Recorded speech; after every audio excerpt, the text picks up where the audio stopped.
It all kicks off with Suzuki Teru, a kid ready to move into a weirdly cheap apartment in Tokyo, and when he stares at the lease, his jaw drops. A roomy 2 LDK right in central Tokyo for only 3,000 yen a month.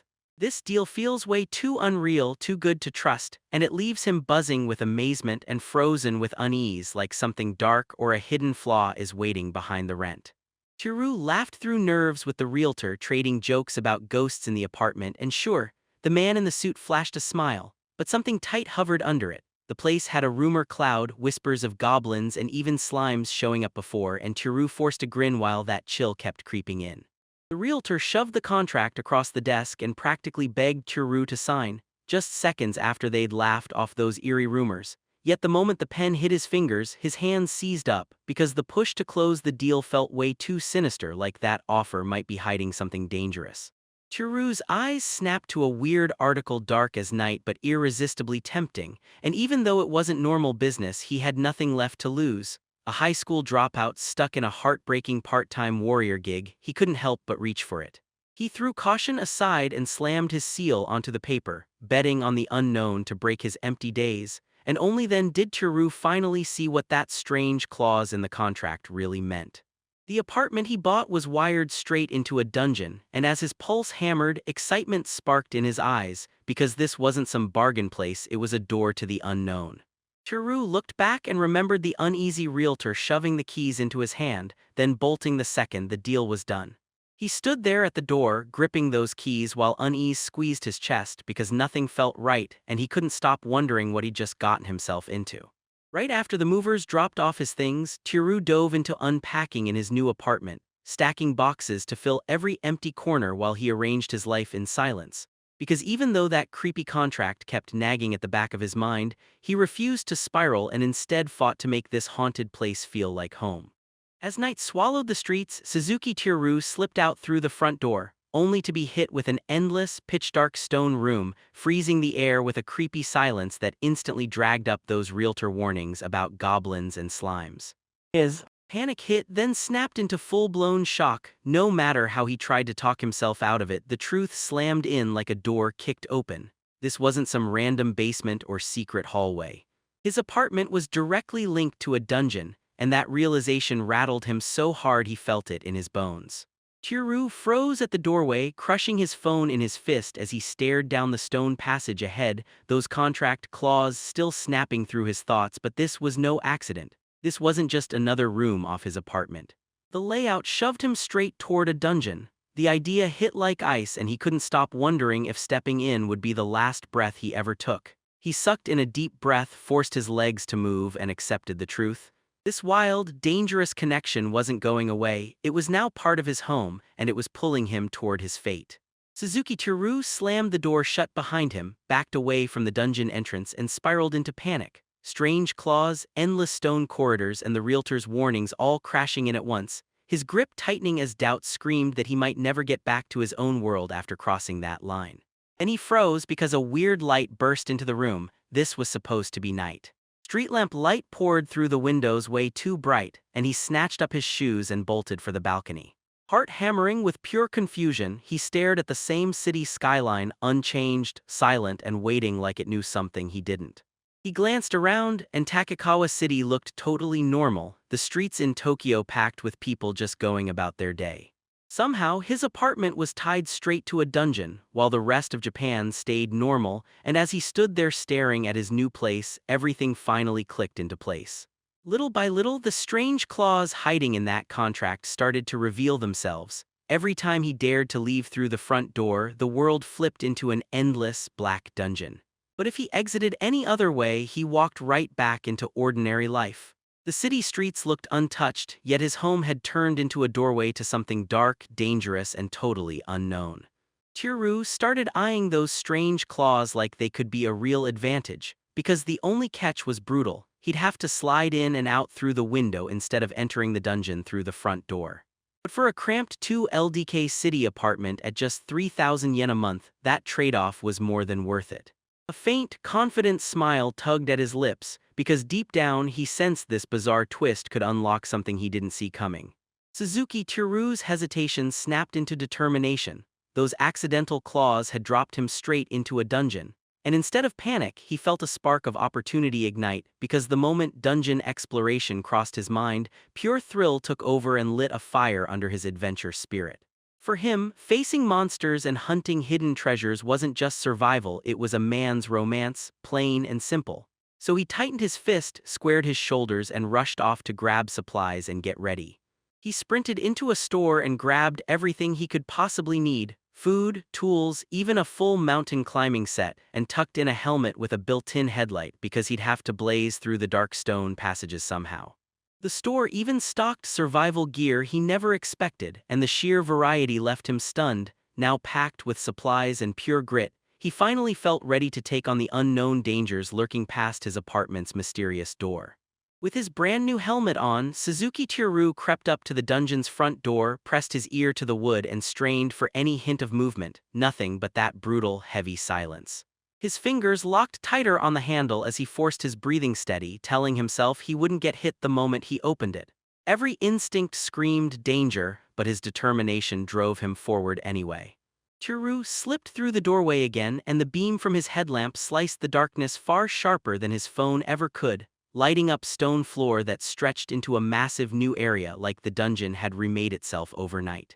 He tiptoed deeper, every step measured, every footfall silent, while the headlamp's glow danced over the pillars and those moving shadows made his heart hammer harder with each breath.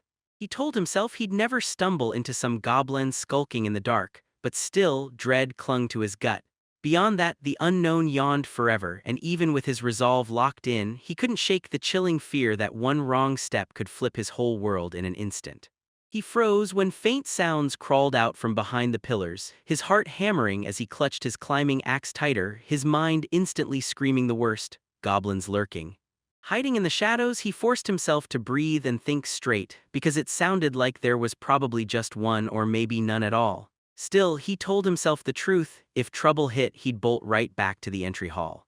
Steeling his nerves, Tiru pushed forward, convinced the dark was messing with his mind in that suffocating silence. So he steadied his breath and crept across the stone floor, headlamp blazing razor-bright beams into the black. Each shadow that twitched made his pulse hammer, but he clamped down and stayed calm.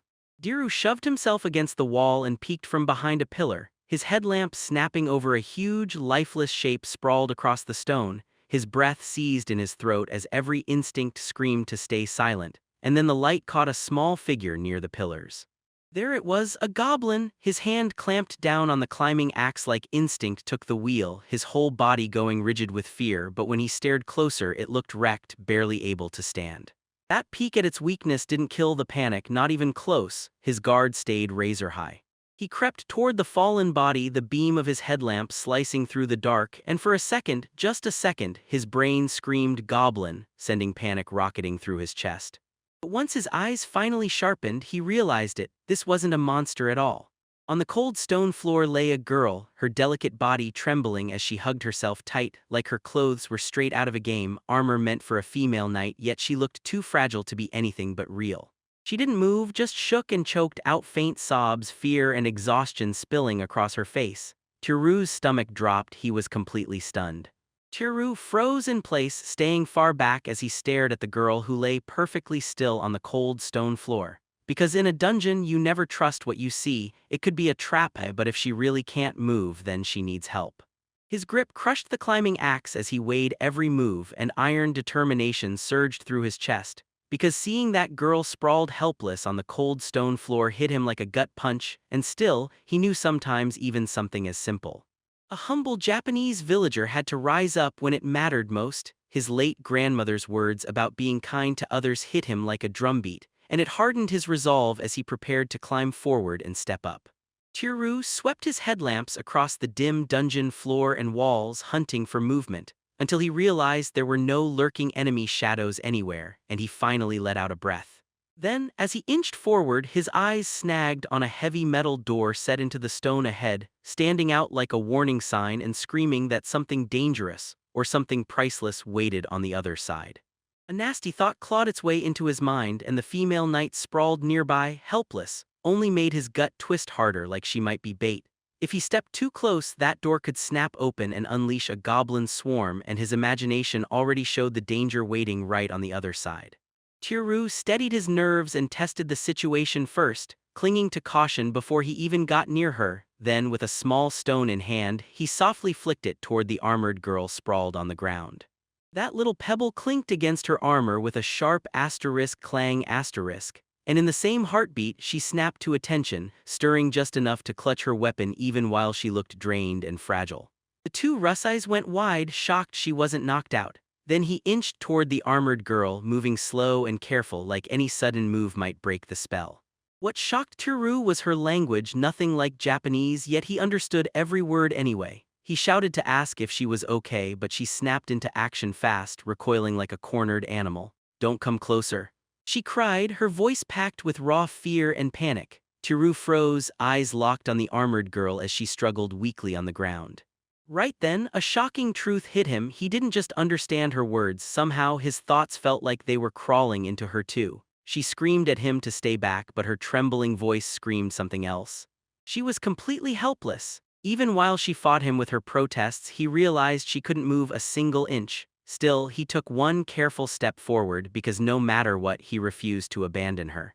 Crouched beside the girl, he fought to calm his shaking hands, forcing his body to move as he leaned in to help her despite how weak she was, reaching out with gentle care to reassure her. Then the instant his fingers neared her frail body, her whole body seized up with terror, and she screamed for him not to kill her, begging him to spare her from harm, shaking with fear and drained of every last ounce of strength.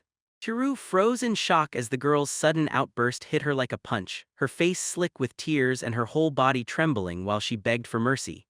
Anything she could do, cleaning, washing, anything at all, just spare her life, and she even called him Goblin-sama with desperate, broken pleading between sobs. Tiru snapped into shock and realized, wait, she'd mistaken him for one of the dungeon monsters, and suddenly it all made sense. His headlamp beam was so blinding she couldn't even make out his face, so his shadow probably looked like a monster. He fiddled with the lamp, forced himself to breathe, and crept in slow because trust wasn't going to be earned by scaring her more. He lowered the glare until it softened, leaned closer, and urged her to really look, praying she'd finally see he wasn't a goblin. Her teary eyes fluttered against the harsh light, fighting to lock onto his face, until their gaze snapped together and terror slammed into her expression. A piercing scream tore out of her throat and thundered through the dungeon. The armored girl let out a small, trembling breath, then her eyes fluttered shut and sleep swallowed her, muscles finally giving up as exhaustion hit. Right before she crumpled, she whispered that she was glad, like a tiny spark of relief after everything she'd endured, and Shiro rushed in, steadying her as his heart eased, seeing she was still alive and breathing. Chiru's gaze snagged on something wrong there on the dungeon floor. An unconscious girl lay helpless, her legs faintly glimmering beneath the dim light, slick with what looked like wet liquid or slime. The sight froze him in place, unease crawling in because leaving her like this would be downright dangerous, and the idea of walking away hit him with a shame so heavy it almost choked him. The young man clenched his resolve and chose to help her no matter what, then hauled her onto his back, only for his grip to feel damp against his thighs, and he winced but kept going, forcing the discomfort aside. He hauled her up tight and pressed forward, eyes locked on one goal: get her to safety. Her shield, though, was a bulky nightmare to carry with her weight, so he dumped it and kept moving, picking her life over her gear. Then he inched through the dungeon passage, determined to find a safe place for her. He figured going back to his mansion room was the smartest move because it would make her feel safe and help her recover. And when they arrived, he let her sleep in a Japanese-style room since the bed in his own place wasn't built yet. Exhaustion crashed over him, and he let out a quick, tired sigh. He thought about stripping her soaked armor and clothes for comfort, then stopped cold, terrified she'd take it the wrong way. Even so, as he stared at her calm, sleeping face, he couldn't help but notice how stunningly fragile she looked, like a perfectly made porcelain doll. The thought that they were safe crushed the last bit of Tiru's strength, and he finally face-planted into deep sleep. As Tiru slipped between sleep and waking, a faint voice echoed through the air. They called him the Great Sage, and that shout ripped him out of sleep so hard he blinked, confused, and cracked open one eye. He blinked and realized he was still stuck in his apartment, wondering if he just nodded off before he even unpacked his luggage. Because the dungeon, that wounded female knight, everything felt like nothing more than a wild, impossible dream. He twisted his head a little, and there it was, a gentle warmth under him, a pillow, faintly sour with that weirdly familiar smell. It took him a heartbeat to clock that he'd fallen asleep with his head on the girl's thighs, then he shot up and blurted non-stop apologies and she waved it off, telling him it was okay. Seeing how peacefully he was sleeping, she couldn't bring herself to wake him, and when he apologized again, she just kept reassuring him. In that warm, cozy room, sleep practically dragged him under. Then she looked at him like he was sacred, calling him Great Sage Sama, and Teru basically blurted, "You really mean me?" She did, and honestly that felt way better than the alternative of being mistaken for a goblin. She told him his face had been hidden and he'd been spouting what she believed was monster talk, so the confused knight checked again, and yep, he was still saying it even right now. That's when Teru started to worry maybe Japanese wasn't just a language in her world but the tongue of monsters. He tried to insist he wasn't some legendary sage, but she wouldn't buy it. To her, he had to be a hermit magician, living hidden away, maybe even with a bed that somehow soaked up strange magic. A bed that never shifted or hardened, no matter how she moved, so comfy it felt like she could sink into sleep and stay there forever. She also brought up his wild collection of intricate dolls, things she swore were magical tools, even though they were really Teru's anime figurines, the very first treasures he'd ever unpacked. Teru blushed hard and figured, fine, I'll go along with her. With that assumption, she convinced herself the figurines were magical tools, but the moment she saw them, unease hit hard. She blurted that she'd sensed something was wrong, like he was nursing a grudge and unleashing black magic on humans, and her dread only got worse when she realized some of the dolls were half-naked. That sudden realization froze Teru mid-breath, his words snagged in his throat. Then the girl broke the silence. She'd been hit with a brutal anesthetic that paralyzed her, and now the hold was finally loosening. Still, she poured out heartfelt thanks, admitting that without Teru's rescue she would have been dead or worse. In her eyes, the great sage was her salvation, so when tears of relief finally hit, she swore she'd repay him any way she could, no matter what he asked. That's when she finally admitted it. She looks like this because she used to be a knight a long time ago. Teru couldn't stop thinking about her offer. This girl swore she'd do anything, like anything he said.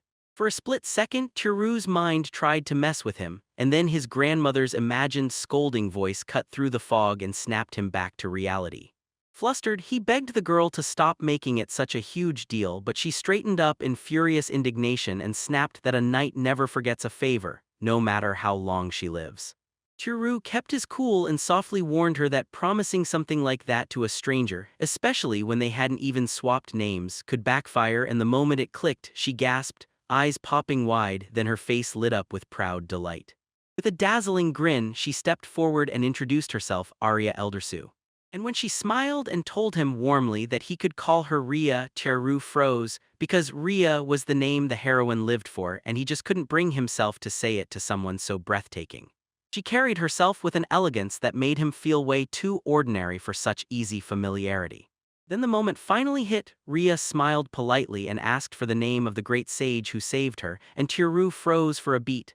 Suzuki felt too ordinary for the huge legend he'd accidentally built, so after a short pause he just said, plain as day, I'm Teru. Ria lit up and called his name lovely, while Teru nearly burst with happiness inside, because a girl finally spoke his name out loud. Ria then showered him with praise, gushing about how he'd unearthed a weapon this powerful and still became a great sage at such a young age, so much admiration it left him totally rublinked in confusion. She waved her hand toward the room and Teru's stomach flipped, because from her world, where even basic science was a luxury, this huge space didn't look like anything technical at all. It screamed magical artifact, and the tech and structure were so far beyond what she'd ever seen that her mind couldn't even catch up. Panicking to change the subject, Teru latched onto the mess about his age and the Great Sage title, wondering how to set it straight without ripping apart the fancy persona Ria had already bought into, so in a quick spur-of-the-moment blur, he mumbled "Ti," trying to hint at how ancient and refined he really was. But Ria heard court instead of heart, a royal court, and seized the chance to reroll it, bragging that he'd been a court magician since he was 6. He chose to lock himself away early, training his magic in peace, then he casually said he was only 21 right now. Ria's eyes shot wide with shock because she never expected someone that young to be a true great magician. Craziest part, they were only 3 years apart. Teru was totally thrown off. He'd sworn she was older by the way she carried herself, but when she smiled, she crushed him with the truth, she was just 18. Tiru felt instant relief crash through him, gratitude flooding his chest. He hadn't just saved someone gorgeous and honorable, he'd saved a girl younger and far more fragile than he ever guessed, and letting her rot alone in that dungeon would have been unthinkable. Their talks kept snapping back to the anesthetic. Tiru had to know if it was what knocked her out, and Ryo confirmed it without hesitation. She said nights were always when monsters hunted, and somehow she stayed awake the whole time, soaking in every detail, trapped in place while her body refused to move. Even the thought of that pitch-black, helpless terror made her shake. Tiru got it instantly. That's why she'd lost control, drowning in fear and pure helplessness. Rhea wanted to give her a little comfort, so he sprinted to get a hot bath ready. Rhea panicked for a second, fearing a dungeon soak would feel disrespectful, but Tiru's gentle voice eased her worries. That thought flickered with amusement in his mind, because the very first person to use his brand new bath was going to be a girl, all thanks to the dungeon's weird little blessing. When Tiru came back from setting up the bath, he froze. Rhea was bowing so deeply her whole body shook.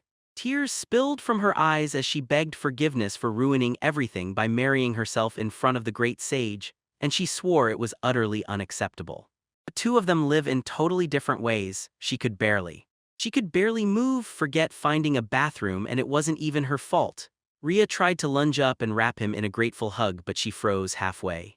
She noticed his clothes were soaked too. Then Tiru spoke calmly and told her it all happened while he carried her back unconscious, and Rhea snapped into tears again, horrified that she'd done something that awful to the great sage. To her, it wasn't just rude, it was humiliating to the core, because nobody ever pees on a great sage. With shaking confidence, she snapped that after that humiliating disaster, nobody would ever want to marry her. Tiru blurted on pure impulse that if nobody else would, he'd just take her himself. Then his words hung there, heavy and awkward, for one beat too long. Rhea stared stunned while Tiru spiraled in his head, instantly regretting his outburst. Then he fumbled backward and insisted, breathless, that it was just a joke. Rhea steadied herself and teased him with a grin, asking if that was supposed to be a good joke or a bad one, because for Tiru, it felt way more terrifying than anything that ever happened in the dungeon. With her legs finally working again, Rhea blurted out where the bathroom was, and Tiru realized, right then, that in this strange new world she'd need him to guide even the simplest things. He ushered her down the hallway, told her exactly where to slip off her shoes, and led her through the strange, unfamiliar customs like she'd done it before. Seeing that her breastplate was still clamped tight around her torso, he rushed in to help take it off, and Rhea admitted her arms were still too weak. No matter how hard she tried, she just couldn't get it loose on her own. Then she told him to unclasp it from behind, and his hands shook as he closed in, because sliding off a girl's armor from the back isn't just hard, it's terrifying in a way no fight ever is. Rhea finally shed the armor's weight and stepped right into the bathroom. When she spotted the bathtub, her eyes shot wide, luxury, pure and shining, something only nobility deserved, she thought. Then she spun to Tiru, stunned, and demanded how a dungeon like that could hold such splendor. Tiru smiled and corrected her softly but firmly. It wasn't a dungeon at all, it was a mansion. Still, the idea of a mansion felt totally foreign to her, so he brushed it off like it was nothing. Then Rhea pointed out that only nobles or royalty get baths like this, and her certainty hit full force. Tiru had to be born into nobility. He let out a grin and asked her if she even knew what a shower was, and her confused expression said it all, so with proud confidence, he broke down exactly how it works, crediting it to the great sage's powers. He twisted the faucet wide, and warm water gushed out as he showed the exact temperature he'd been talking about. He broke it down for her, then tweaked it until it matched exactly what she wanted.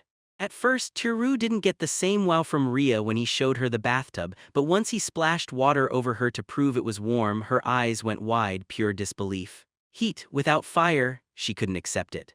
Tiru just shrugged and said it was all thanks to how perfectly he'd mastered both fire and water magic. Rhea stared in disbelief. She'd heard of a ton of battle artifacts, but a weapon made for comfort, nothing like that ever crossed her path. Rhea totally seemed to love baths, and that sweet, childish vibe just kept Tiru smiling. Then he introduced her to another modern bathroom miracle, shampoo. It was a slick, soapy liquid she'd never seen, and Tiru showed her how it worked by pressing the pump and blasting creamy foam into his palm, meant to keep hair and skin soft, clean, and fresh. Rhea snatched it up eagerly, and the moment she did, a sweet floral rush hit her senses. her excitement skyrocketed as the world around her turned into pure wonder. After letting her soak in a proper wash, Tiru told her to hang her used clothes right outside the shiny glass door. Meanwhile, he tore through his stuff, hunting for anything she could slip into, and finally grabbed a t-shirt and jersey set, praying it would be comfy enough to hold her over.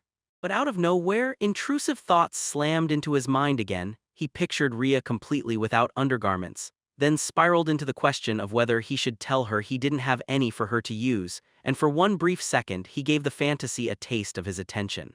A sharp mental picture of his grandmother's tear-soaked scolding snapped him back to reality, and not long after, Tiru crept toward the bathroom to check on Rhea, holding her clothes in his hands as he hesitated before stepping inside. The second he stepped into the changing room, nerves zinged through him with wild excitement, but he clenched his manners tight, because he was terrified that if he lingered even a second longer, the dark magician inside him would wake up.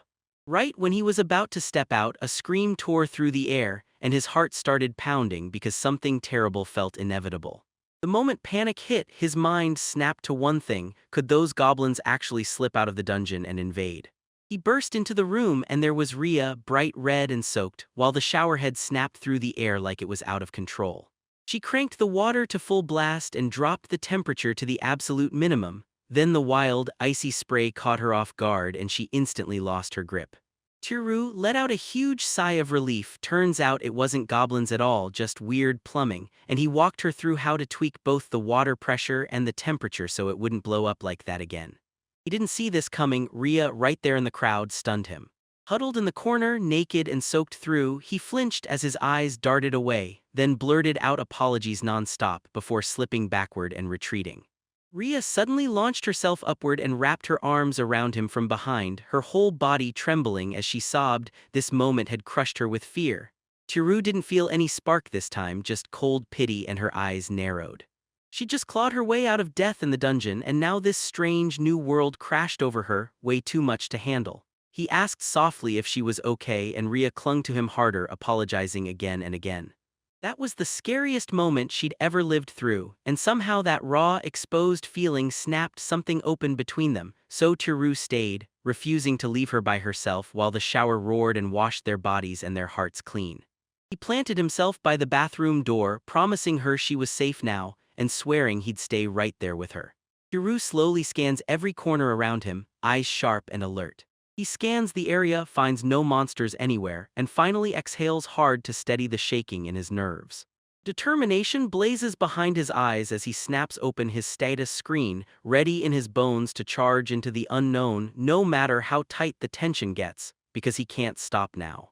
Tiru can barely contain his excitement as that status screen flickers into existence in front of him, and seeing his stats laid out so clearly hits him like a wave of awe, until the numbers kick back, and a single bead of sweat forms as the gut-punch realization lands. His beginner-level stats aren't nearly as comforting as he prayed they'd be. Tiru sits there in silence, replaying every word Rhea slipped to him through the bathroom door, snapping each crucial detail into place, right where she promised it would land. The dungeon linked to his room wasn't some random maze, it was an underworld labyrinth, the shattered remains of an ancient underground city. His stomach clenched the moment the past hit, because the monsters down there weren't just annoying nuisances, they were killers. Tiru's tension snapped into focus when he realized Rhea's anesthetic came from a special goblin crew that trained with blow darts, proof that something lethal was already stalking the halls. He gritted his teeth and steadied his nerves, knowing every step deeper pulled him closer to horrors far worse than he ever imagined. As Rhea soaks in the bath like it's nothing, she shrugs off her fear and says straight up that as a knight her nimbleness is off the charts. She's built to hit hard and dart faster than anyone. Then she tells you about the dungeon slimes that bolt the moment they spot her, skittering away so quick they're almost impossible to grab in the hunt, brutal as hell.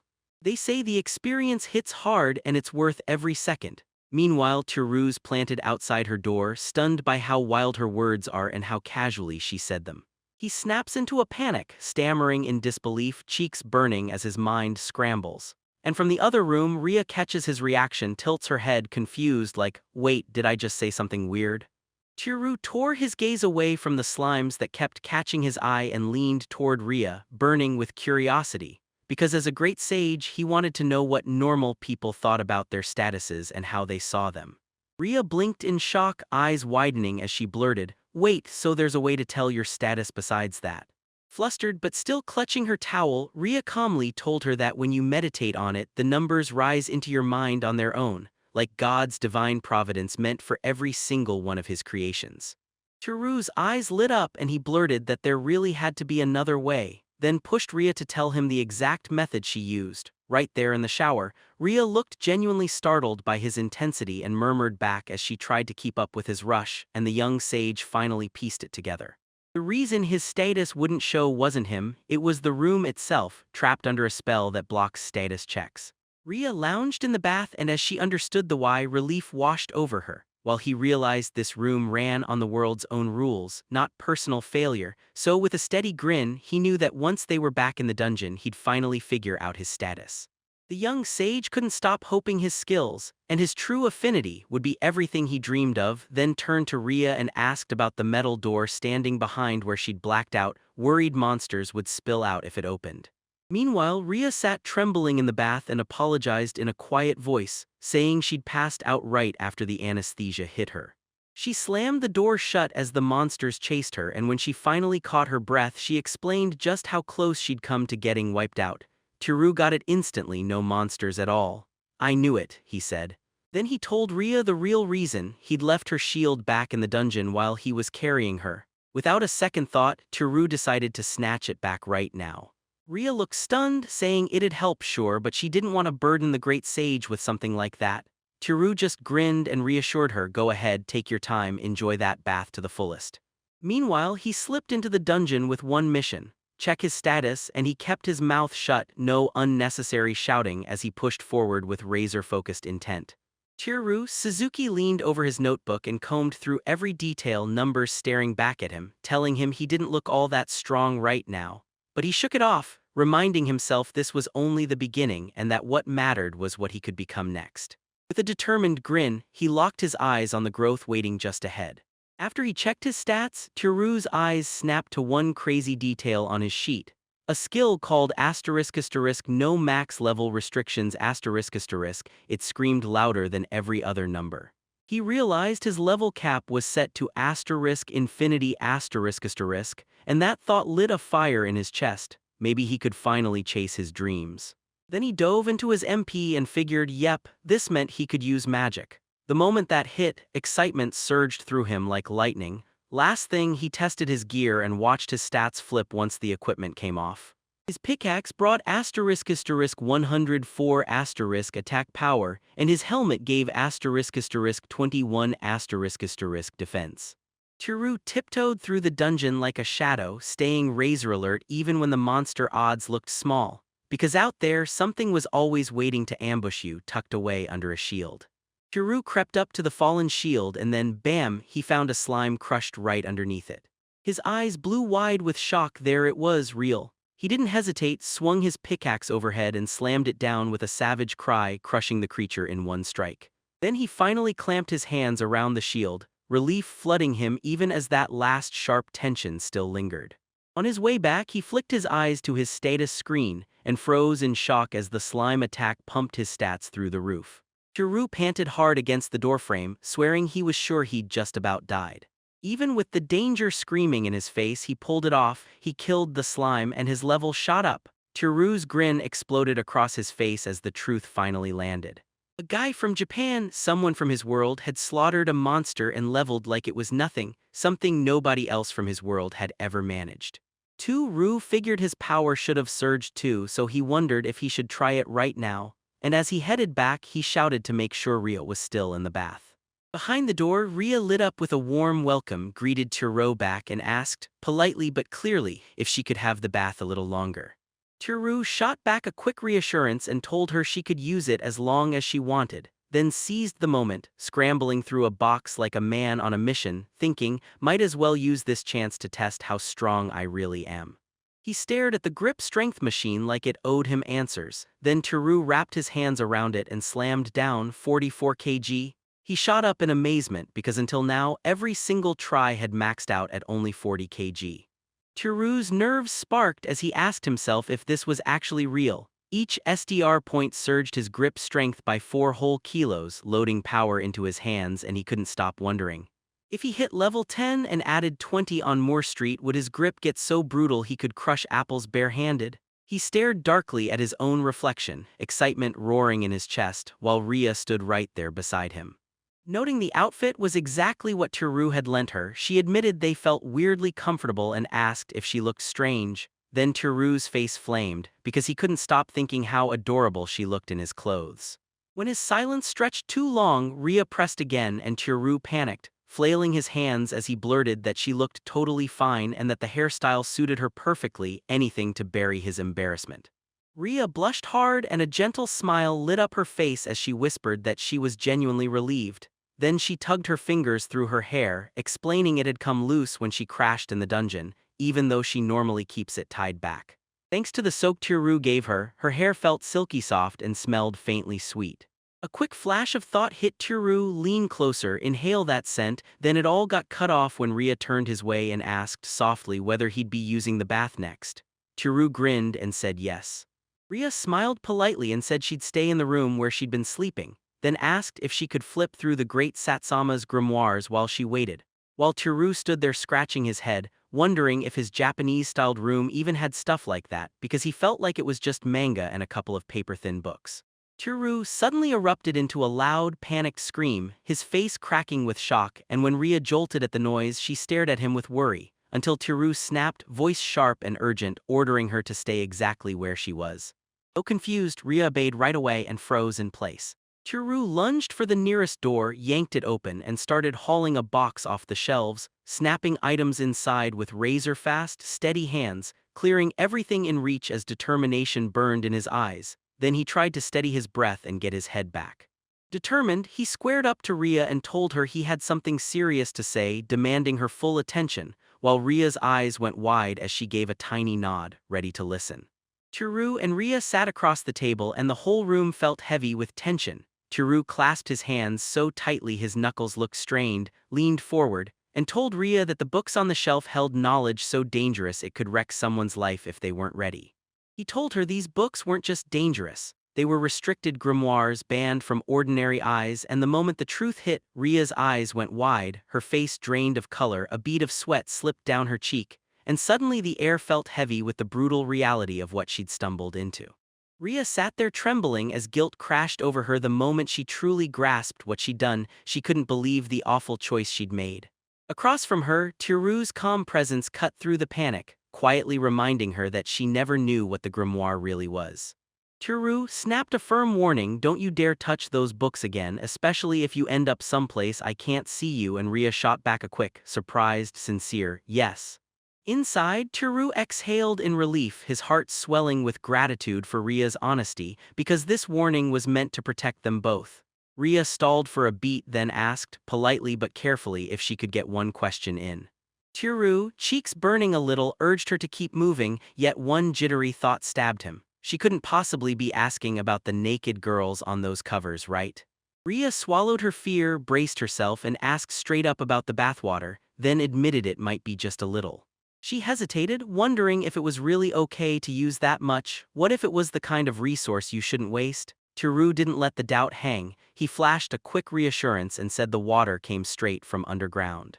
Deep down, though, he knew he was only telling half the truth, but he figured it was close enough. Still, with a nervous smile, Rhea asked if she could have one little glass of that same water to drink. She knew she hadn't brought any with her, so the thirst must have been gnawing at her. He stared for a moment, thinking how life-saving water could be in a dungeon, then nodded with reassurance and told her it was totally okay to drink it. Tiru jolted to his feet and blurted, "I've got it," like he'd just cracked the whole case. Instead of giving Rhea plain water, he bolted to the refrigerator, yanked it open, and tore through the shelves until he found something better. Rhea slid into the seat, eyes blazing with curiosity as she stared at the strange drinks laid out in front of her, and she couldn't help but wonder what they were. Tiru patiently broke it all down, pointing one by one. First milk, and Rhea immediately clocked it, flashing a small, confident smile. Then he introduced the red tea, guessing she might have been clueless, but she cut him off like, "I know it," calling it an insanely luxurious thing. Lastly, he held up the final drink, cola, and just like he feared, Ria admitted she had no idea what it was. Ria leaned in and inspected the glass like it might bite, asking herself if she could really drink it. And as she stared, she couldn't help but marvel at how unbelievably generous Turu was, handing her something that felt this precious. Turu calmed her down, told her it was okay, and only asked that she spill her thoughts about them later. Then he slipped away to take a bath. Fresh out of his bath, Turu stretched like he meant it, soaking up that cozy warmth on his skin, then stepped out and dried his hair with a towel as pure relief hit him.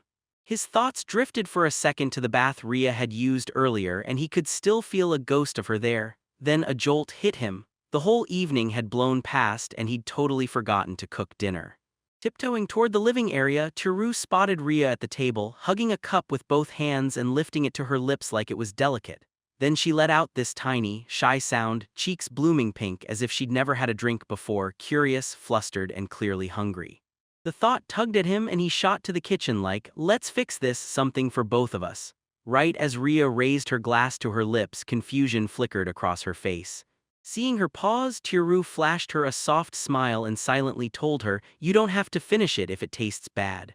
But Ria, stubborn as ever, wouldn't yield, firing back that she wasn't some kid who couldn't handle her medicine. Determination flared in her eyes as she decided to gulp down every last drop, refusing to waste a single precious drop. Turu nodded that cola tasted a little like medicine, and that made Ria's confusion explode. She couldn't grasp how this wasn't some kind of cure when the second she drank it, the numbness in her arms and legs started vanishing almost right away. Turu fluttered his hands with a jittery grin, trying to shove the moment aside, because the last thing he wanted was Ria starting to doubt his identity all over again. Ria took a slow sip of cola, eyes sharpening as she silently approved, because the great sage's artifacts were seriously unreal. The anesthetic she'd been dosed with should have needed a solid mid-level dispelling spell to fully clear up, yet this weird cola shut it down instantly, and she couldn't help but marvel at just how powerful it was. Turu couldn't shake the thought that cola might be more than a drink here, like a real panacea and a shockingly powerful one. And if that's true, then maybe other foods are hiding special powers too. Curiosity hit him and he couldn't stop wondering what adventurers even chowed down in dungeons. Then Ria's face went wistful as she remembered her own meals, bread as hard as stone, and those tiny chunks of white-fleshed fish packed in salt pickles. Even though she always thanked the heavens for any food she could scavenge, every bite tasted awful, so bad she'd dunk her meals in soup just to choke them down, and even then it was still barely edible. Tiru's chest tightened with sympathy. Ria truly had it rough in her world. Then Ria shut her eyes and drew in a slow breath, and this unfamiliar yet strangely comforting scent filled the room. She snapped her eyes open and watched Turu pace around the kitchen like he'd done it 1,000 times, smooth, confident, dialed in. He beckoned her to dinner, wearing quiet pride like a badge, convinced cooking was his real strength. After all, Turu wasn't just pretending. He worked part-time at a family restaurant kitchen, and that experience sharpened his skills until he could put together a proper meal without a single doubt. Ria hesitated, and Turu stepped in, saying it straight out. With a light, teasing tone, he warned her not to be rude and told her to eat so she'd feel better, then cut her off mid-sentence, saying he'd already started cooking 2 portions because he couldn't stand to sit there eating comfortably while someone else was starving. Ria paused for a beat, uneasy about grabbing food in front of someone as generous as him, then made an excuse, slipped away, and came back. Clutching gold and silver coins, she held them out to Turu and let him see them plain, knowing she might not be able to pay him back yet. But this was the only way she could return his kindness right now. Panicking, Turu rushed to tell Ria she didn't have to pay him. Then she shot back, refusing to let him take her generosity, so Turu scrambled for a good reason and blurted that as the great sage, he was definitely not hurting for money. Deep under the dungeon, living in total seclusion, he demanded something else as payment, straight-up intel on what was going on above ground, and he kept insisting it wasn't a fair deal.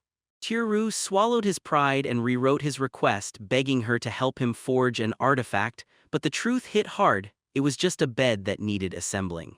Ria heard it and nodded fast, but she blushed as she admitted, yeah, she didn't have much money right now. Turu told her this setup fit them both perfectly, but you could still feel the weight of the favor hanging on her shoulders. Ria nodded and accepted, thanking him warmly as she grabbed the dish he handed over. Together, they finally settled into a calm, easy understanding. Tiru set the dishes on the table and declared dinner's done.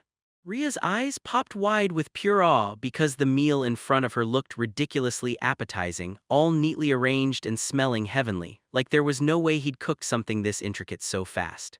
The rich aroma flooded the room and her respect for the great sage surged even higher until she saw the truth. Tachiru wasn't showing off at all.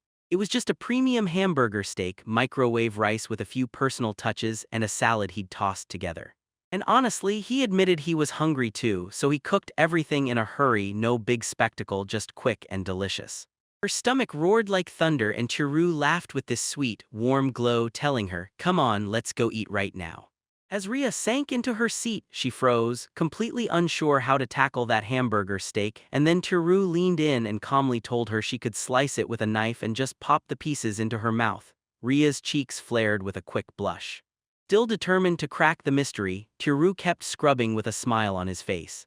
Tiru patiently guided Ria to snip the fried egg right on top of the dish, showing her how the yolk would spill and mingle with the sauce for maximum flavor. And even though she hesitated at first, Ria followed his lead, sliced into it with care and took a tiny bite.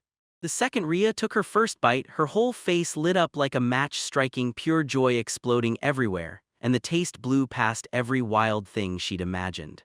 Rich, cozy, and dead-on perfect, it turned her hunger, which had been buzzing all day, into fuel for every mouthful. She even blurted out with this almost kid-like wonder that she'd never had anything this delicious before. Tiru just watched, smiling softly, chalking it up to her being starving, but deep down he still couldn't stop himself from feeling proud she truly loved his cooking.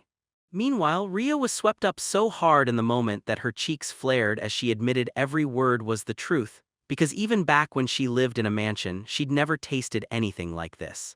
And that one simple confession warmed Tiru's chest. His spirits shot up like fireworks because he remembered a powerful truth. When you share a meal, the food hits different, way better than eating alone. Ria's words, her bright smile, and the pure joy in her eyes made him feel something he hadn't felt in ages, like he was truly, honestly appreciated. Right after they finished eating, Tiru leaned in and asked Ria, quiet but curious, if she could finally tell him everything happening above ground because he wanted to know what he'd missed while he was shut away. Ria nodded and went for it, and as they settled in to talk, Tiru pulled out a tray of after-dinner desserts, tiny tea cakes to cap off the night. Ria's curiosity erupted the second she spotted them, her eyes lit up like fireworks. Once everything was settled, she beamed and said the food tasted incredible and that her body suddenly felt lighter, like her burdens had been snapped off her shoulders. Then she leaned in, wondering out loud if this meal was another artifact. Maybe it even had special effects, just like the cola she'd had earlier. Even though it only lasted a moment, she still felt it. Her HP and MP surged like a cheat code. Tiru froze in disbelief because it genuinely felt like he'd been dropped inside a video game. The craziest part?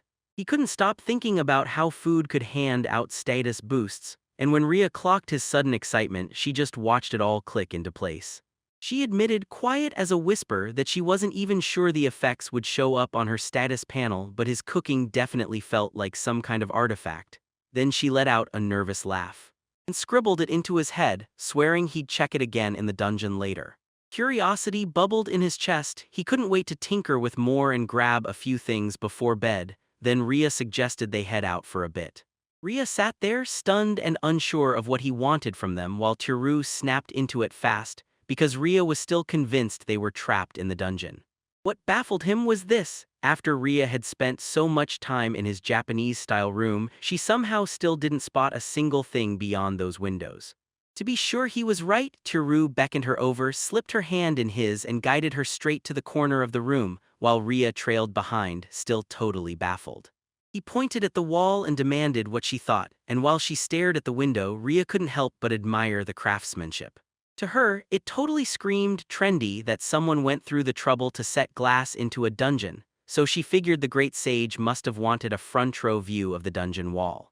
Tiru frowned, and something felt terribly wrong. Japan's outside world should have been alive with noise and motion, not a blank wall, so his thoughts spun as he tried to figure out why she could only see brick.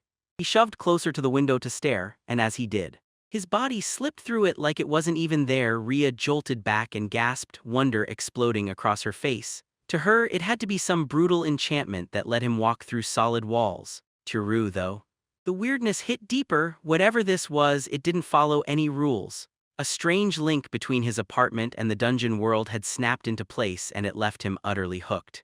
Tiru slipped back inside through the window that led to Takakawa City, calling out in a low voice that he was home. He'd gone shopping alone because he still couldn't figure out how to get Ria out with him. Tiru tossed the grocery bag onto the table and muttered that Ria might be in the washroom. Then he pushed deeper inside, scanning the room until he spotted her standing right by the laundry room. He couldn't stop wondering why she was there, and just like that, Tiru stepped in. He stepped inside and found Ria on the floor, quietly scrubbing clothes by hand, and when she looked up, she flashed him a calm smile and told him she was just taking care of the laundry. Tiru watched in silence and couldn't help noticing it. Ria, even right now, was hand-washing her undergarments like it was the most natural thing in the world, and it all clicked in his head when he remembered where she came from, only to catch Ria sensing his stare. Glancing up, she quietly asked if he'd said something. Snapping Tiru out of his thoughts, he spots Ria by the laundry and asks, softly but curious, what she's using to wash the clothes. Ria gets a little shaky and admits she's been using body soap, worried she's somehow messed up. Tiru leaned in and reassured her. He wasn't lying, he had a special laundry artifact for the washing machine and everything was totally fine. Ria mumbled an apology, but Tiru waved it off and told her, don't worry. She hesitantly asked if he had anything to dry the clothes and he shot back that he'd bring it. Then Toru was back shortly after. He thrust a drying rack toward her, but right in the middle he froze. Something had been gnawing at him, and Ria, still lifting that wet laundry with a slightly confused expression, didn't even notice his stop. That's when he spotted it. The boxing gear she'd been clutching was his. Heat rushed into his face as Ria beamed at him like it was totally normal. She'd clearly dug around the laundry basket and tossed a few things that belonged to him right into the wash like, yep, this is just laundry. Tiru felt flustered, but he couldn't bring himself to snap at her. Even with the awkward sting, Ria had taken the time to hand-wash his clothes like they mattered, thanking him like he'd done her a favor. Her honest kindness hit him so hard he just froze, torn between mortification and this quiet, grateful feeling. As the laundry was hanging to dry, Ria blurted out to Tiru, "Do you have any rags and olive oil?" Totally confused but buzzing with curiosity, Tiru said, "Yeah, I do," then pressed her. What was she planning to use them for? Ria just smiled, calm as anything, and explained she needed them for armor maintenance, like that was the most normal thing in the world. Tiru stepped up and pressed the bottle into her hands, asking if it was okay, and Ria shot him a polite thank you, then dropped to the floor and started polishing her armor in silence, rubbing it clean with the rags and olive oil he'd brought. Watching her, Tiru realized he'd meant to get her to help with the bed, but the way she locked in made him stop himself, so with a resigned sigh he grabbed the job and set up the bed alone. Even though the instructions begged for 2 or more people, he figured he'd wing it and somehow make it work. Driven by sheer determination, he charged toward the pieces and decided to handle it all alone, while Tiru fought the bed part single-handed, only to realize this job was way harder than he ever expected. Sweat poured down his forehead as he strained against the heavy pieces, and frustration surged higher with every second. Then Ria clocked his hard work, hurried over, and asked what he was building. Seeing him struggle made her jump in too, and before long the two of them had the bed put together. Once the bed was done, Ria practically bounced onto it, testing the mattress with light hops, and her face lit up as the firmness hugged her, way comfier than the feather bedding she'd grown used to. With the job finally finished, Tiru tossed in the towel and declared it was time to rest. Tiru and Ria argued about who'd sleep where, then Tiru insisted on the tatama mat, pushing for Ria to take the bed. Ria's insistence hit him like a wave, and in the end Tiru had no choice but to grudgingly agree to crash on the bed while she sprawled comfortably on the tatami. Then, right before the lights went out, Ria stayed totally calm and went to sleep, calling the light switch her brightness artifact. Right when she was about to settle in, she paused like a question was stuck in her throat. Then she swallowed it, smiled with calm composure, and whispered to Tiru, "Good night." Tiru tossed and turned in bed, staring at the dark, unable to sleep, wondering if it was all his fault for giving his pillow to Ria, even after turning the lights out. He spotted a faint stir by the door, and Ria slipped closer in silence, hugging the pillow to her chest like it could protect her. When Tiru saw her, his body went stiff and his mind raced. What did she want? Rhea clocked his panic and quietly slid the pillow toward him like she'd realized he might need it back. Chiru stared stunned, while she calmly told him she didn't need to use it. He reluctantly took it, but the moment he did, he noticed she was trembling, all flustered and out of breath.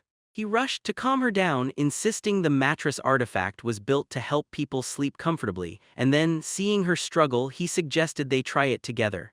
Rhea stalled for a heartbeat and finally gave him a small nod. The idea of sharing the same bed rattled Chiru to the core, but there was no way out, so, tucked under the blanket, Rhea scooted closer and snuggled in.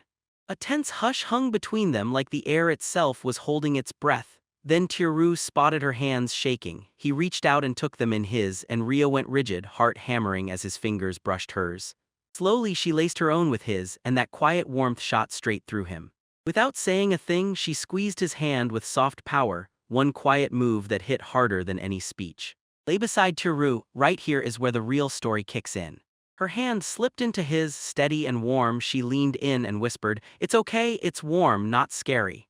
Chiru's smile flickered into place and you could tell he was secretly relieved.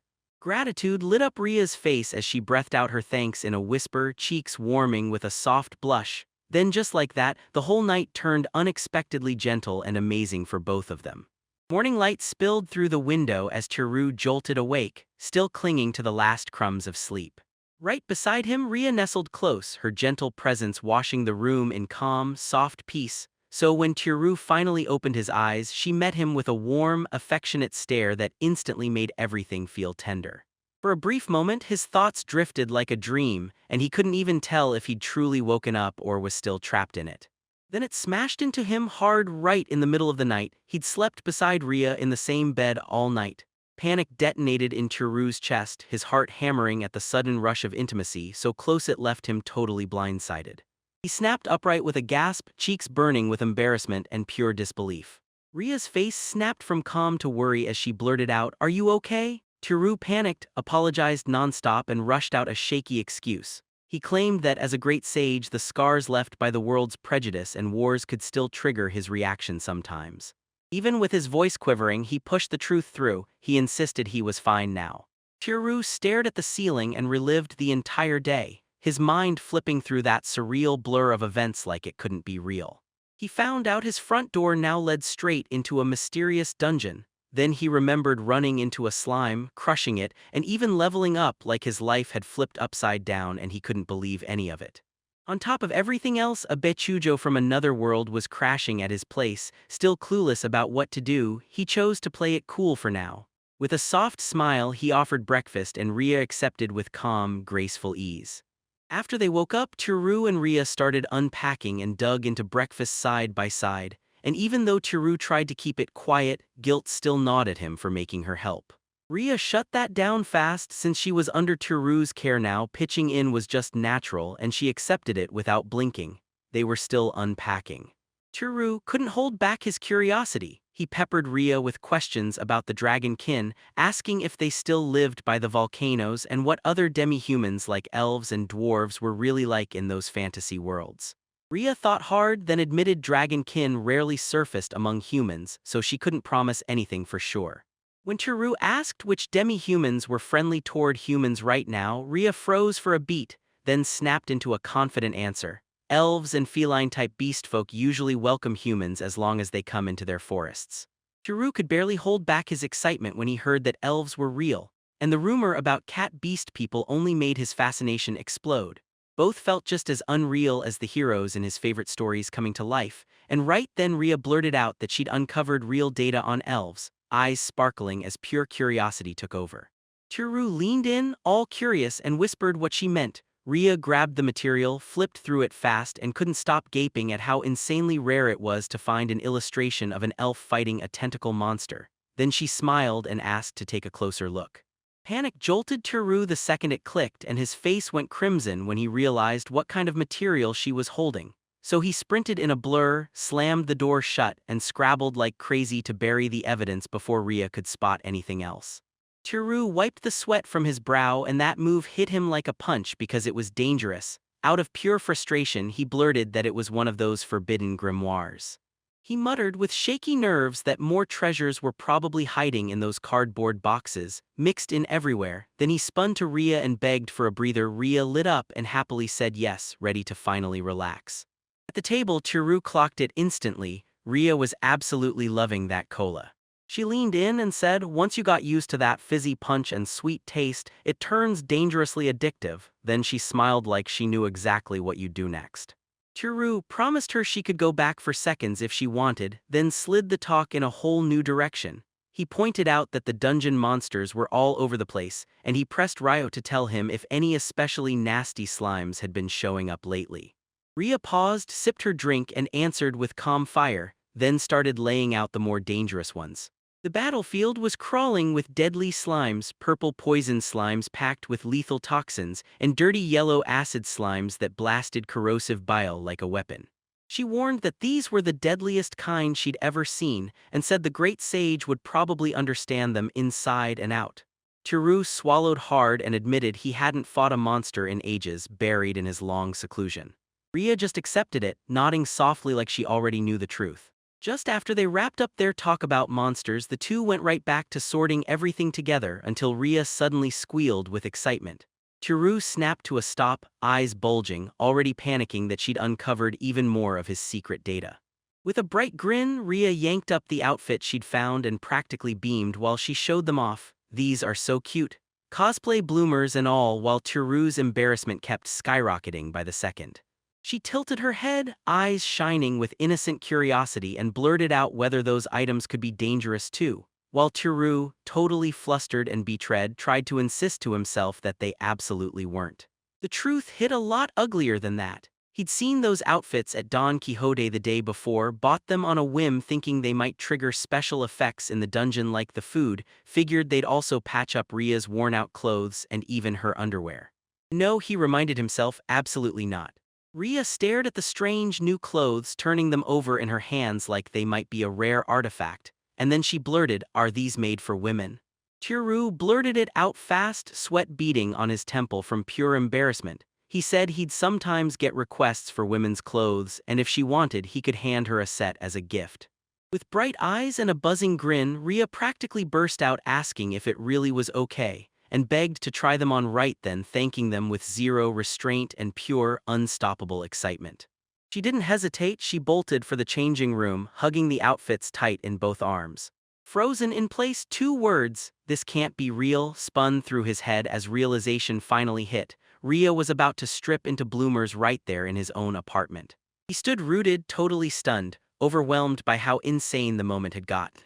Rhea burst out of the changing room in her bloomers. Cheeks wore a shy, rosy glow of curiosity and quietly glanced at Chiru like, "Tell me, does this outfit suit me?" Chiru froze on the spot, his eyes wavering because no words could escape him, while that snug bloomer hugged Rhea's curves, turning her hips into a bold, healthy curve. As the fabric brushed her thighs, his mind wandered straight into imagining a lap pillow. His thoughts kept slipping between finally calm and oh no, once he realized he'd accidentally blurted it out loud. Then Rhea repeated his words in sweet confusion, right down to the pillow part, and Chiru's calm vanished into a quiet panic as he scrambled to play it off. Instead of praising her for how good the outfit looked, he just sat there, oddly grateful, and quietly thanked that weird manger of his, the twisted mansion and dungeon fusion that had handed him this wild, mind-bending gift. Rhea gave a soft smile, said her undergarments would dry soon, and warned she couldn't stay this cool for long. Then she totally enjoyed her new bloomers way more than Chiru ever expected. As night crept in, the 2 girls huddled at the table, finishing the first round of packing and digging into dinner. Then Chiru leaned toward Rhea, desperate to know what she was planning next. Chiru demanded to know why she couldn't pop back to the surface at once, and Rhea gently told her that a while back. She pushed deeper into the dungeon with her comrades, then chaos hit, they scattered, she got stranded, and somewhere along the way her sword vanished. Chiru listened hard and finally clicked. Even if Rhea hadn't clocked it, that incident probably left scars she couldn't shake, which is why she froze at the thought of going back alone. Rhea finally admitted she'd been clinging to one thin shred of hope, that other adventurers might stumble onto this mansion while they were out exploring the dungeon. Her voice fluttered with a little nerves as she asked if it would bother Chiru if she stayed by his side until then. Then Tiru smiled, calm and unshakable, and said as the great sage, he saw absolutely no issue with it. She could stay as long as she wanted, right up to forever, if she truly wished. Ria lit up with joy, but she knew she'd have to surface someday, so with a pause in her breath, she couldn't help but wonder quietly if she could come back to this house and see Tiru-sama again. Tiru, cheeks flushed with joy, practically blurted that she could drop by any time, because he'd be thrilled to welcome her the moment she arrived. Ria smiled and asked if she could take a bath, and Tiru didn't hesitate one bit. He gave her the go-ahead. With everyone gone, he shut the door behind them and tried to wrangle his thoughts into order. He took one deep breath, steadied his nerve, and started plotting his next move, while Ria soaked in the bath. He decided to sweep the dungeon one more time, and as he drifted deeper, the silence felt almost unnatural. There weren't any monsters in sight, goblins didn't even scare him anymore, and that eerie quiet settled over him like a strange, peaceful calm he'd never felt before. Ria had told Tiru the same rule again and again: monsters don't just pop into a room that looks empty. But Tiru still couldn't wrap his head around it when a slime showed up in the exact space he'd already checked and watched go clear. He sat there replaying everything he knew about slimes. They start tiny, about the size of an eraser, then slowly swell until they're big enough to go after humans, and the little ones usually bolt the moment they're seen, so whatever slime had shown up must have been lurking under that shield, growing in silence until it finally hit the size where it could strike. He finally committed to his original plan, testing what food from his world could do to this one. So he hauled in every kind he'd brought for the occasion, then Tiru dug in with pure grit, ready to kick off his next experiment. From his own experiments, Tiru figured out that food from his world could jack up your personal status by around 50%, and he already nailed down the hits. Cheese sausages cranked strength, salad boosted MP, and potato chips made you quicker and more nimble, while some foods did nothing and others either healed you or even supercharged stats you'd already boosted. Staring at his status panel, Tiru couldn't help but grin. His skill had no maximum level limit, and that discovery hit him like lightning. To prove the boosts actually worked, he snatched a grip strength tester and squeezed hard. The moment he did, his eyes shot wide. His hunch was dead on. Those boosted stats were punching straight into his real physical power, just like he'd calculated. Fueled by pure grit, Tiru felt the urge to level up all over again, then tiptoed down the silent corridor, half expecting a slime to ambush him, even as a strong hunch told him the place was finally clear. Tiru spotted a tiny slime lurking in the dungeon, and he immediately knew that wiping it out would net him almost no experience, because of how small it was. But he figured since it was so small, it probably didn't pose any real threat. He decided to nurse it along until it got stronger, planning to crush it the moment it was worth the prize. Then there was this other chance too, at Mai. It could multiply like crazy. It hooked him instantly. He'd been mulling over whether he could breed monsters and use them to level up faster and smarter. Back in his kitchen, Tiru dropped the slime into a clear container, poured in some water with vegetable scraps, then stabbed a few tiny holes just to let it breathe. His whole setup was finally ready. He leaned in like a meticulous scientist, staring that pale white slime down. Its color screamed safe, unlike the purple and dirty yellow kinds that everyone feared, so he decided this one was harmless and snapped the creature into a box for now. Tiru stared at the slime trapped in its little container and couldn't help grinning at how adorable it was getting, then immediately started wondering if he could pull off keeping other creatures too, and yeah, he really mulled it over. After what happened in the dungeon, Ria's still spooked of monsters, and the mere idea of her stumbling on the slime he's carrying makes his gut twist with unease. Panic hit like a punch. Ria had probably wrapped up her bath, and he scrambled to shove the slime into hiding, eyes darting across the room in terror. A wild idea exploded in his head: stuff the slime inside a box of arrow books, hide it under those forbidden grimoires, and Ria would never even think to peek, too embarrassed to admit she was curious. He swore it was the perfect hiding spot. She'd steer clear of it completely, and he'd get a reason to hover nearby and keep watch. With a grin full of nerves, Tiru slid the slime's container into the box, told it to behave and stay put while it read forbidden grimoires, then shut the whole secret down tight, sealing the hiding place like it was locked in forever. Tiru froze stiff when Ria stepped in and asked if something was wrong. Then, shocked out of his silence, he blurted that everything was fine. Ria flashed him a warm smile and told him the bath was free now, so he could go on ahead. Tiru's gratitude burst out as he thanked her and bolted away. Afterward, still soaking in the bath, Tiru's mind started racing. What if hiding something from another world like that slime on Earth really was a bad idea? If Ryo found out, trouble would explode fast. So Tiru made up his mind. Once he was done, he'd haul the slime right back into the dungeon. Then he pushed up out of the tub, ready to act on that plan. To make sure he didn't miss anything weird, he spotted it. One lock on the slime's container was hanging open. Had he forgotten to shut it? He held his breath and lifted the container out of its hiding spot. Rhea spotted Tiru and broke into a grin, asking if he was headed somewhere. Tiru told her he was slipping into the dungeon for a bit, then promised, "I'll be back before you even miss me." Once they slipped inside the dungeon, Tiru crouched by the slime and murmured an apology, then told it, straight up, that it had to stay put for now. He swore he'd come back soon with tastier food and a bigger tank and begged it to just behave until then. Tiru slipped back home and Rhea greeted him with a sharp, "Where'd you go?" Tiru shrugged it off like it was no big deal, then leaned in and asked, "So, did you spot any white slimes in the dungeon?" Rhea snapped, shocked. She'd heard the white slimes were wiped out for good. With nobody spotting one for the last 20 years, Tiru froze in shock when he realized the slime he'd found was one of the rarest around. Tiru decided that if it wouldn't go after humans, he could keep it right in his room, safe. Then he geared up to hit the dungeon again, and even Rhea, worried in her gut, urged him to be careful. Back in the dungeon, Tiru's instincts kicked in. Something felt wildly off. The Tupperware sat wide open, the white slime nowhere in sight, gone. Tiru froze, confusion and alarm crashing in, and spun around fast, desperate to spot where it had vanished to. As Tiru pushed deeper into the dungeon, his eyes snapped to something that definitely wasn't supposed to be there. Kakwan Muru sat there in the form of a tiny figurine, and when he reached out to touch it, it felt weirdly slippery and soft, so fascinating that, for a moment, he completely forgot where he was. He scrutinized the little figurine, stunned to find something like this sitting in a dungeon, like it must have snagged on his clothes and dropped before he even noticed, but no matter how hard he tried, he couldn't remember ever buying it.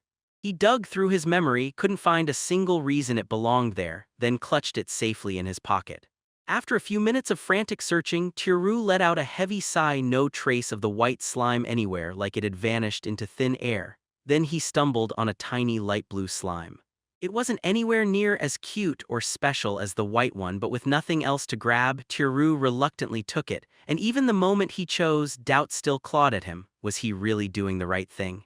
As Tiru stared down that tiny slime, it snapped and bit his finger, jolting him back in surprise. Then his face tightened because that little thing wasn't cute at all yet. Still, he made up his mind. He'd keep it until it finally grew bigger. Later, when Tiru finally slipped back home, Rhea greeted him like a breath of warmth and immediately teased him for taking his sweet time. Tiru admitted the truth. His return got dragged out because he'd been pulled into digging through a forbidden grimoire. Tiru carefully set the Coke 1 Muru figurine on the table and bolted his hands into the task next. He ran his fingers across it, smiling at how smooth it felt, and then his mind snapped back to that slime he'd hunted for ages, because tomorrow he swore he'd finally find out what that light blue slime could do. That night, Tiru finally called out, asking Rhea if it was time to start getting ready to sleep. Under the covers, Tiru tossed and turned, wide awake and unable to drift off, while Rhea beside him slept soundly like nothing in the world could wake her. Even if everything felt okay, Tiru had to remind himself, Ryo still panicked at the thought of sleeping alone, so they ended up sharing that bed again. Rhea, in bloomers, decided to make this brutally hard for him. His heart hammered like crazy as her bare legs brushed past, and his thoughts instantly spun out of control. He tried to steady his mind, but one thought kept chewing at him. If only he'd worn them differently, maybe with shorts, maybe with sheer caprice, anything to dodge the awkwardness. He fought to relax, but sleep just wouldn't show up. Then it hit him, something was seriously wrong.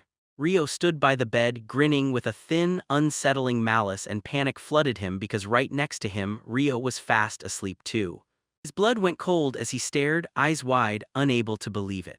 Two Rias, one fast asleep in peace, the other standing in front of him with a soft smile in the dark, made Tiru's head spin as his mind scrambled to make sense of what shouldn't exist. Chapter 6. Tiru lay in bed, wide-eyed and confused. Startled from sleep, he froze as Rhea stood close as if she were on top of him. His heart raced in confusion, unable to grasp what was happening. His mind reeled in pure disbelief. Rhea slept peacefully beside him, yet right in front of him stood that same girl, standing tall and refusing to bend, and the whole scene threw him into a spiral of confusion and dread. But something felt wildly wrong. Right in front of him, Rhea stood impossibly small, perched on the bed like a real, tiny doll, and Tiru just gawked, his mind spinning in pure shock.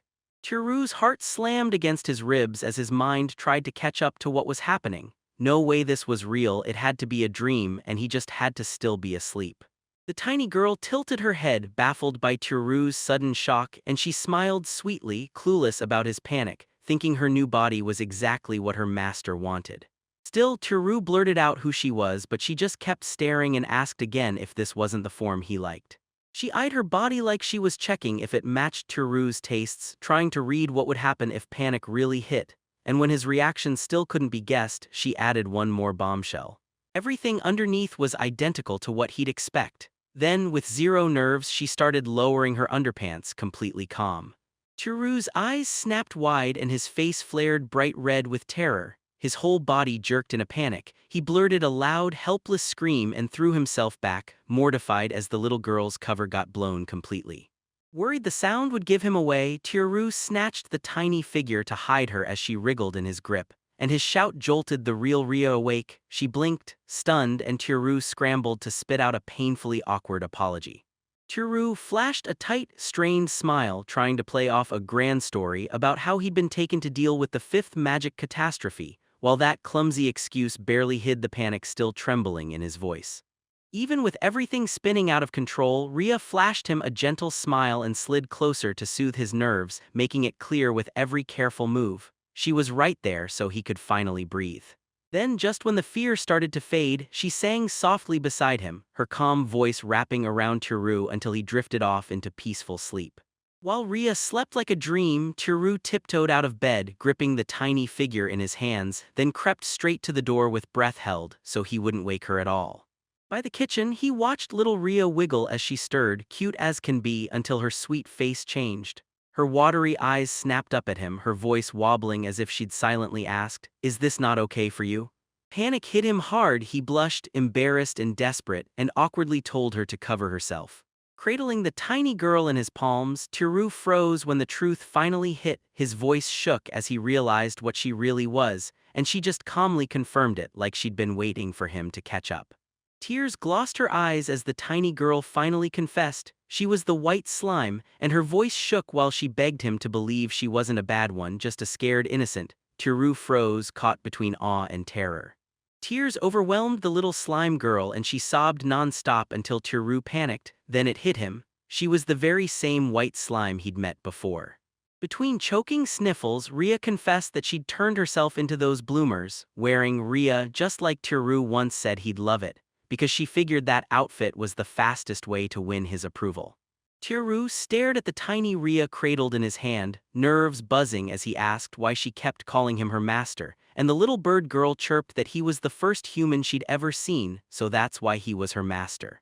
Tiru froze, stunned by the thought. Was this just like baby chicks imprinting on the very first thing they see? Was what she was showing him real affection, or was it only because he'd been feeding her and giving her attention? Rhea flashed a warm smile, her eyes blazing as she crushed his doubts, because it wasn't just an act, she genuinely adored her master. The slime confessed that just thinking about him lit up her whole heart with warmth, like she'd do anything for him.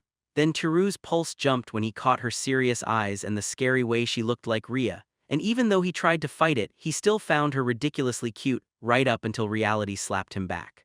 She was still a slime. Tiru nervously asked the slime if she was female, and the slime paused, considered it, then said, "I'm a slime, I don't have a gender," because for her kind there's no real difference between girl and boy. Tiru nodded, still trying to wrap his head around it, but the moment he did, the slime sprang off and rocketed toward the floor.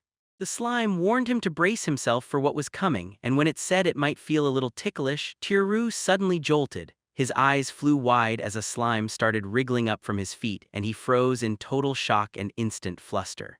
Caught off guard, he blurted a sharp gasp, his arms whipping around as he scrambled to make sense of what was happening.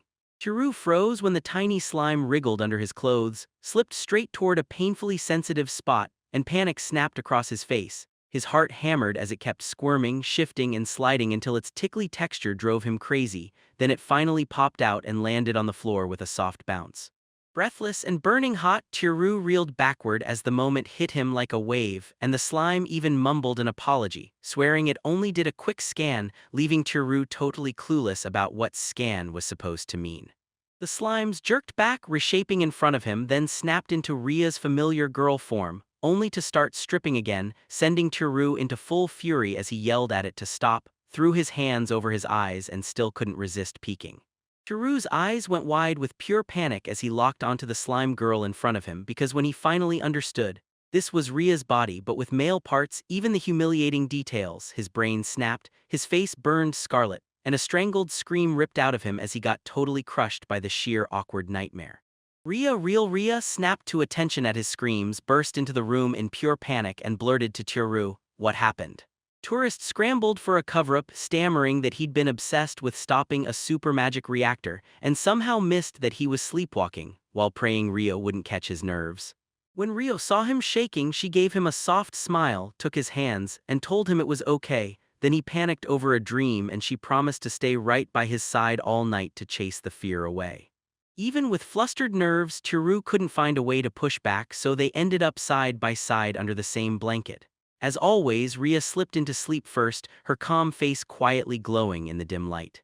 A few minutes later, when the room finally fell silent, Tiru tiptoed back out like a ghost, terrified to wake Ria, then whispered to the slime, who revealed that as a slime, she could shift into both male and female traits at will, and Tiru immediately begged her to pick just one. The slime girl nodded, slid confidently into place in front of Tiru, and grinned like sunshine as she swore she'd obey every one of her master's orders. Then she leaned in and said that if she ate human food, she could grow into a human-sized helper. Fulfill every last one of her master's wishes, yes, even the twisted, darker ones. Tiru blushed hard and tried to dodge the moment, not knowing what to do with her overflowing enthusiasm. So he asked why she was so devoted, and the slime girl just grinned back, declaring that helping her master was literally her reason for everything. She kicked off the tale of the white slimes, once a tribe that lived in peace beside humans, copying the ones they loved, and getting looked after like that was simply the way they survived. As the days dragged on, their power to transform and even their capacity to love turned into irresistible bait for the worst humans, and soon people started hunting them down, hauling them deep into dungeons where they could finally hide from being mistreated. Slime Girl insisted she'd never thought humans were truly evil, then smashed that fear by ditching her friends and charging into a dungeon anyway. Tiru listened, grinning hard, because he was the first person she'd ever met, and when she lit up saying how thrilled she was to meet Tiru-sama, he just awkwardly reminded her he wasn't even from that world to begin with. Tiru's mind sparked, what if he leaned into the slime's wild shape-shifting as it grows? Without wasting a second, he decided to feed it like crazy, certain it could become useful to him in a dozen ways. Then he turned to the slime and asked what it craved, and the slime girl brightened up and said human food was all delicious, while the adult insisted every single dish was packed with nutrients. Tiru watched the slimes trade knowledge like secrets, then decided, all right, let's turn all this into a real, proper meal. The slime girl dug in eagerly, her whole face brightening as the flavor hit, and she couldn't stop enjoying every bite, way better than anything she'd ever had before. Tiru watched, eyes wide, and finally blurted out what she was usually eating. The slime girl beamed and told Tiru she usually survived on dungeon moss, and on monster corpses too, though by the time she got there, there was rarely anything left to snack on. When Tiru heard that, a soft smile tugged at him as he finally understood why his simple meal hit her so hard. Then she bounced in place, nodded over and over, eyes lit up with pure joy as she dug into her food again and again. When Tiru saw the slime girl struggling to lift that fork, he leaned in and told her she could snap back into slime form if the human look was too hard to handle. Yet she froze, confessing she was terrified her master would scold her if she couldn't keep up that perfect appearance. Smiling, Tiru leaned in and promised her he wouldn't get angry and urged her to switch into whatever felt safest and most comfortable. Then, with a huge wave of relief, the slime girl melted back into her natural, gooey form. And she happily dug in, finally able to eat without the weird awkwardness of her humanoid body.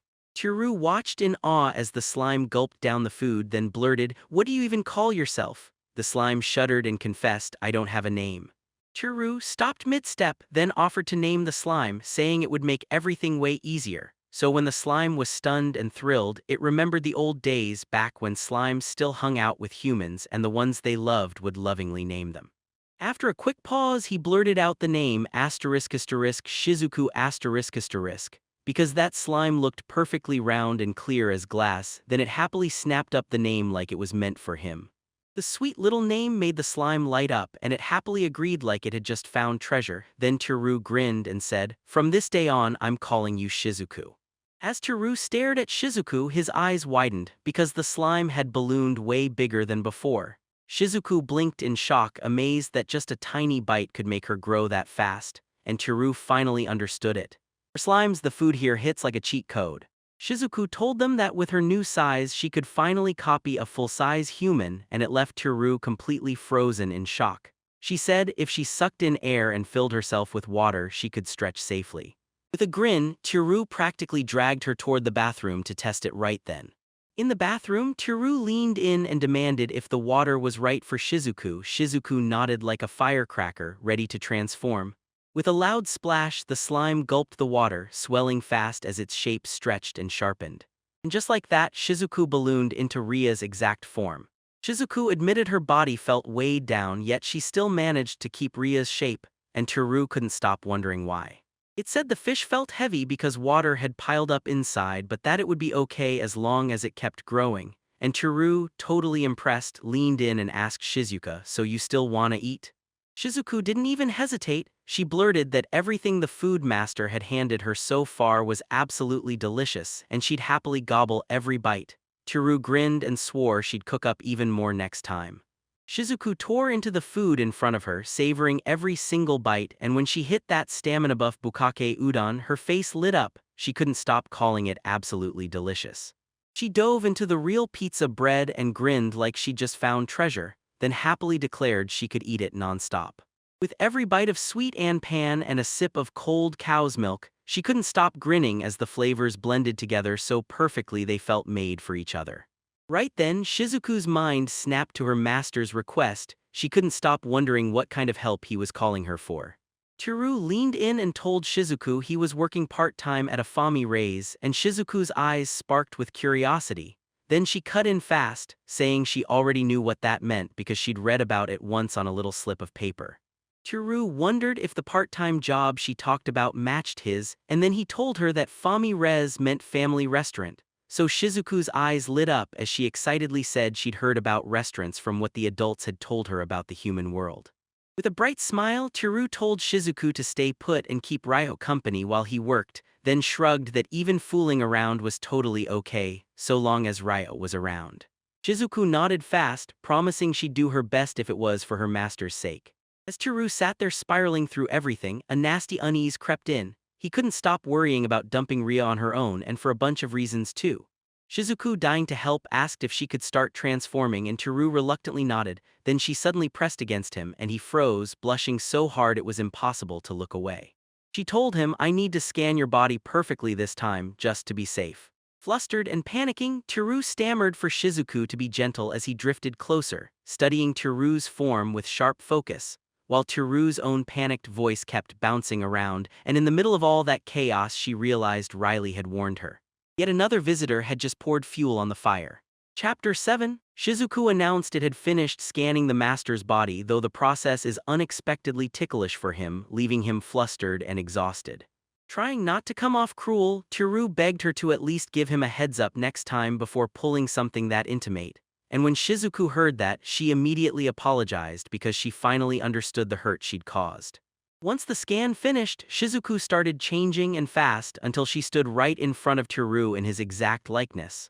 Teru went stiff on the spot, totally freaked out. It wasn't just a mirror moment. Seeing his own face and body staring back hit him as wrong in a way that crawled under his skin, even with it looking flawless. Shizuku told him there was nothing wrong at all, then gushed about how awesome Teru was, so cool. Next, Teru ordered Shizuku to stick with Ria while he dashed off to his part-time job, insisting she act like a great sage and hold everything together. Shizuku lit up at the praise and agreed on the spot, no doubts, no delay. But inside, worry clawed at her. Her tiny heart jittered as she watched her master work while she and Ria stayed home doing nothing, so she started wondering if she should step up instead. Chiru found her offer tempting, but he still froze, convinced it felt wrong to hand his work to her. Then Shizuku cut in, reminding him the master feeds him so well and that human food doesn't come free, making her proposal hit even harder. Since Shizuku didn't have a single coin of her own, she decided to help him pay it back this way. Then Chiru panicked, thinking the job would crush her, but Shizuku pushed back with steel in her voice, insisting she could handle it, and he couldn't believe how stubborn and determined she was. Shizuku asked if she could grab the kitchen ingredients, and Chiru stammered a nervous yes. Then Shizuku started flying around the shelves, cooking up a finished meal in seconds with skills that totally caught everyone off guard. Soon enough, she slid out an authentic pizza-style bread made with plain bread as the base, straight up identical to the one her master had cooked before. Chiru's jaw dropped as he realized Shizuku nailed it perfectly, right down to the presentation, almost mirroring his own. Chiru took a bite of the pizza bread she'd made, and Chiru couldn't help but light up. He grinned and swore it was delicious, shocked that Shizuka nailed not just his cooking but his exact skill and vibe too, because she proudly told her that when she scanned him earlier she didn't stop at his memories. She copied his habits and behavior patterns as well. Chiru sat there, stunned by how insanely well Shizuku had copied his manners, like she'd cloned him. While he tore into the pizza bread, he couldn't help thinking how amazing it would be to have her cover for him, especially if the dungeon disappeared right when he was stuck at his part-time job. Just one stand-in, maybe twice, would feel like pure relief. Chiru decided to lock it in. He'd bring Shizuku along to scope out his part-time job, and she practically bounced with joy until one tiny problem popped up. Chiru tried stuffing Shizuku into his pocket, but she had grown too big. Now he didn't know what to do until Shizuku asked if she could borrow Ria's look again, and Chiru shut it down fast. The staff area was off-limits to anyone outside the crew. Shizuku asked if it was okay as long as nobody caught her, then she grinned and suggested she'd slip into his clothes, because she could copy fabric itself.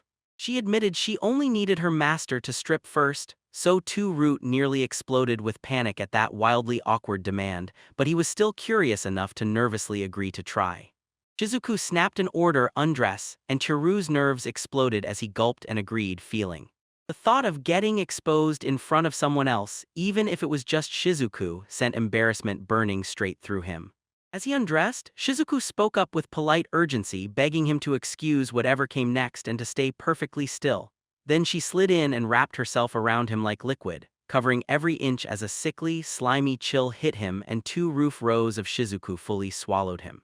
Then she turned into the clothes right in front of him, done. When it was over, he froze, staring at the mirror like it was magic, the fabric looking lifelike from every angle, even though he could still feel that gross, slimy weirdness under his fingertips. For a moment he let out a breath and started to relax. Then Shizuku tweaked the outfit's shape and Chiru jumped again, totally caught off guard. Chiru was so flustered he buried his face in pure embarrassment, while Shizuku blurted out a shaky apology. She didn't mean to make things awkward, she just couldn't help noticing a certain spot that caught her off guard and somehow made him unexpectedly cute. The tension snapped tighter between them, leaving Shizuku terrified and Chiru completely tongue-tied, both begging for that awkward moment to finally blow over. Once everything finally settled, they burst out into Japan's dimly lit streets, and Shizuku's eyes went wide with pure awe. She'd heard tales of the outside world, but seeing it in real life hit different, with neon signs blazing and towering buildings towering over her like a dream come alive. Chiru started breaking down how the modern world works for Shizuku, and it was obvious she'd fallen out of some other realm, and while he promised he'd show her more later, he told her to lock in the basics, right now. He pointed at the car and said it was like a travel horse, only way faster. Then his face went dead serious as he warned her. If one hit her it could kill her, so she'd better stay on guard. After midnight, they kept trudging down quiet streets with almost nobody watching, and that made every step feel freer. Chiru shot ahead and pointed out the footpath for walking, the road for cars, and then drilled the traffic lights into her, red for stop, green for go. Shizuku hung on every word, determined to remember his lesson word for word. They finally burst into Chiru's cozy little cafe, and Chiru told Shizuka, "I'll go in like we planned," then warned her to stay calm and not pull anything weird. She agreed with a bright grin, no hesitation. Hisano, the cafe coworker who knew Teru well, stared in shock when he showed up in the dead of night, and when Teru blurted an apology, asked for leave, and promised he'd be back tomorrow, Hisano waved it off. "Don't worry, I'm just glad you're still in the middle of moving anyway." She teased him with a grin, poking at the mansion and asking if any ghosts were lurking around. Ghosts showed up, basically screaming that he'd scored the place for a steal, and Teru just forced out a laugh, praying nothing else would haunt him. While his honor dismissed it as dull, Teru knew the truth.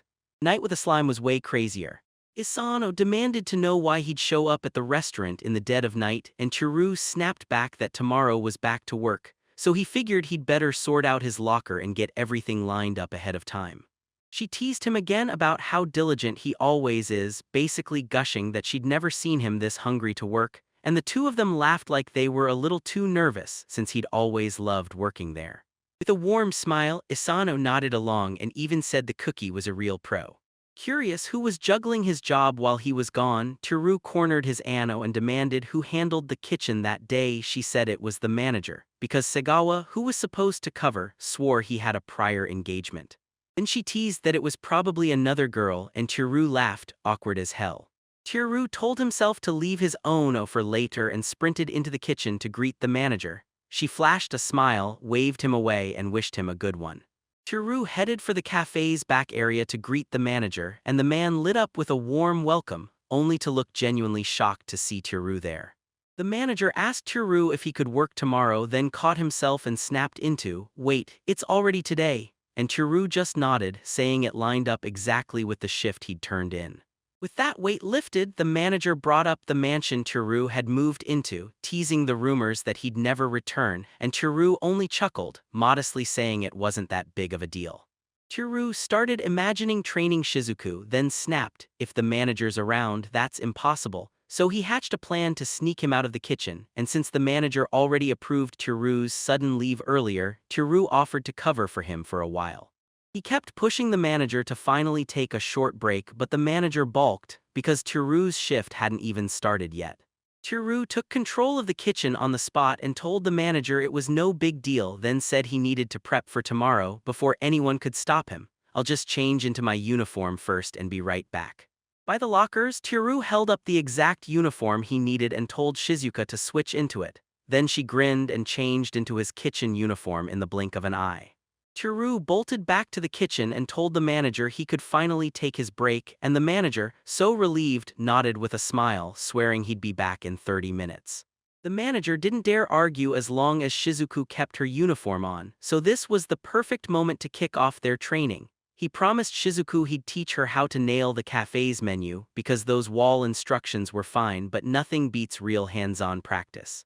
He jerked to a stop, spun to Shizuka, and demanded, "Did you get what I said, and what do you think?" Doubt still flickered in his voice, like he couldn't shake the feeling that this plan might have been a mistake from the start. Shizuku, to his huge relief, said she'd already memorized it all, leaving Teru staring like, "How is that even possible?" Right then, Hisano exploded into the kitchen in total panic. Teru snapped, "What happened?" And she blurted that the late 19s group had just shown up. Sensing the pressure closing in, Teru reminded himself that the late 19s crew wasn't evil. They were pure chaos, showing up out of nowhere, blasting through the door with orders for way too much food, then whipping the whole place into a commotion. He sucked in a deep breath and tried to steel his nerves back for what was about to hit. Teru snapped his head toward Asano and asked where the manager was. She said she'd checked his usual smoking spot and came up empty, then told him to rely on Teru for now, and Teru nodded, signed. He was still bothered that he ended up working for free after pushing for it himself. Before he could even grumble, Shizuku cut in fast, eager to help. Stunned by how eager Shizuku was, Teru panicked and snapped at her to wait. Too late, she was already bursting with excitement and ordered her master to watch her work.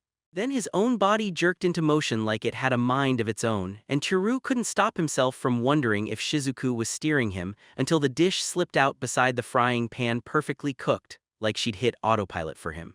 Teru watched Shizuku stride through the cooking with total confidence, stunned that she'd memorized everything in no time. Then his face lit up as she took in every detail and practically glowed when he praised her, and Teru couldn't help but think maybe he could finally hand the kitchen over to her for good. As the long night finally bled into morning, Teru dragged himself home, yawn stifling with every step. because with only 3 hours until his next shift at 8, he had no clue how he was supposed to sleep a wink. Shizuku spotted the exhaustion on his face and quietly offered to take his place so he could stay with Ria, but Tearu shook his head, refusing her help and insisting he was the one who should work. Shizuka shyly nodded along and asked if she could crash beside him and Ria, and Tearu blinked in shock before giving a quick yes, then warned her firmly not to let Ria catch her. As they finally dropped under while the covers hugged her tight, Ria dozed peacefully, totally oblivious to what was happening, and Shizuku snuggled in even closer, basking in that gentle warmth, thinking how comforting and peaceful the master's bed truly felt. A few hours later, Tearu jolted awake to his phone alarm blaring like a siren. Still half asleep, he checked the time and thought it had to be 10 until the numbers hit, and his eyes went wide. He'd overslept and he was already late. Panicking, Tearu froze because his shift was supposed to start at 8, so why hadn't that 7 o'clock alarm dragged him up? He snatched his phone and saw a message, half hoping it was from Shizuku even while his brain refused to accept it. Sure enough, it was her, telling her master sweetly and clearly to rest well. Chinese letter, Japanese letter, Japanese letter, Japanese letter, Japanese letter, Chinese letter, Japanese letter, Chinese letter, Japanese letter, Japanese letter, Japanese letter, Japanese letter, Japanese letter, Japanese letter, Japanese letter, Chinese letter, Chinese letter, Japanese letter, Japanese letter, Japanese letter, Japanese letter. Chinese letter, Chinese letter, Japanese letter, Japanese letter, Japanese letter, Chinese letter, Japanese letter, Chinese letter, Chinese letter, Japanese letter, Japanese letter, Japanese letter, Japanese letter, Japanese letter, Japanese letter, Japanese letter, Japanese letter, Chinese letter, Chinese letter, Japanese letter, Chinese letter, Japanese letter, Japanese letter, Japanese letter, Japanese letter, Japanese letter, Japanese letter, Japanese letter, Japanese letter, Chinese letter, Chinese letter, Japanese letter, Chinese letter, Japanese letter, Chinese letter, Jap. Tearu stumbled out of the room, still dizzy from waking up in a full-blown panic, and when Ria leaned in with a soft "good morning," her gentle voice wrapped him in quiet relief. When he came closer, Ria's face tightened with worry and she asked, "Are you feeling any better?" Tearu froze, baffled, trying to piece it together, then it clicked. This morning he'd woken up, then crashed right back into bed, swearing he was well, and that's when he realized it. Shizuku had been pretending to be him. Still a little rattled, he blurted, "I'm fine," and shot back, "Did you eat breakfast, Ria?" Ria blinked, then said she'd already finished the sandwiches he made that morning, and Tearu nodded hard, silently thanking Shizuku in his head for being absolutely amazing. Wanting answers fast, Tearu told Ria he'd be going to a sage meeting and that he needed to use his transition magic to get out, so she grinned and wished him a safe trip as he headed off. The second he stepped into the cafe, a young waitress clocked him instantly, flashed a polite smile and greeted him like it was second nature, while Tearu, hidden under his hat, sunglasses and mask, stayed perfectly disguised. The waitress froze for a heartbeat, then asked if he wanted a table by himself, and Tearu immediately clocked it. It was Tatishi's shift today, that cool, composed high school beauty, but even she got caught off guard by how he looked. He told himself the disguise had to be done. If he walked in as himself, people would have freaked out the second they saw two of him. At once he stayed cool and told them plainly he only needed a table for one. Tatishi kindly steered him to his seat, then ushered Tearu into a hush-quiet corner at the back of the cafe where his disguise fit like a charm. He ordered a mixed grill set, and the waitress gave him a respectful nod before gliding off like nothing ever happened. While Tearu waited, he swept his eyes across the shop. Nothing looked broken, no chaos flickered in the aisles, and the menu even looked spotless. The customers all looked content too, like Shizuka had everything under control. Soon, the waitress came back and slid the mixed grills right in front of him with careful hands. He stared at the perfectly arranged plate, amazed by every tiny detail, then started eating in quiet bliss, savoring the craftsmanship down to the smallest bite, and when he was satisfied, he buzzed the waitress back. The waitress froze, then inched forward and asked what was wrong, only for him to snap with a tense glare and urge her under his breath to get the chef.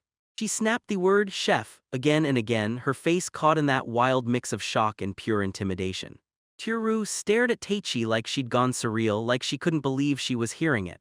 This was a family restaurant, after all, so no real chef should be here, and yet he pushed it anyway, jaw tight and fist clenched, determined to make his point hit hard. Tearu snapped he couldn't hold back anymore, then blurted out, completely overwhelmed by how insanely good the meal tasted, that the chef had to be praised right to his face, and he kept repeating it like, "Listen to me." The waitress, eyes popping and cheeks blazing, blurted out that she'd call the chef immediately, while Teru sat there at the table, breathing a little hard, already knowing that even at a tiny family spot like this, asking for the chef would turn into the talk of the place for days. Moments later, the chef finally slid in, smiling sweetly as she greeted Teru and thanked him for his patience, and it was a total twist. It was Shizuku in Teru's place. Shizuko froze as soon as she recognized the man at the table, her bow shaking with nerves while shock stole her voice. She stuttered, scrambling to call her master, yet Teru stayed icy calm and spoke loud enough for everyone to hear. Shizuku blurted out how much she loved the chef and how truly thankful she was for that killer mixed grill. Then Teru suddenly stood up, offered no explanation and said he'd wait in the restroom, leaving Shizuku frozen in place, cheeks blazing, completely baffled and on edge. Inside the restroom, Teru snapped in a frustrated voice, grilling her like, "What were you thinking?" Shizuku freaked out, babbling apologies and said the second she left the cubicle, everyone would clock her. Teru let out a heavy sigh, told her that wasn't the real issue, and declared he'd handle the rest of the work today. With tears in her eyes, Shizuku blurted, "Did I mess things up for you?" But Teru's anger melted and he promised, "No, not at all." He knew she was only trying to help, thanked her from the heart, then quietly urged, "Let's head back." Then he told her he'd slip out first, handing over his glasses, face mask, and hat, his whole disguise, then ordered her to wait until she was fully dressed and head home to cook lunch for Ria, who was already waiting there. With a bright grin, he told her he was counting on her, and Shizuku eagerly grabbed the job without hesitation. Teru finally wrapped up the day's grind, collapsed with a huge sigh, dead tired, and still something felt off in the air. Standing outside the cafe, it was like the whole world had shifted, and even Tatishi, who's usually cold and distant, treated him way gentler than normal, leaving Teru wondering what Shizuku had done to make it happen. Dragging his tired feet, he finally reached home and shoved the gate open, then right at the entrance, Teru froze. "If I go in now, there'll be two of me in that house." The thought hit like a jolt, unsettling and unreal, and it made him hesitate on the spot. Then, with everything careful and controlled, he slid inside and quietly said, "I'm back," stepping so precisely he wouldn't wake anyone or spark a single commotion. Teru stumbled in with a startled yell and Ria lit up instantly, finally finding him. She teased him, wagging her words as she asked where he'd been hiding all this time, laughing that he'd somehow gotten really good at doing exactly that. Nervous laughter burst out of Teru as he tried to shrug it off, then it hit him. Shizuku must have invited Ria to play hide-and-seek so she could swap places with ease, and yeah, it was seriously smart. When he finally clocked it, Ria grinned and declared it was her turn to hide. But now Teru felt utterly drained and asked politely but clearly to stop and rest. Ria instantly got it and with a grin declared that while he recovered, she'd rush off to polish her armor. Teru finally exhaled, the tension easing off his chest, and watched Ria bolt away, buzzing with pure excitement. That little blob creature inched along in front of Teru, its round eyes brimming with remorse as it quietly blurted, "I'm sorry, I acted without telling you." Cross-legged on the floor, Teru kept reassuring her it was okay, then promised that from now on he'd only ask for help when he really, truly needed it. Shizuku frowned and shot back, "So why do you even have to ask?" Explaining that her friends swore she'd have to work for humans, especially because he'd fed her and she'd devoured half of his pantry. Then Teru softly stroked her little head, and Shizuku felt that warm, safe comfort wash over her, like she finally understood she wasn't just a pet, she was an equal. Teru sat on the floor with a soft smile and the relief hit him like a spark. He'd actually met a white slime who, even after everything her kind feared about humans, still believed in them. Quietly, he looked at Shizuku and told her he'd take care of the work himself, so she only had to handle what he couldn't. The slime gazed up at him, murmuring "Master" in a tender little voice, its round body wobbling under his touch as warmth and quiet affection poured out of it. That night, Shizuku got a wild idea. Maybe her master should rule over all slimes too. Teru gave a nervous little smile like, how on earth could he take care of all of them? Then later, once Teru finally crashed for the night, Shizuku slid under the covers beside him and drifted off to sleep. Chapter 8. In the quiet of the night at exactly 2 a.m., Teru's phone alarm buzzed softly, and with a light tap he silenced it. He rose carefully from bed, mindful not to disturb Ria as she slept peacefully beside him. Tiptoeing to the door, he didn't even notice Shizuku, the loyal white slime, staring up at him with wide, curious eyes, silently begging to know where her master was headed at this hour. Teru noticed Shizuku's worry and flashed a playful hush, smirking like, "I'm good." then pointed himself straight toward the dungeon to level up a bit more, while Shizuku's big, round eyes stayed locked on him, quietly hoping he'd be safe. With one last soft breath, Teru slipped into the night, hungry for the next adventure.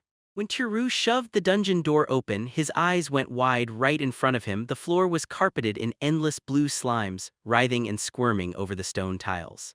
He couldn't stop himself from thinking, what in the world happened here? Realization slammed into him. Those blue slimes he'd left in the box earlier had multiplied into all this, and still, somehow. Even with the chaos exploding around him, Teru's spirit surged, because this was the exact opening he'd been praying for, a chance to level up. With his pickaxe clutched tight, he hardened his resolve and grinned like the timing couldn't be any better. Then he bellowed for every blue slime to swarm him all at once. Breathing hard, Teru stared at the dungeon floor, now totally empty, wondering if he'd finally wiped out every last slime. But as that victory rush died down, panic surged in his chest. He threw his hands up, raging because if there were no enemies left, he couldn't farm any more experience points, and Teru absolutely wailed a dramatic, exaggerated groan about it. Then he forced himself to breathe, checked his stats, and grinned when he saw his level had climbed, so stressing over exp wasn't the end of the world. To top it off, his HP was fully back after he grabbed some food. He glanced at his stats and saw them climbing steadily, but a restless part of him still begged for his level to jump just a little higher. His optimism flipped on the spot as he scanned the area with sharp, cautious eyes, and sure enough, exactly what he feared was gone. There weren't any enemies left anywhere. Once it clicked for Teru, he knew the grind wouldn't stop. If he wanted to keep leveling up, he had to hunt down another little slime somewhere else. While the plan formed in his head, his eyes slid to the steel door and he hesitated, weighing whether to open it or walk away. The iron door in front of Teru slammed shut earlier. Ria had sealed it while monsters chased her, and as long as it stayed locked, the dungeon beyond became a safe zone, just like his own room. Adventurers relied on spots like this to set up camp, and even with caution pounding in his chest, Teru pushed forward, staring at the sealed barrier, wondering what fresh nightmare might be waiting on the other side. Knowing this could be a real disaster, he swallowed his doubts and decided to sneak in a cautious peek first. As he yanked the door open, a deep rumble shook the air and Teru dropped into a crouch, wide-eyed, totally thrown by what was waiting for him. A wall had suddenly slammed into place beyond the door, turning his confusion up to max in a moment that was already tense. Teru pressed his fingers to the stone, stunned, because he was sure Ria had walked out of this very direction, and there was no way she'd lie about it. He still remembered Ria talking about that wall of stone sealing him out of his room, and now he couldn't stop wondering if it was the same impossible barrier. Like maybe a human like him couldn't squeeze through either, just like Ria couldn't step out into the streets of Japan. Suddenly, Teru caught the sound of something moving, and he snapped his head around. Realizing monsters were charging in, he lunged forward to slam the button and seal the door. Then a voice snapped, telling him to move aside, and a hand burst out of the stone wall. Teru got blindsided, stumbled backward as a sudden blast of force slammed into him, and a girl burst through the doorway and barreled straight into his chest. He winced as the impact throbbed through his body, then froze in confusion, until his eyes snapped wide and he realized who just stepped in. A girl, and not any girl at all, a magic user showing up in that unmistakable outfit. One quick look and I clocked her outfit instantly, a sinister black hat, a dark mantle, and a wooden staff clamped tight in her hands. No guessing needed, she was a magic user. Suddenly, she yanked him toward the door and shouted for him to slam it shut right now, her voice shaking with pure panic as she blurted that a giant centipede was charging in fast. He snapped his eyes wide, lunged for the heavy door, and sprinted there with his heart hammering. He slammed his hands on it, gritting his teeth as he fought to shove the door shut, while his mind screamed about the giant centipede. Surely it was the thing hunting that girl. Panic crashed through him as he prayed the door would latch in time, and then, right through the shrinking gap, the centipede's massive head surged into view. A giant centipede loomed over Teru, its massive body swallowing the doorway and crushing the air around him. His breath seized, and he clenched his tiny weapon until his grip hurt.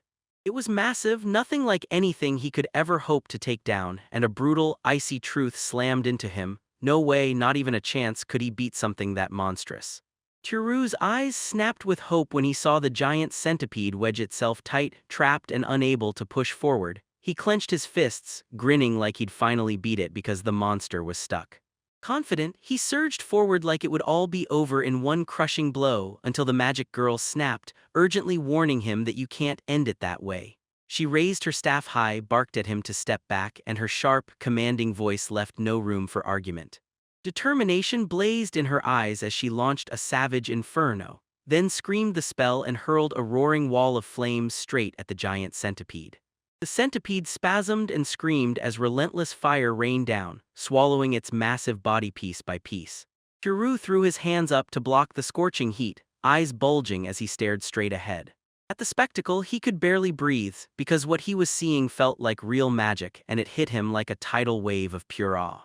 Chirrut crept up to the chart, the air still reeking with the giant centipede's sizzling remains, his grip crushing down on his tool as he held his breath. Had that brutal magic blast finally finished it? His eyes locked on the cracked ground where the monster's body twitched weakly.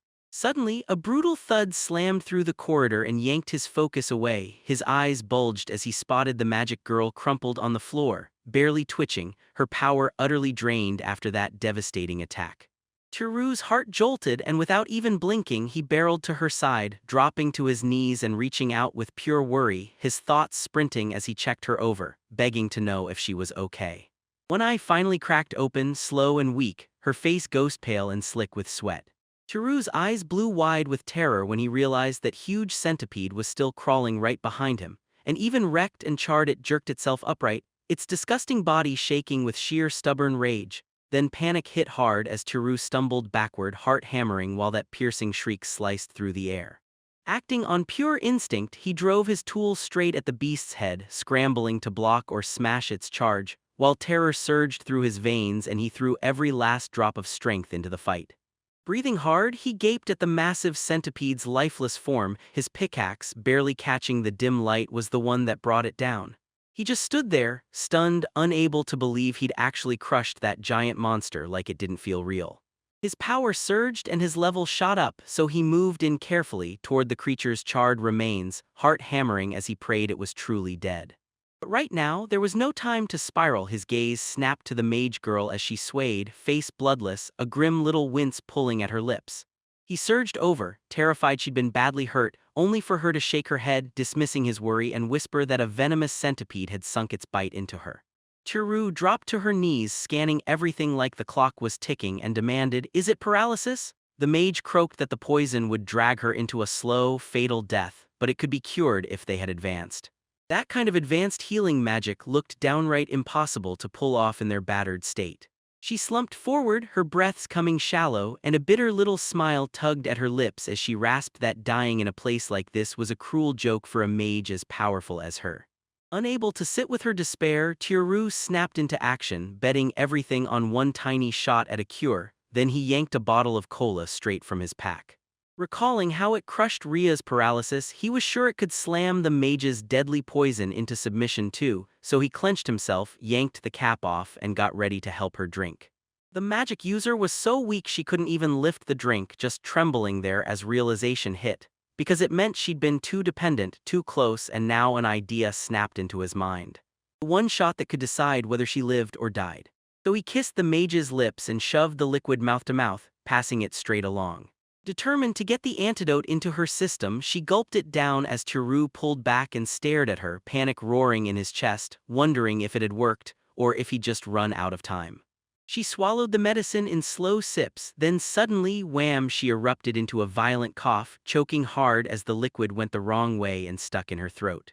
Like it was pure spellwork, the mage blurted out that her body was slowly clawing its way out of the paralysis, and Chirrut snapped back that he'd brewed the panacea himself, then practically ordered her to take a bit more. Sure, he couldn't help doubting whether cola even deserved the word panacea in this world, but he figured he'd sounded so sure just so nothing would look suspicious. Still shocked that the black water truly wiped out the poison, the mage kept down her cola, sweet at first, then a sharp tingling hit her tongue like a secret drug, and she couldn't believe she'd never tasted a panacea that worked this fast. Chirrut noticed she wasn't fully back on her feet, told the magic user he was relieved she was recovering, and warned her stamina still might be shot, then offered her a safe spot nearby to rest and asked if she wanted to come, but she shot him a wary, suspicious look that said she wasn't buying it. Hearing it, she clutched the bottle like a weapon, eyes burning with pure tension, thinking if he meant to attack, he'd better strike fast.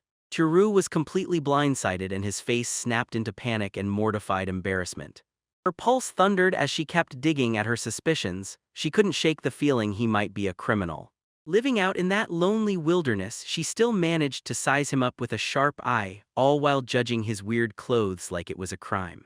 She seethed at the thought that all she truly had to offer was her own body, and that's why she believed he'd helped her. The moment she put that idea in her head, Turu's world flipped into panic and pure disbelief.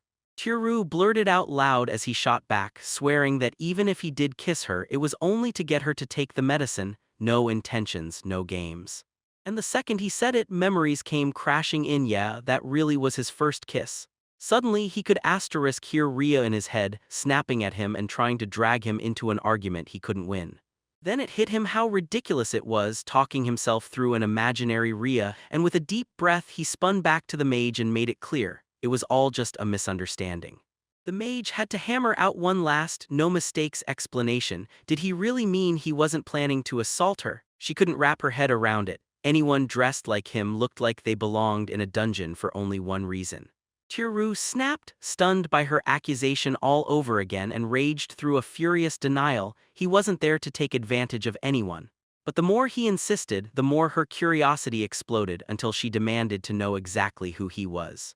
Turu stammered at first, scrambling for words that didn't sound fake. Then he finally blurted out that he was a hermit who'd picked this place just to dodge the loud, chaotic world outside the dungeon.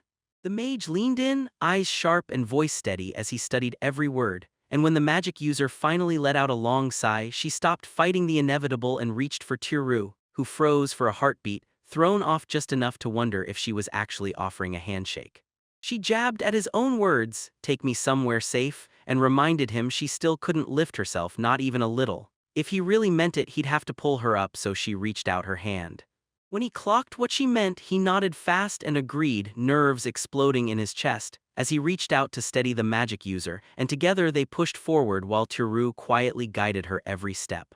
The magic user dropped her gaze, voice trembling with apology and regret for calling Turu out, even though he'd saved her, no less. And with the whole situation rattling her nerves, Turu steadied her with a kind smile and told her it was just common sense to help when someone's in trouble.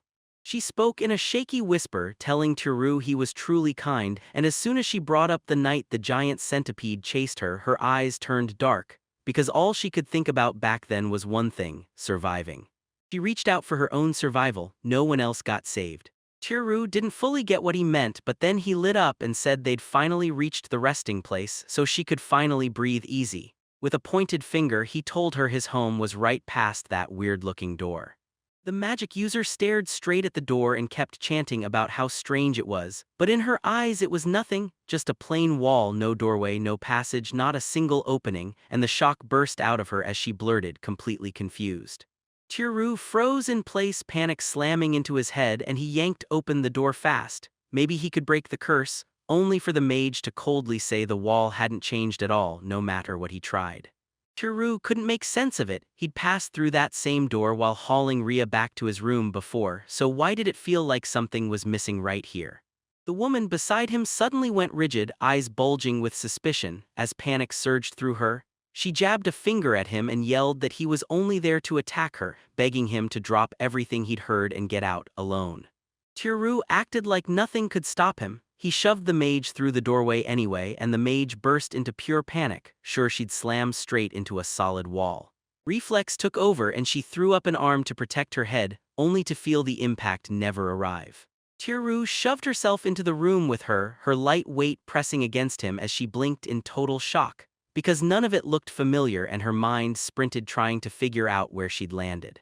Turu stared into his own thoughts and realized he'd been right all along. Only he could see the passage for what it truly was, while everyone else would just smack into a plain stone wall. But as long as he stayed physically connected to someone, they could slip through with him too, either through the back of that iron door or straight through the wall beside the windows. As they pushed deeper inside, a tiny, bouncy Shizuku zipped into view, grinning as it welcomed her master back. Then it turned and peppered him with questions about the mysterious new woman at his side. Surprised, the woman snapped to attention and realized it just a tiny white slime. Shizuku stood tall and proudly announced her name, her smile blazing with pride. Chiru told Shizuku the woman he was carrying was a magic user who'd collapsed from poison. Then he turned to the slime and asked, softly, for help slipping off her footwear, and Shizuku jumped on it without hesitation, bouncing along with pure joyful energy as he quietly slid away from the woman's shoes like a shadow. When the slime finished the job, it flashed its success, and Chiru, still grateful, knew it was time to push deeper into the house. He steadied the weakened woman and guided her down the hallway, hellbent on getting her the care she needed. After settling her on a bench, Chiru took a seat nearby and asked how she felt, only for the woman to brush it off and say she was fine. Shizuku couldn't believe her eyes. How in the world was a room like this even inside the dungeon? Even worse, an endangered white slime was living in there, and that sight made her freeze and look up with sharp, scared concern. Curiosity lit up in her eyes as she studied Chiru up close, teasingly wondering if he was the real deal or just pretending, and her interest only kept growing. Meanwhile, Chiru's cheeks burned as all eyes landed on her. She fumbled for a graceful reply, completely thrown by how fast the whole vibe changed. Ever since Chiru met that magic user in the dungeon and saw her change into comfy clothes, he'd been itching to tell her something. As he stared at her in that moment, he couldn't help noticing her outfit underneath the coat, way too revealing. The magic user calmly tipped off her hat and bam, there were pointed ears underneath, and the whole room froze for a beat, stunned, speechless. Chiru leaned in and asked the magic user if she was an elf, then her smile lit up as she confirmed it. A high elf, no less, and Chiru just sat there shocked that he'd only noticed now. He stared in disbelief as a real elf sat right in front of him, his very first encounter, the first time he'd ever seen one in his whole life. With a teasing grin, she leaned in and asked if human males were especially into elves, Yelef, and that little emphasis hit Chiru like a lightning strike, his face exploding red as his thoughts went blank. Then she shoved even closer, and Chiru could only stammer, totally frozen in surprise. With a sly grin, she whispered that she wasn't the kind of elf who ever owed anyone, and before Chiru could even blink, she shrugged it off with a tease. She had nothing else to give, but somehow he was pretty damn interesting. Those words sent a cold shiver crawling down Chiru's spine. Then she leaned in close, smirked, and teased that she could offer her body as thanks as long as it was only for thanks. Startled, Chiru's panic hit like a wave. She blurted for him to wait, stammering, and even called her Miss Magic like that might explain the confusion. Then she cocked her head with a sly grin, tilting her eyes to him as if to ask, "So you don't want me?" Her gaze sparkling. With a grin still stuck on his face, Chiru blurted in stammers, red-hot and rattled, trying to say, "It's not that I don't want to, I just can't because Shizuka's right there." Obedient, like always, Shizuku suddenly popped up with that bright, innocent cheer, asking if they wanted some private time together, and even offered to sink into the tatami so they could keep going without a single worry. Chiru was totally overwhelmed and couldn't get a word out, just panicked harder as the elf pinned him to the ground, eyes bulging with pure alarm. Even with every instinct screaming at him to break free, his mind raced, reminding himself this wasn't the moment to get sidetracked, especially since Ria was asleep right next door. Suddenly, the door slid open without a sound. Ria stepped in, wearing her nightwear, her eyes still half-lidded with sleep. She rubbed her eye and stared at what was right in front of her. Confusion hit her hard, like she couldn't even believe what had just yanked her awake. The whole room went dead silent, and Ria's face snapped from groggy confusion to full-on wide-eyed shock. Her eyes locked on the sight ahead, a woman perched on Chiru. For one wild second she just couldn't process it, like reality had glitched. Chiru panicked, trying to beat the chaos to the punch. He grabbed Ria's attention and blurted that it wasn't what it looked like, swearing he could explain everything if she'd just give him a chance. Both women barked out shocked laughter, locking eyes as they realized it was each other at that boring stop, fury crawling across their faces when their names got spoken. Yep, ditto, same sorceress and Arya, the knight who just wouldn't mind her own business. These women definitely knew each other. Now the real question is, were they friends, or was it something messier? Chapter 9? The three sat tensely at the table, the atmosphere thick with awkwardness. The elf and the knight both avoided each other's gaze, while Chiru sat in the middle, a bead of sweat running down his temple, trying to process the situation.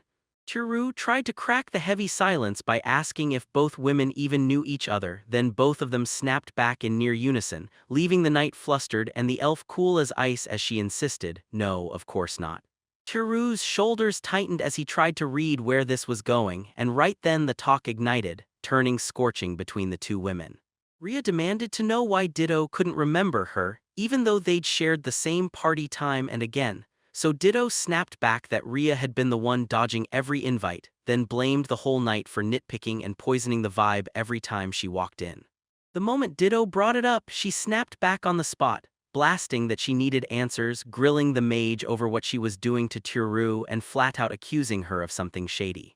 Smirking, the elf teased him, played dumb, and insisted she had no idea what improper meant, then she brushed it off like it was totally normal for humans. Ditto, grinning like she owned the moment, tossed a playful jab at Rhea and blurted whether the knight hadn't already gotten close to the sage, and then teased that missing out was exactly what Rhea had to stop sulking about, because jealousy wouldn't get her a single thing.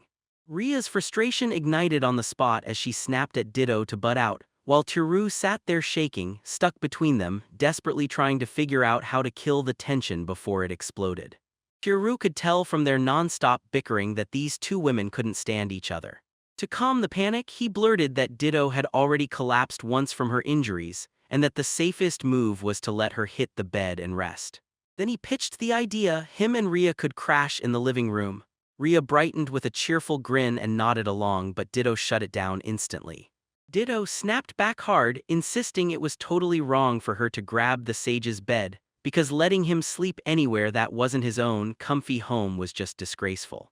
Then she spun on Rhea and tore into her for even agreeing to something so absurd, even going so far as to question whether Rhea was a real knight. Ditto finished by saying it made perfect sense that the living room should be shared by both women, while Rhea just sank into silence, sulking through the whole fight, seething with frustration. That night, Tiru sprawled alone in his bed and finally clocked it. This was the first time he'd ever slept by himself since moving into the house. He kept replaying that first day, how he'd barely settled in when he stumbled on the dungeon, and since then everything spiraled fast. A female knight moved in, and now a female magician was here too. What blew his mind was this: these two stunning women, the kind he never thought he'd even get to meet, were actually bowing to him like he was some legendary sage, and he still couldn't wrap his head around it. Shifting in bed, he finally admitted quietly to himself that he wasn't some great sage or even that important, and still, somehow, he was surrounded by them. Tiru shot upright in pure shock when he spotted Ditto sprawled beside him, and his mind instantly crashed. How was she in his room when she'd sworn earlier she was sleeping in the living room? Meanwhile, Ditto pressed a finger to her lips and shushed him hard, whispering that Arya was already sound asleep, so fast it even surprised her. As Ditto slid closer, he replayed that earlier moment when Tiru had doubted whether he was really a sage, watching every twitch in his face, until Tiru panicked, sure he'd blurted something out by mistake, especially the part about not thinking of himself as some great sage. Tiru's heart hammered as the whole situation crashed down on him, and the thought hit, maybe he had to tell the truth. With a shaky breath, he admitted he wasn't really a great sage and apologized for the lie. When they asked why, he confessed it was because he'd tricked Ditto and guilt was eating him alive. Ditto just smiled at him, warm and steady, telling him it didn't matter if he was a great sage or not, because the moment he saved her life, that truth would never change. She hesitated for a second, then the truth burst out. If it was Tiru, she didn't really mind. Heat rushed to her cheeks as she stumbled over feelings she barely even understood, but Tiru totally missed the whole point. As the space between them felt warmer and closer, Ditto leaned in and softly offered her own truth, because Tiru had already trusted her with a secret. Ditto leaned right into Tiru, her breath shaking as she whispered, half panicked like she couldn't believe she'd ever done something like that before. Tiru stood there stunned, especially with how scandalously revealing Ditto's outfit was, and before she could even form a proper excuse, Ditto blurted that it was totally normal for elves, no getting out of it. Then she leaned in and explained the truth. Elves live so long that their urge to have children stays shockingly low, even if their looks try to tell a different story. With a blush that looked like embarrassment, Ditto blurted at Tiru to promise she wouldn't tell Arya, and Tiru, just as flustered, stammered a formal vow, even though she quickly softened it and insisted that Ditto was all that mattered and that she'd call him Tiru. With curiosity blazing in her eyes, Ditto leaned toward Tiru and blurted out one big question. Where did he live? She even admitted that as a high elf she couldn't make heads or tails of most of what was in his room, so she pushed harder, demanding to know exactly what that place was. Chiru leaned in and told me this room wasn't just a room, it was a doorway to a totally different world. Dido sagged beside him, mind racing as the thought hit, shocked that not the fairy realm, not the phantom world, not even God's own residents might not know a place like this exists, and honestly it's completely unbelievable. Chiru couldn't believe it less, she never thought a whole other world was real until this moment, and while that was hitting her, Dido finally admitted she'd been bothered by something for ages. She couldn't figure out why he kept talking in the monster language, so yeah, it instantly made her suspicious when they first met. Chiru then revealed he was actually using the language from his own country, which just happened to sound like monster talk in Dido's world, and Dido couldn't stop chuckling at how unreal that coincidence was.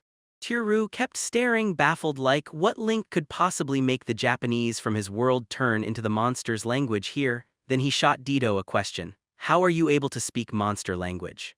Dido started laying it out. When goblins, orcs, basically any intelligent monster show up in the wild, they use this language, and knowing it gives adventurers a huge edge.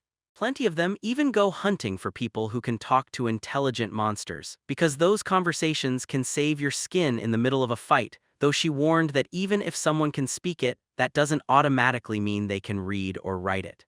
He blurted out, baffled, how could he possibly understand Dito and Ria when they were supposedly speaking totally different languages? Their words didn't just sound strange, they felt like a voice from another world, nothing like his own. And every time they talked, he could hear their voices inside his head like they were right there. Ditto said the magic name was language understanding.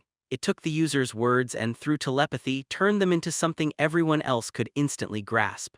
Then she added that this power made talking across countries, even worlds, way easier, and in her realm it was a must-have tool.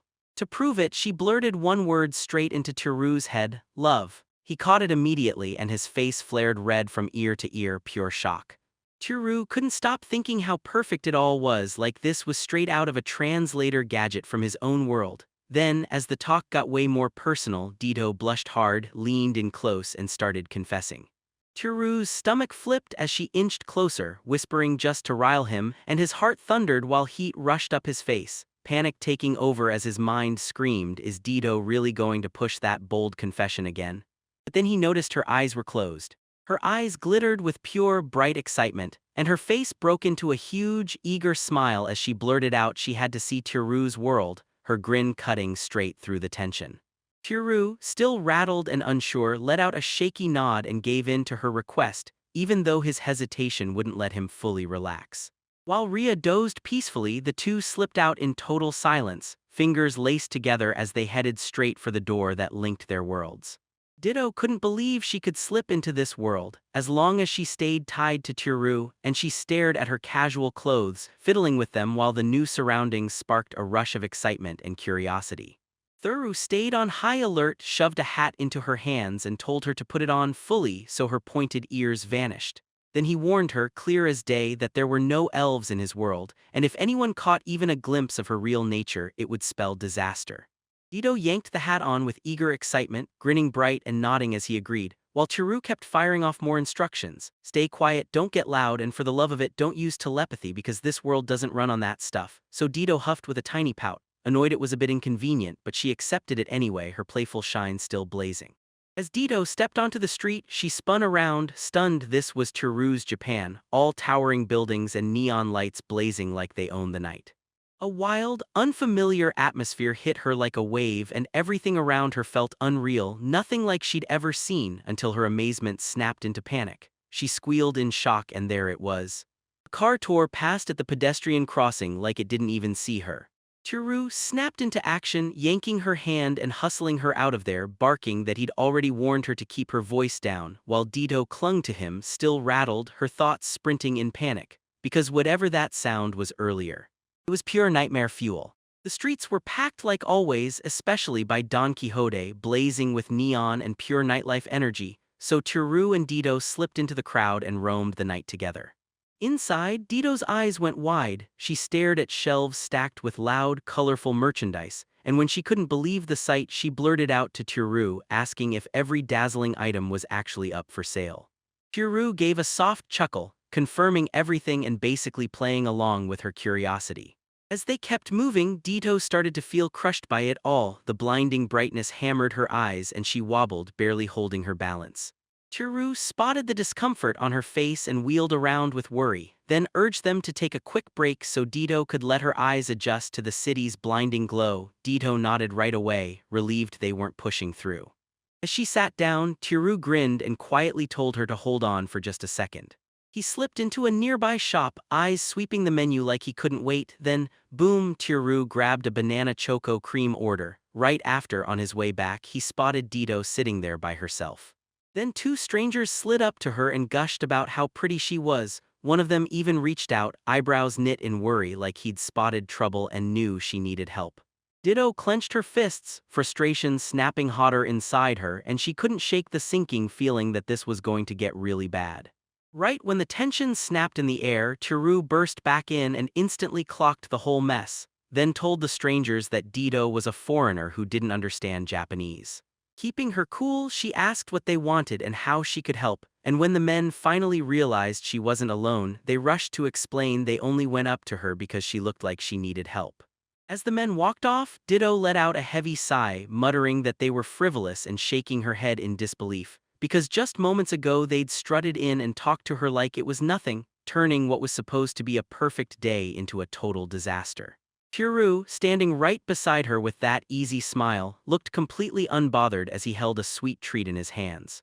Without a word, he pressed it into Dito's hands, coaxing her to take a bite and shake off that sour mood. Then Dito finally asked, "What is this?" Chiru told her the treat was a crepe, sweet, soft, and insanely good, and when the offer landed in her hands, she couldn't help but inspect it, then leaned in, took a cautious bite, and froze mid-chew.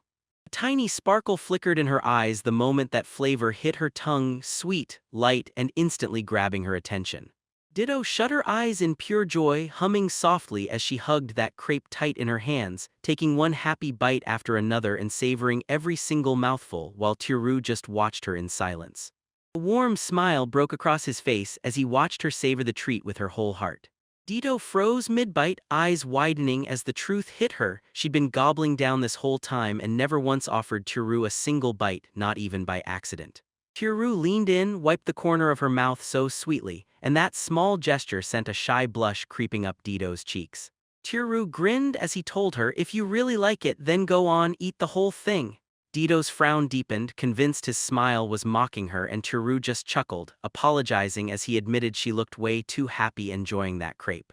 Still pouting, Dito pushed it back to him, insisting it wasn't even that good and that she didn't want it anymore. Still confused, Chiru grabbed the crepe in both hands, shot her a "You're serious?" look, and told her to let it go before he took a bite. Then he glanced at the miserable Dito, hesitated, lifted the crepe a little higher like he'd give her one last shot to stop him before he went for it.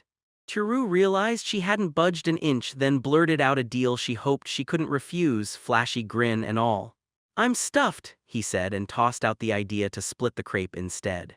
Ditto paused for half a beat, then gave a soft, warm nod like that settled everything. A few minutes later, they drifted into the brightly lit shopping center while the escalators buzzed along behind them. Ditto scanned everything around her, silently clocking the wild mix of stuff on display, her eyes lighting up as they darted from shelf to shelf with pure curiosity. Then she spotted a specific corner, rows of costumes stacked nice and tight, the packages flashing outfits she knew by heart, because Arya had worn those same clothes before. Realization hit and Dito's thoughts finally snapped into place as she murmured, "Oh, now I get it." It hit her like a lightning bolt and she snapped out loud that this was the kind of shop that sold dirty, perverted costumes, hands on her hips, eyes blazing with a wild mix of shock and judgment.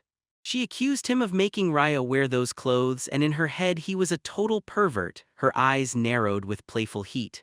Chiru blurted out, flustered, that it was all part of an experiment. The Japanese costumes and food were being tested for possible special effects in the dungeon, and sweat already slicked his forehead as he rushed through the explanation. Ditto grilled him, shocked that he'd actually come up with something like that. Then Chiru shot back that he'd only been curious. He'd tested the food, sure, but he hadn't checked what the clothes would do yet, and he swore the food really did boost his stats while he was trapped in the dungeon. Curiosity sparked in her voice as surprise hit her next. She mused that maybe those costumes could level up their status too, scanning the rack while she spoke. Tiru told Dido that Ryo still felt hesitant and a little scared of crawling back into the dungeon, but if she really wanted to go, he could grab her the costume so she could try it out, then he promised it would fit her perfectly.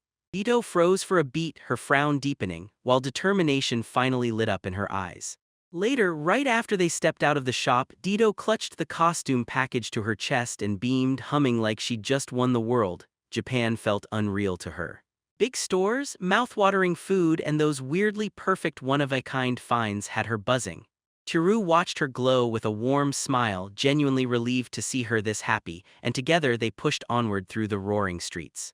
Tiptoeing back into the room, Tiru quietly took one look at Ria, peacefully asleep in bed, and a wave of relief hit him. Nothing bad had happened while they were gone. Tiptoeing in, Dido and Tiru shot each other a quick look. Dido even smirked at Ria and said she could finally sleep without worry, so Tiru tiptoed toward the question she'd been holding back. Tiru grilled Dido for confirmation on whether he truly hated Ria, and for a beat Dido stalled, then snapped that Ria was meddlesome to the point of being a constant headache.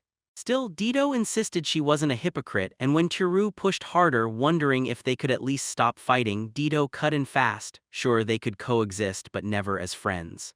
While Ria slept soundly, Tiru went for one more try with Dido, coaxing her with a gentle reminder that living under the same roof was still a good thing, even if she claimed otherwise.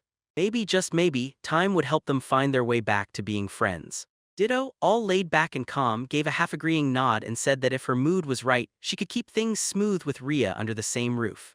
Tiru remembered Ria saying Dido hated teaming up, always wanting to handle everything on her own, yet Tiru couldn't stop wondering what finally pushed Dido to march into the dungeon alone.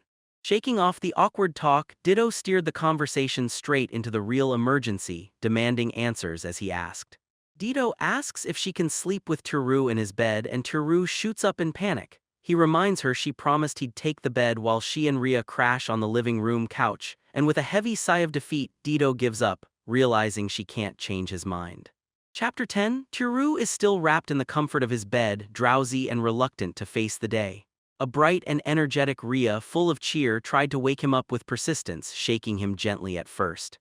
Her radiant smile and enthusiastic call reflect a caring nature as she urged him to start the day. No matter how much she tried, Tiru groaned and refused to budge, complaining that he doesn't have work today and just wants to sleep in, so Tiru's girl yanked the blanket away and snapped that oversleeping will wreck his health. Tiru stumbled out of his room, still half asleep, and Ria's unstoppable energy slammed into him as she cheerfully shoved him toward the sink, barking for him to wash up and brush his teeth. For all her nagging, it was obvious she cared, and the moment he was done she beamed and announced breakfast was ready, urging him to come right away. By the sink, Tiru just stood there, watching Dido slowly brush her teeth, eyes half-lidded and groggy, like Ria had yanked her out of bed for this too. Spotting Dido, he blurted a little too loudly that he finally got why she's called the meddlesome knight, and now it just feels more annoying than adorable, so Dido could only sigh right along. Tiru and Dido, now parked in the kitchen, went totally still, staring at the scorched blob on their plates like it just cheated death, both frozen in disbelief as they finally blurted, "Wait, what are we even looking at?" Ria nervously slid over the breakfast she'd whipped up, telling them it was the same meal Tiru once made for all of them. Then her voice cracked as she fumbled her confession, cheeks burning with tears as she admitted she tried to copy his cooking to level up her skills, and it absolutely backfired. Tiru could only lock eyes with his plate, frozen on what to do, while Dido jerked back in pure horror, trying to understand what they were even being forced to eat. Rattled to the core, she snapped that Ryo didn't just drag them awake this early, she served this kind of nightmare on purpose, and now she was accusing her of bullying, claiming this disastrous breakfast had to be a torture test to hit them while their stomachs were empty. Ria could only swallow her pride and apologize, while Tiru felt the tension snap between the two women and hurried to calm it down, his voice shaking with guilt as he offered to make something simpler, right away. Tiru tipped milk over the granola, slid the bowl across to the two girls and practically beckoned them, "Go on, dig in." Rio and Dido stared at it with doubt, and Rio even blurted out if it was truly done, while Dido just couldn't wrap his head around how something made so fast could taste good. Then Tiru gave them a calm nod and pointed out the dried fruits mixed in, saying that alone should make it way better. As they dared to take their first bites, their eyes snapped wide. Rhea chewed and grinned, shouting that it was ridiculously delicious, while Dito practically yelled, "Yep," right along with her. Rhea couldn't believe something so simple could taste that incredible, and she praised Turu as a true sage, hanging on every bit of his hard-earned wisdom. After breakfast, Turu bolted back to his room and tore into his luggage like he'd been neglecting it since day one. Then he turned to Rhea and basically said, "I'm counting on you, handle the rest while I work in here and knock if you need me." Rhea lit up with excitement, chirped back that it was no problem, and swore she'd take care of everything. Inside, Turu carefully laid out his computer gear, muttering under his breath as he slammed the monitor onto the desk and started plugging everything in. Right when he snapped the last piece into place, Dita leaned in and stared, curiosity buzzing in her eyes at the weird new object, then pointed at the screen and demanded to know what it was. So Turu calmly explained it was a computer monitor, showing her exactly how the parts clicked together and worked. Turu let out a breath of relief and thanked the device for staying unbroken. Then the screen flickered on. Dito leaned in, eyes huge, demanding to know what it could possibly do. But when the blue glow was all she could see, impatience snapped and she cut in, "That's all I'm seeing." Turu grinned and said they could do a ton with it, especially online, then slammed into the keyboard, tapping furiously as he hunted for something that would hook them. The moment that animated character popped onto the screen, Dito whipped her head around and gasped, eyes blazing with pure wonder. Then she leaned in, wide-eyed, asking if a tiny fairy was living inside the machine. Turu snorted a laugh, then explained that it was a vocalo, basically a virtual singer, while Riot hovered behind him, leaning in so close his eyes went wide, totally hooked on that weird, brilliant device. Turu went on that and the computer could even hunt up info on other worlds. Ditto couldn't stop staring, blown away by Japan's insane tools, and then Turu chimed in, "With these, we can even study the dungeon's layout and how it looks right from where we stand." And just like that, Ditto was left reeling at how far and how powerful his tech really was. Turu couldn't wrap his head around how he pulled it off, like he'd first had to clear a bunch of hoops, starting with answering questions about what kind of capital they used. Right away, he grabbed Ditto and demanded to see the currency from her world. She nodded, told him to wait, and slipped a small pouch from inside her clothes. As she handed it over, Turu started grilling her about what happened to the monsters he'd beaten. Then D2 shot back with a sly, indirect answer that basically told him to keep the same story straight. Still, he knew everything was messy, but for now, he managed to breathe easy and told himself his secret was safe. Turu's eyes widened as he stared at the coins she tossed into his hand, wondering if they were truly made of real gold. Then Dito grinned and started rattling them off. Gladius gold, Empire gold, and even a few commemorative gold coins. He asked if those coins could really buy stuff, and Ditto just shrugged it off like, of course, that was obvious. Then Turu paused, thought it through, and finally made his request. Turu asked Ditto if he could borrow some of her coins to grab snacks and flashlights, and Ditto smiled and said yes. Then she tilted her head like something didn't add up. Turu didn't hesitate. He looked her in the eye and swore with total confidence that her money would be accepted just fine in this world. And if that was true, Ditto would grin and let him take as much as he wanted, claiming she was paying him back for the bloomers she'd gotten. Then she practically bounced with excitement, insisting that if he was right and those bloomers boosted her status, they could end up rarer than the artifacts they even bothered to display at the dark auctions. Turu couldn't help grinning at the idea that something as simple as bloomers could turn into a prized haul in the underground market, so he didn't go wild, grabbing just one coin of each type for now. Then a sharp realization hit, and he snapped his finger at Ditto, pointing it out. He casually asked D2 if she wanted to take a bath, and D2 blinked in shock, amazed he really had a bath in his own house. Turu nodded excitedly like it was the best news ever. As Turu stormed toward the bathroom, he shouted for Faria, and she popped out the moment, eyes wide with curiosity. Then he asked her if she'd bathe with Ditto so she could show her exactly how to use the faucet. D2, all flustered, shot up in protest and insisted she could handle it herself. She tried to hold her ground, even feeling the heat of all their eager help. But before she could argue, Rhea brightened up and snapped, "All right." Then she explained that baths here were totally different and she'd be the one teaching D2 how it's done. No warning, no escape. Rhea shoved the panicked elf straight toward the bathroom and declared it was lesson time. While D2 and Rhea were going at it behind that shut bathroom door, Turu quietly made up his mind. then slipped out before the argument could pull him under. If he told Dito what he was about to do, she'd march right into, and leaving Ria alone at home wasn't something he could stomach. So he headed out solo, zipped his jacket tight, and disappeared into the night. Turu pushed into the downtown streets and stared at the skyline, feeling that same old routine settle over everything, until he finally reached a pawn shop and stepped up to the counter opposite a calm young clerk. She inspected what he brought, flashed a pleasant smile, and said the price. 106,400 yen. Turu's jaw dropped, his eyes bulged as he blurted the number again in pure disbelief, and the clerk only nodded, confirming it was the total. The clerk broke down the prices coin by coin. The plain little medal was tagged at a bit over 9,400 yen, nothing crazy, but still enough to make people stare. Then came a fancier one, carved with a detailed face, and that jumped to 97,000 yen. And the third, plated in platinum and gold, looked downright priceless, but its real value couldn't be locked in until they checked it closer. The clerk offered to hold it for appraisal, but Turu snapped his decision right away. He grabbed the cash for the two confirmed items first. He didn't want to hang around or steal the spotlight, so when Turu stepped into the harsh sunlight, he gripped his earnings tight, terrified that pawning the medals again would get him noticed.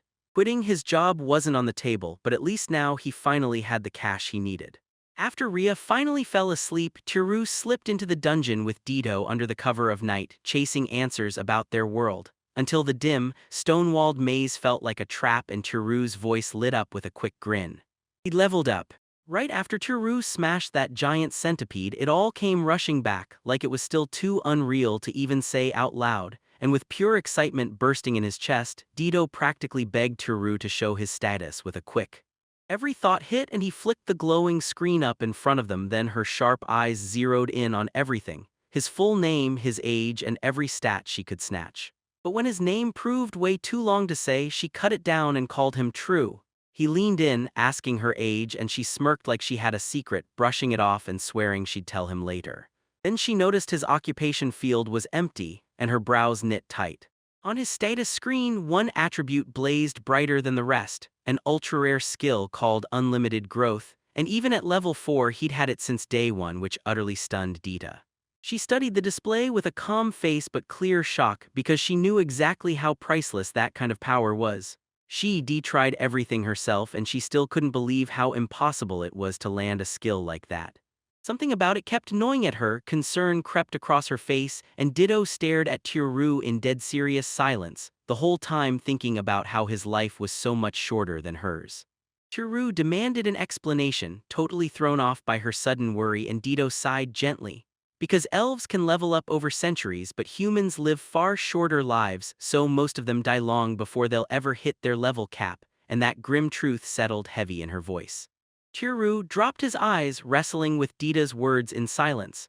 Then she snapped her voice as she brought up how he'd faced that deadly centipede monster, insisting a thing like that wasn't beatable by some measly level 1 because those fights were rare and ruthless.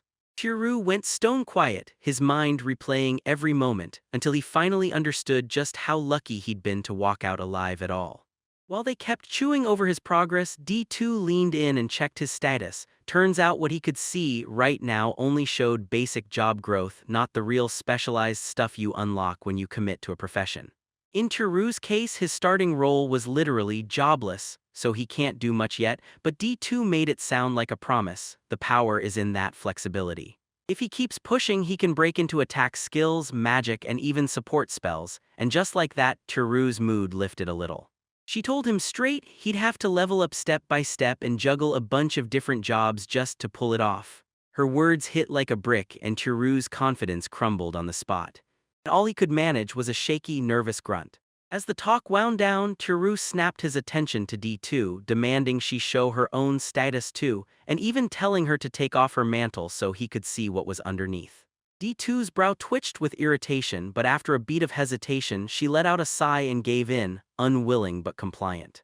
She slipped off her mantle exactly like Turu asked, stepping out in front of him in a sleek, form-fitting bodysuit that shimmered faintly under the lights, so tight it traced every curve with frightening precision. Turu went still on the spot, eyes bulging in pure shock, and his breath hitched as he scrambled to look away. Compared to what she usually wears, this was a whole other level of explosive.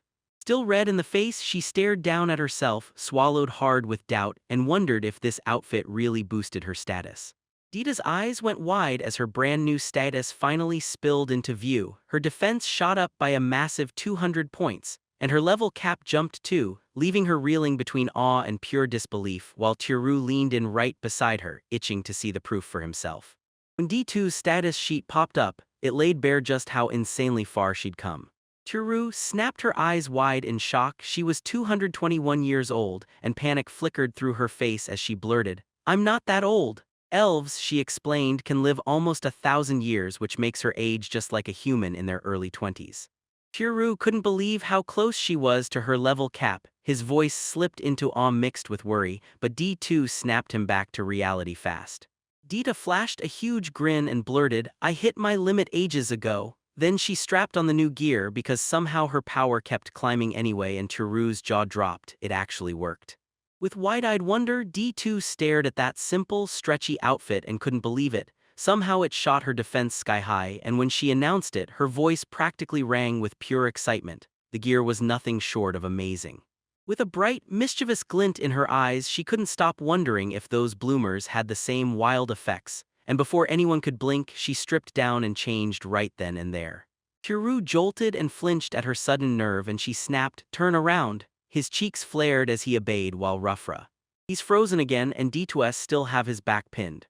He clamped his eyes shut and forced his mind to go blank. Then she let out a worried gasp, sharp and sudden like she just clocked something terrifying. Dita's whole mood flipped, and when she tried to fix it, she stopped dead, frozen in disbelief and total confusion.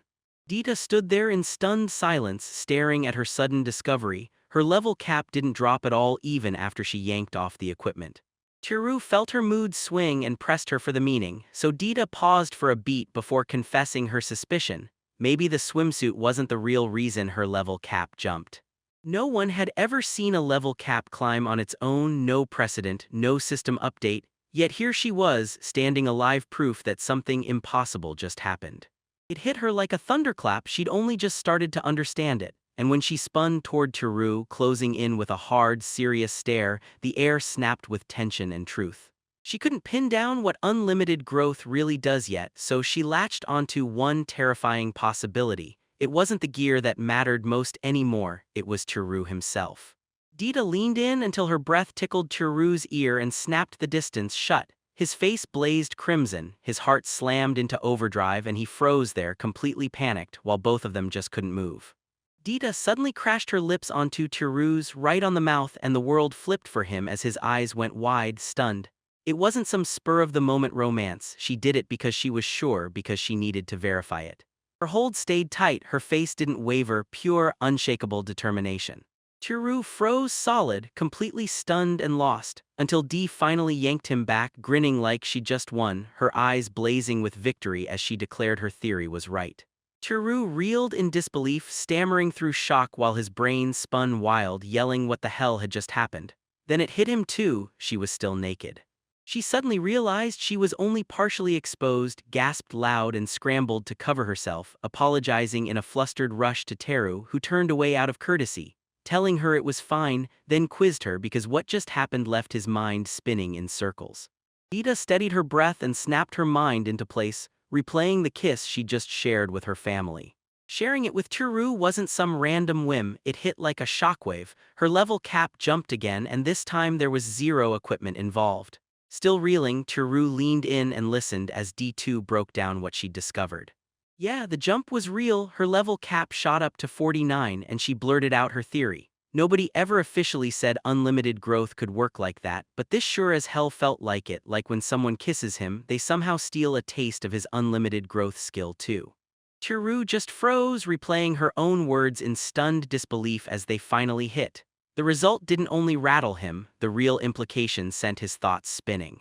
D2, still struggling to catch her breath after all that emotional chaos and new info, admitted she'd never even heard of a skill effect like that. She guessed the world might work this way, or that his skill can do way more than anyone ever dreamed. Maybe the effect has hidden traits no one's documented or fully understood yet, the kind that only a top-tier appraisal could truly crack. Stunned and rattled, Tiru stammered for answers, trying to piece it all together and blurting that, wait, did this mean he had more power than just that one skill? As the words left his mouth, Dita snapped into a pout and leaned in closer. Tiru froze, eyes wide, panic spiking as his mind short-circuited. With flushed cheeks and zero patience, she cut straight to the point, no hints, no games, she wanted another kiss. Tiru shot his hands up, trying to slam the brakes on everything, begging her to cool off and think straight, yet the pressure hit him like a wave, stunned that it escalated this fast. Still, D2 wasn't just snapping from impulse. Her anger simmered under her skin. With a cutting glare, she blamed him for holding back, for not lifting her level cap at all, and even as she pushed herself to stay rational, D2 still couldn't wrap her head around how quickly it all spiraled. She shot back with pure frustration, spelling out exactly what she needed, and why it hurt so much. Decades of being stuck under her level cap, no matter how many monsters she crushed or how hard she trained. She admitted that all her effort still couldn't push her past that wall, while everyone else with higher potential kept racing ahead. Tiru threw his hands up in panic and sympathy, trying to soothe her, but time started pressuring her to think things through fast before she acted on pure impulse. Still, Dita made it crystal clear this wasn't some cheap kiss for power, all blush and bravado. She locked eyes with Tiru and told him she wouldn't take a kiss from just anyone, only from someone she actually cared about. And she'd chosen him because it was Tiru. The second he heard that, the edge in Tiru's face melted, and even though he wasn't fully sure yet, warmth slipped into his voice.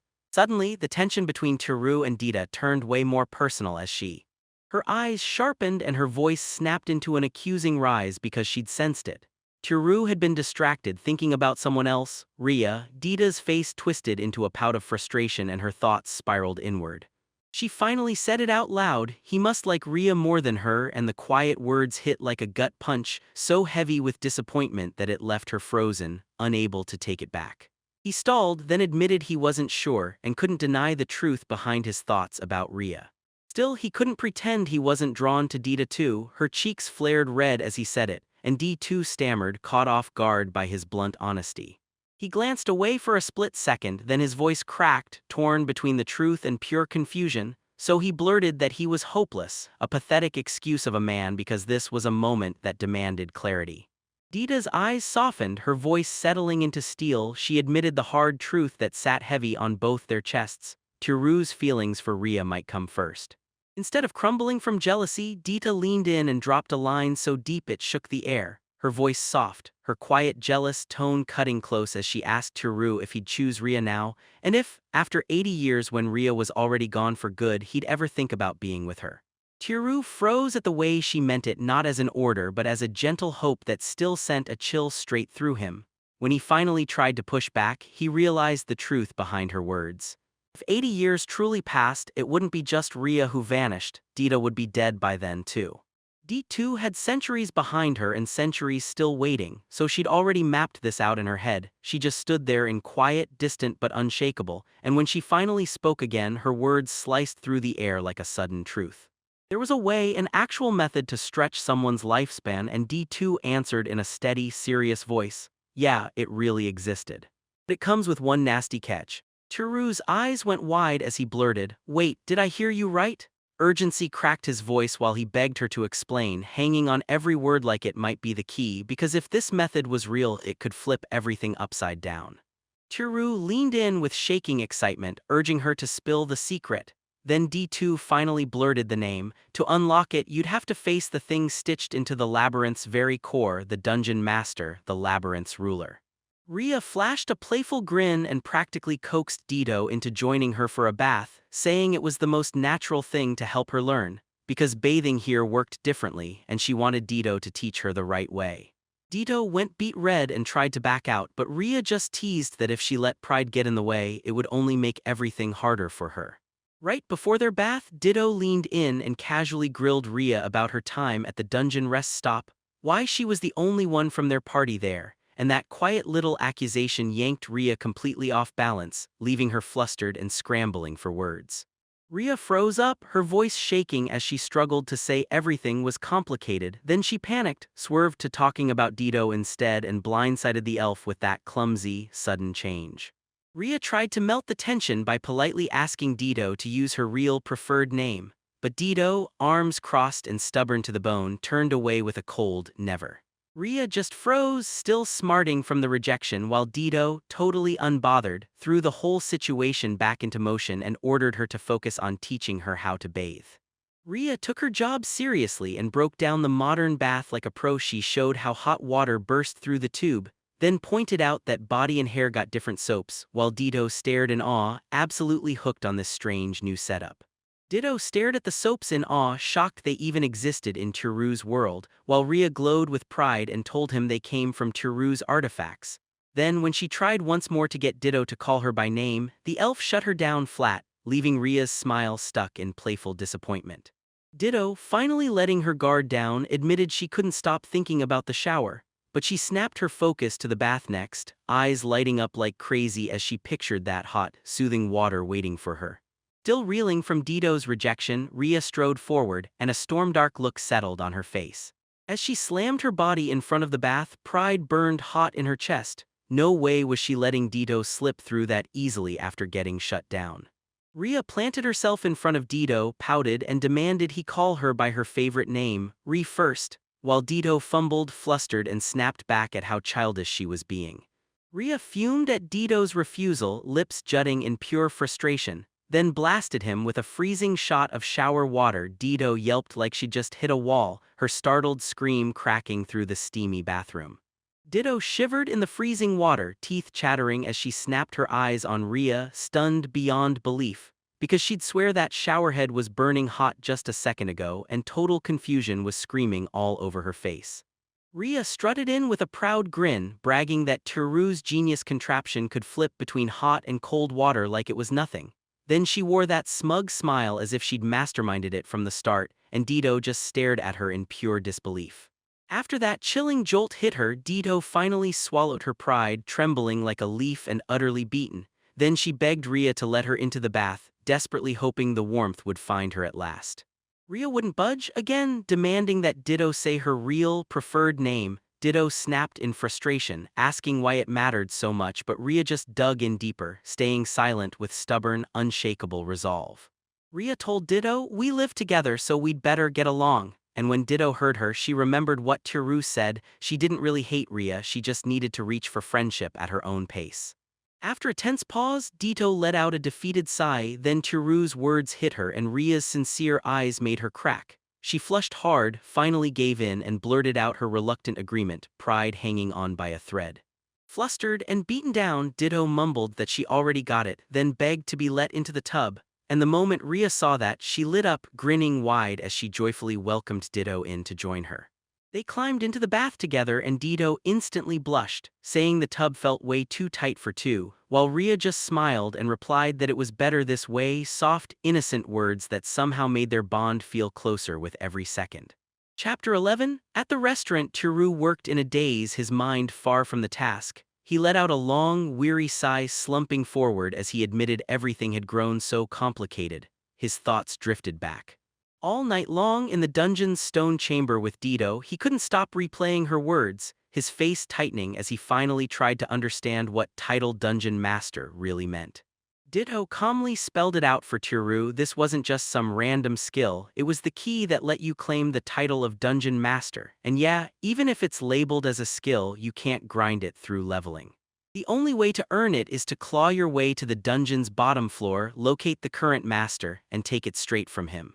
He bought her explanation, but he couldn't shake the weird thought, how could ruling a dungeon decide someone's lifespan? Dido froze for a second, then finally admitted the truth. There'd been a long-running rumor about it.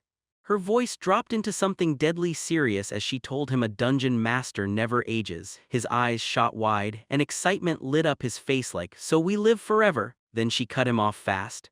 "No, a dungeon master won't grow old, but they can still die. Yomi, the dungeon master, can hand over their power to a successor, but if that chosen one gets rejected, anyone who makes it to them can challenge the current master to a duel and steal the title." He realized the only way to face the dungeon master was to dive to the deepest floor, because that monster could even stretch his lifespan, and she nodded, warning him that going after a dungeon master takes real experience, way beyond anything normal adventurers ever survive. She warned him, "You've got to challenge the dungeon master fast before monsters chew you up or old age traps you first."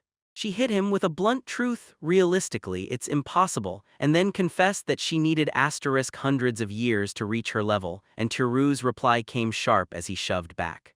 If it was only about leveling, Tiru figured they could pull it off, determination flashing in his eyes. Then he teased the old-school plan he'd been mulling over, hesitated, and finally blurted it out: monster farming. Dito froze for a beat, curiosity sparking as the idea pulled her in, while Tiru leaned closer, worry flickering in his eyes as he wondered if she'd think it was no good. But after weighing it all, Dito finally confessed she thinks it could work, because most adventurers only see monsters as trophies to farm for levels, not creatures that could multiply and grow their crew. Still, she couldn't shake the memory of how monsters breed like crazy, faster than cows or pigs, and that honestly sounded like a disaster waiting to happen. Tiru laid it all out to clarity: if they let those monsters multiply, he'd spot everyone on his computer screen and fire the traps at exactly the right second to wipe them out, and Dito followed his logic. Then he snapped into sudden certainty, and while everyone else stayed safe inside the room, they cruised toward easy level-ups. Then the strategy's full impact slammed into him and his excitement exploded. But she hesitated, her voice shaking as she admitted the plan sounded perfect. Then her frustration erupted and she screamed about what it would mean for her 200 years of hard work. She was so trapped in her own control, she demanded they try this method first and level up a ton, and his unshakable certainty sliced straight through her despair. Dito was convinced they might finally make it work. Tiru's face snapped tight the moment a new fear crawled up, one he never saw coming and couldn't even picture, and Dito swung toward him with concern, quietly asking what he meant. He dropped his gaze and the thought hit him like a crushing weight. Then he murmured to himself if living unnaturally long really was a gift for a human. Doubt clung to him as he kept voicing his fear, the same uneasy thoughts looping around and around in his head, but Dito leaned in with a soft warmth and promised that it meant he'd always have her. So he pictured them two taking on the world together. She made the whole world glow even brighter, and the two of them adventured side by side, tearing into delicious food and savoring every second together. Then Dito grinned with total confidence, saying he was sure it would be amazing. He froze, thrown off by her raw sincerity, and an awkward silence tumbled out while he fumbled for the right words. Then he finally snapped, "Yeah, it does sound appealing." But the moment he said it, a knot of conflict tightened in his chest and he still couldn't bring himself to say the rest. He couldn't shake the thought of running a dungeon and watching his monsters slaughter people, and that dread gnawed at him. She leaned in, pushed the fear back, and reminded him adventurers do the same, so if it still kept bothering him, they'd figure out a real solution together. She flashed a smile and told him he could always hand the dungeon master crown off if he hated the role, and just like that, his nerves melted, one steady breath, a spark of resolve, and he finally nodded, agreeing. He reminded himself that no matter what, his real mission was always to reach the deepest floor. And she fired back with blazing enthusiasm, insisting it wasn't wrong to tack on another goal, especially becoming a dungeon master, and that idea pushed him to aim even higher. Back in the present at that restaurant, Tiru froze, his thoughts drifting like smoke he couldn't shake. With a shaky breath, he finally confessed he was nothing more than some lowly freeder. He muttered through clenched teeth, stunned at how ridiculous it was that a freedor could end up becoming a dungeon master. Then the thought dragged his spirits straight into the dirt. Teichi tried to get his attention, soft at first then sharper, panic creeping in as he just stared off into nothing. Finally, she snapped the silence. "I've got the oven food ready," he blurted, and just as the words left his mouth, another order was waiting, snapping him out with a sharp gasp. He straightened up fast, apologized, and swore he'd take care of it right away, then hurried off while she watched him with curious eyes. After a brutal day of work, Tiru finally shoved the door open and blurted out that he was home, and before he could even catch his breath, Ria lit up with a warm welcome, while Dito practically lunged at him, yelling that he was late and that her stomach had been screaming for food the whole time. Tiru kept apologizing nonstop, then blurted that he'd brought food from outside and urged everyone to eat, half praying that the meal would finally melt the tension. Ria tilted her head, looping outside in pure confusion, while Tiru panicked, stammering that he'd used a teleportation spell to work in another country and bought the food as souvenirs, even though his stretched lie was already crumbling through. Her eyes flared the second she spotted the food. She blurted out the hamburger they'd had before, the one trapped in bread, then her whole innocence melted into relief. Teru just smiled and gave a soft, correcting nod. Nope, it was simply called a hamburger. She took one bite and instantly melted with pure delight, her face lighting up like a firework from the flavor. Then Dito grabbed her own bite, savored every second and practically cheered, saying it was just as really good. Soft giggles burst through the room as they dug in. Dito took a sip of her drink, her eyes lighting up because the cola tasted superb the fizz hitting her like a sweet surprise, and Ria jumped in right away with a big same. While all that happened, Teru slipped quietly behind to hand Shizuku some food. She bowed once, small and grateful, then thanked her master in a soft whisper as she took her share. Shizuka gasped when the flavor hit, mumbling that it tasted so yummy, and then, out of nowhere, Dito's urgent call cut through the air. She kept creeping closer the whole time, and when she clocked what he was doing, her eyes narrowed like a blade as she felt something seriously off. Dito snapped, demanding answers for why Teru was keeping Shizuku hidden from Ria, staring him down with a tone that didn't budge. His hesitation stretched as his mind scrambled for the right words, and the tension in the air felt suffocating. Then he finally confessed that he'd helped Ria when she collapsed in the dungeon. He said Ria was brutally beaten, and she was shaking with terror, scared of monsters, so he braced for the worst, worried Shizuku would freak out if he brought her face to face with them, and you could hear the fear in his voice as he relived the moment he first found her. Dito's eyes went wide with shock. Did Ria really collapse alone down in that dungeon? Teru nodded, telling her she'd been split from her friends and her sword was gone. Ditto drank in every detail with a grim stare, and a nasty suspicion clawed deeper as the thought snapped into place. Then a sharp chime rang out, slicing the air, and both she and Teru shot upright, the whole room going on full alert. That chime hit again. Teru yanked the shelf shut in a panic, terrified Ria would catch him, and right then she burst through the door, worried and demanding to know what that weird sound was, while Ditto echoed her alarm. That chime blared again, sharper, more urgent, spreading unease through the room, and he scrambled to soothe everyone, swearing it was fine as he dashed into the next room, yanking at the old telephone mounted on the wall. Teru stood frozen with the receiver jammed to his ear, a steel-hard look on his face as he listened in silence. Ria slid closer, calling his name again and again, her worry tightening every second he didn't answer. Sweat broke out on his cheek as he barked for them to hide. Because a dark magician had just arrived, and Ditto's eyes went wide, Ria jolted in terror, and the whole room suddenly felt like a trap closing. Ria repeated the words, trembling and lost, tripping over them as her mind tried to catch up. A dark magician. Her voice shook as fear clamped down on her chest. Teru snapped into action, sweat beading on his brow as he waved them back. He pushed them toward the inner room, but he never got to finish, because a calm, bone-chilling voice burst from the inner phone, demanding Suzuki-san open the door and saying he'd come to talk about the contract. Teru and Ria went stone still. Then both Ria and Dito surged toward Teru, brows tight with dread. Ria stammered, hands trembling, asking if this contract was some kind of magic trap and whether Teru-sama would be safe alone. Panic shook every word. Dito beside her hardened instantly, eyes sharp with suspicion. Teru shot them a shaky, confident grin, promised it was all fine, and bragged that he was the great sage. Then he pushed again, urging them to hurry into the room. Ditto strode forward with unshakable calm, like he already knew exactly how this would end. Telling Ria to hand this over to Teru, she kept her voice calm, then reached out and yanked Ria by the wrist, dragging her towards safety. Ria shot a terrified glance back, shaking with the same fear that she really couldn't stand leaving Teru alone. Teru watched them slip into the inner room and let out a small nod like he'd already decided. He muttered that he'd make this quick, then snapped out with tight, determined focus, stepping out and closing the door behind him like a practiced move.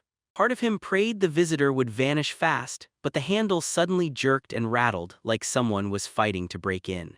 The door groaned an unsettling creak as it swung open inch by inch, and in strode a salesman with a friendly smile. He said he was from NNK, told Teru to call him Ami, and then, without even waiting for permission, he slid inside with calm, unshakable confidence. Teru snapped backward in shock, yelling that Anami couldn't just crash in, yet Anami only smiled, stayed perfectly polite, and calmly pointed out that Teru must have just moved in, then said this was the perfect moment to talk about his cable contract. Inside, Teru's panic hit full force as a wave of dread slammed him. He'd totally forgotten to lock the door since he always just slips through it. Trying to wrest back control, Teru swore he didn't own a single TV. Inami blinked hard, eyes wide with real shock, and shot back, seriously. Teru snapped, "The internet is all I need," spitting it out fast with strained confidence even as the tension tugged at his face. Inami leaned in, shot his brows up, and flat-out challenged Teru like, "So you want me to believe there's not a single TV in a place this huge?" Doubt filled the room as he hunted Teru's face for any crack in the story. Then Teru snapped back, swearing he wasn't lying, that there really wasn't a TV here at all, and plastered on a shaky smile like it could pass as proof while Inami stared him down, analyzing every twitch. Inami flashed a polite smile, told Teru to forgive the interruption, and then strode right in like he belonged there. Teru snapped back, stammering in panic. Inami stayed calm, insisting there was no problem if there really wasn't a TV, then calmly declared he'd check the house for a moment, his manners unshaken while his bold actions smashed straight through Teru's limits. Frustration finally snapped in Teru, his voice shooting up as he yelled that he'd said from the start Anami couldn't come in. Then he demanded to know if Anami really thought it was fine to barge into someone's home with it. Without permission, Teru shoved hard into his chest, trying to drive him back, but Anami barely budged. He stood rock solid, an immovable wall. In his head, Teru's panic exploded. How was he getting crushed even after leveling up? Inami's bigger frame shoved forward, driving him back until his feet skidded across the floor. His balance vanished, fear roaring in his chest. Then Ria peeked from behind the doorframe, eyes huge and shaking, and she blurted out, "What?" She went for Teru-sama, her voice sliced sharp as she lunged in, palms blazing with concentrated power, then slammed Inami with an explosive strike, her face twisting into fierce, protective fury. The hit cracked like thunder through the entryway, blasting Inami out of the apartment as his body spun helplessly through the air. Stunned silence slammed into the room, and Teru snapped around just as Ria burst in, stunned by how hard she came in.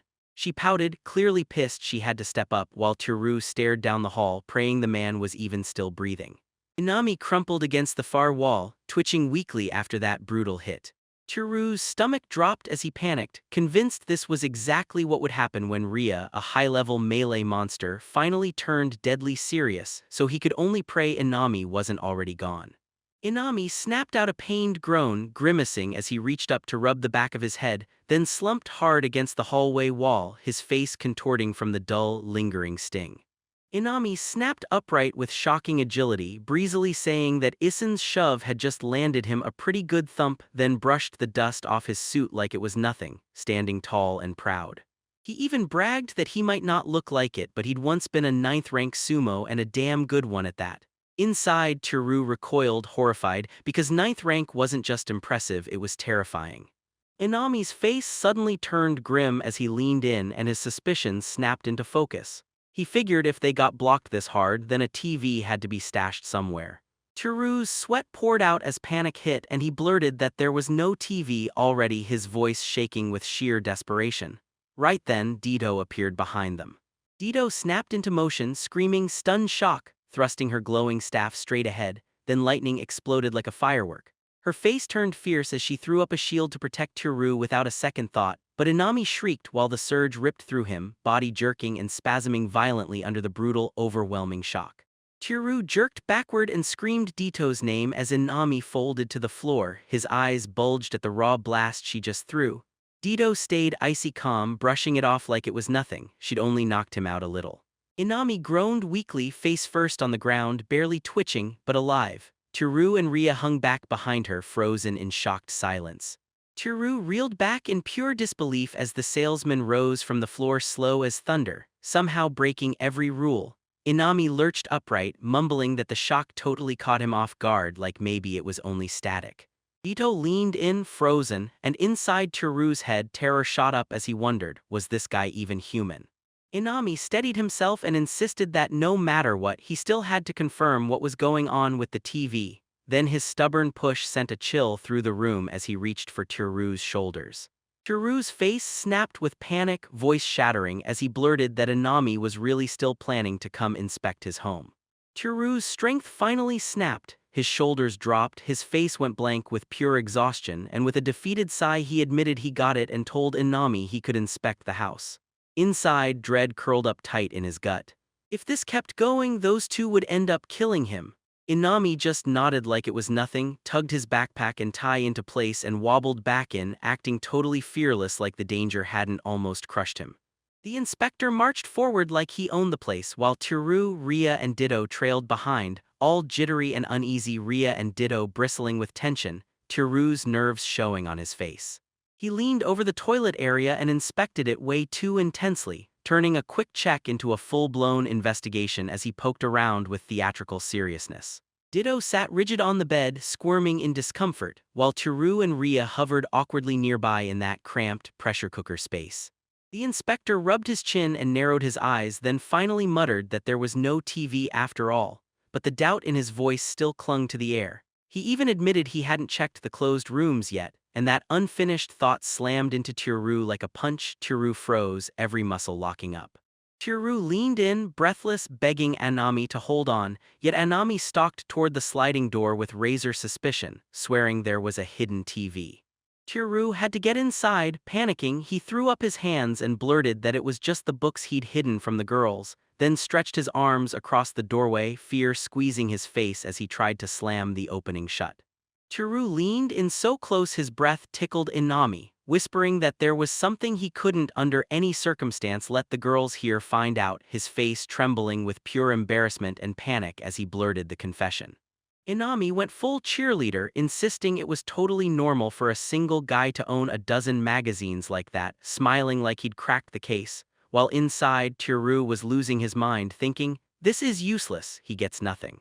He crouched in furious frustration as Ria and Ditto just stared on in confused silence.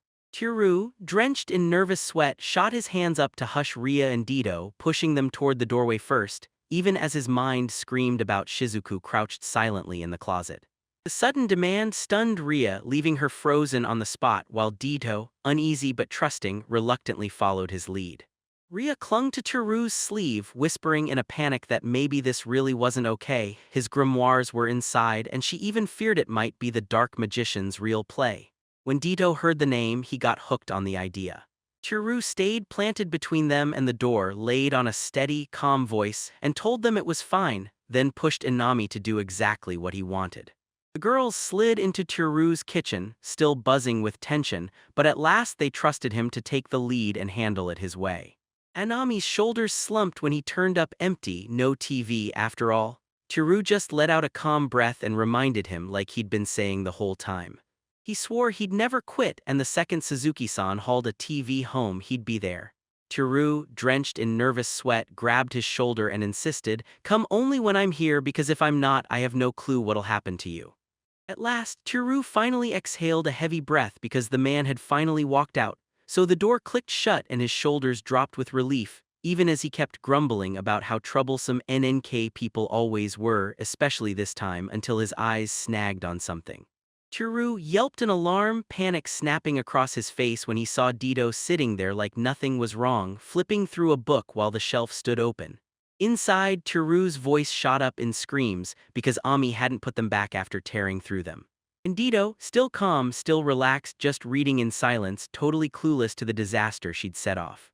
Ditto shut the book with a soft click, herding the others into a neat little stack and slid them farther back on the shelf, like, "It'll be a disaster if Ria finds them." Teru then stumbled over his own words, blurting out a shaky thank you, but totally botching the explanation he meant to give. Ditto leaned in with a cheeky grin and told him, sweetly of course, that when he finally had time she wanted him to read it to her, then her eyes sparkled with mischief as she asked what delights she could lure out of Rue, before he burst out in a terrified shriek, his whole body jolting as the meaning slammed into him.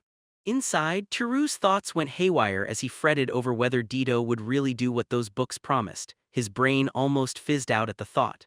Wearing a deadpan, totally unamused face, he muttered, "Good job, Inami-san," and cursed the guy who accidentally lit the whole mess on fire. Teru's mood turned heavy. He scratched his chin with a worried hand, eyes narrowing as he shot a look toward the balcony, and the silence behind the closed door made him uneasy, wondering if Inami slipped out through it. The shock hit Teru hard. Inami hadn't touched the balcony at all. He'd stormed straight through the entrance door, and panic slammed into Teru's chest. Behind him, a dull thud rang out as the door shut him away from the apartment, and Teru stumbled forward, mumbling that he'd failed to land another contract, barely noticing anything until suddenly. At last he froze in a heartbeat, eyes flying open as shock pinned him to the spot. Inami shuddered, voice breaking while he stared at the cold stone floor and those towering dungeon walls, then blurted out in pure confusion, "What the hell is this place?"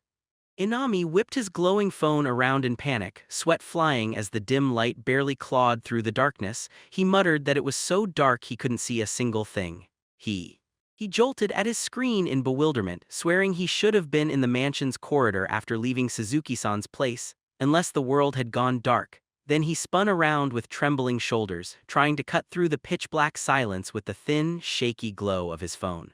He lurched a few shaky steps forward, stiff as a board, and reached out for a wall, then click.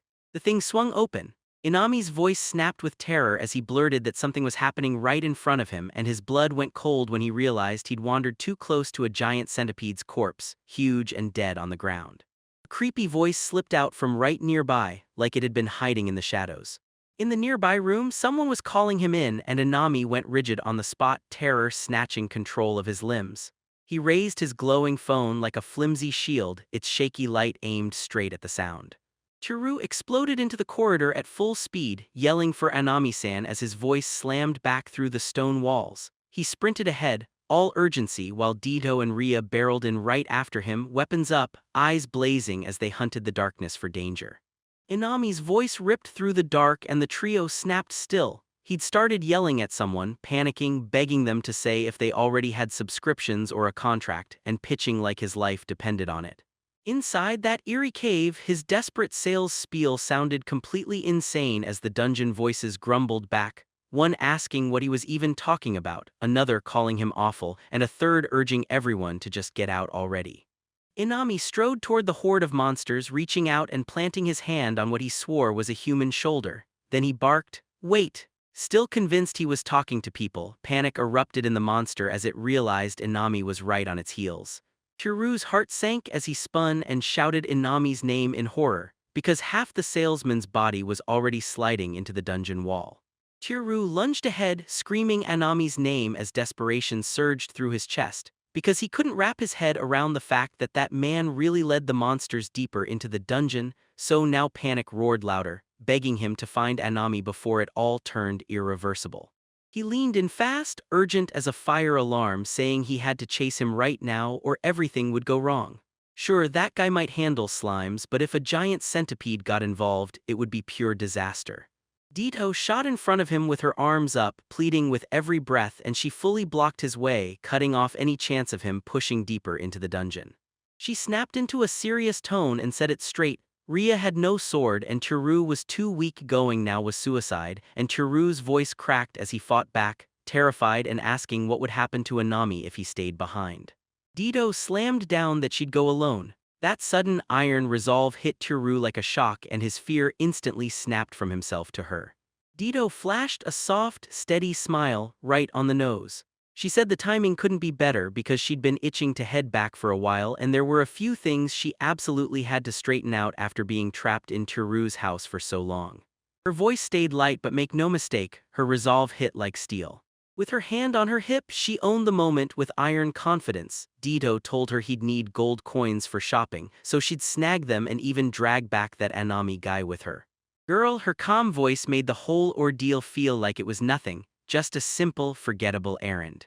Chiru's voice cracked with worry as he whispered her name, and Dito snapped back, telling him not to wear that look, she'd be back in no time. Chiru swallowed hard and gave a reluctant nod, muttering that he got it, while Dito's bright determination rang out since they'd already agreed he should rush over and help her pack.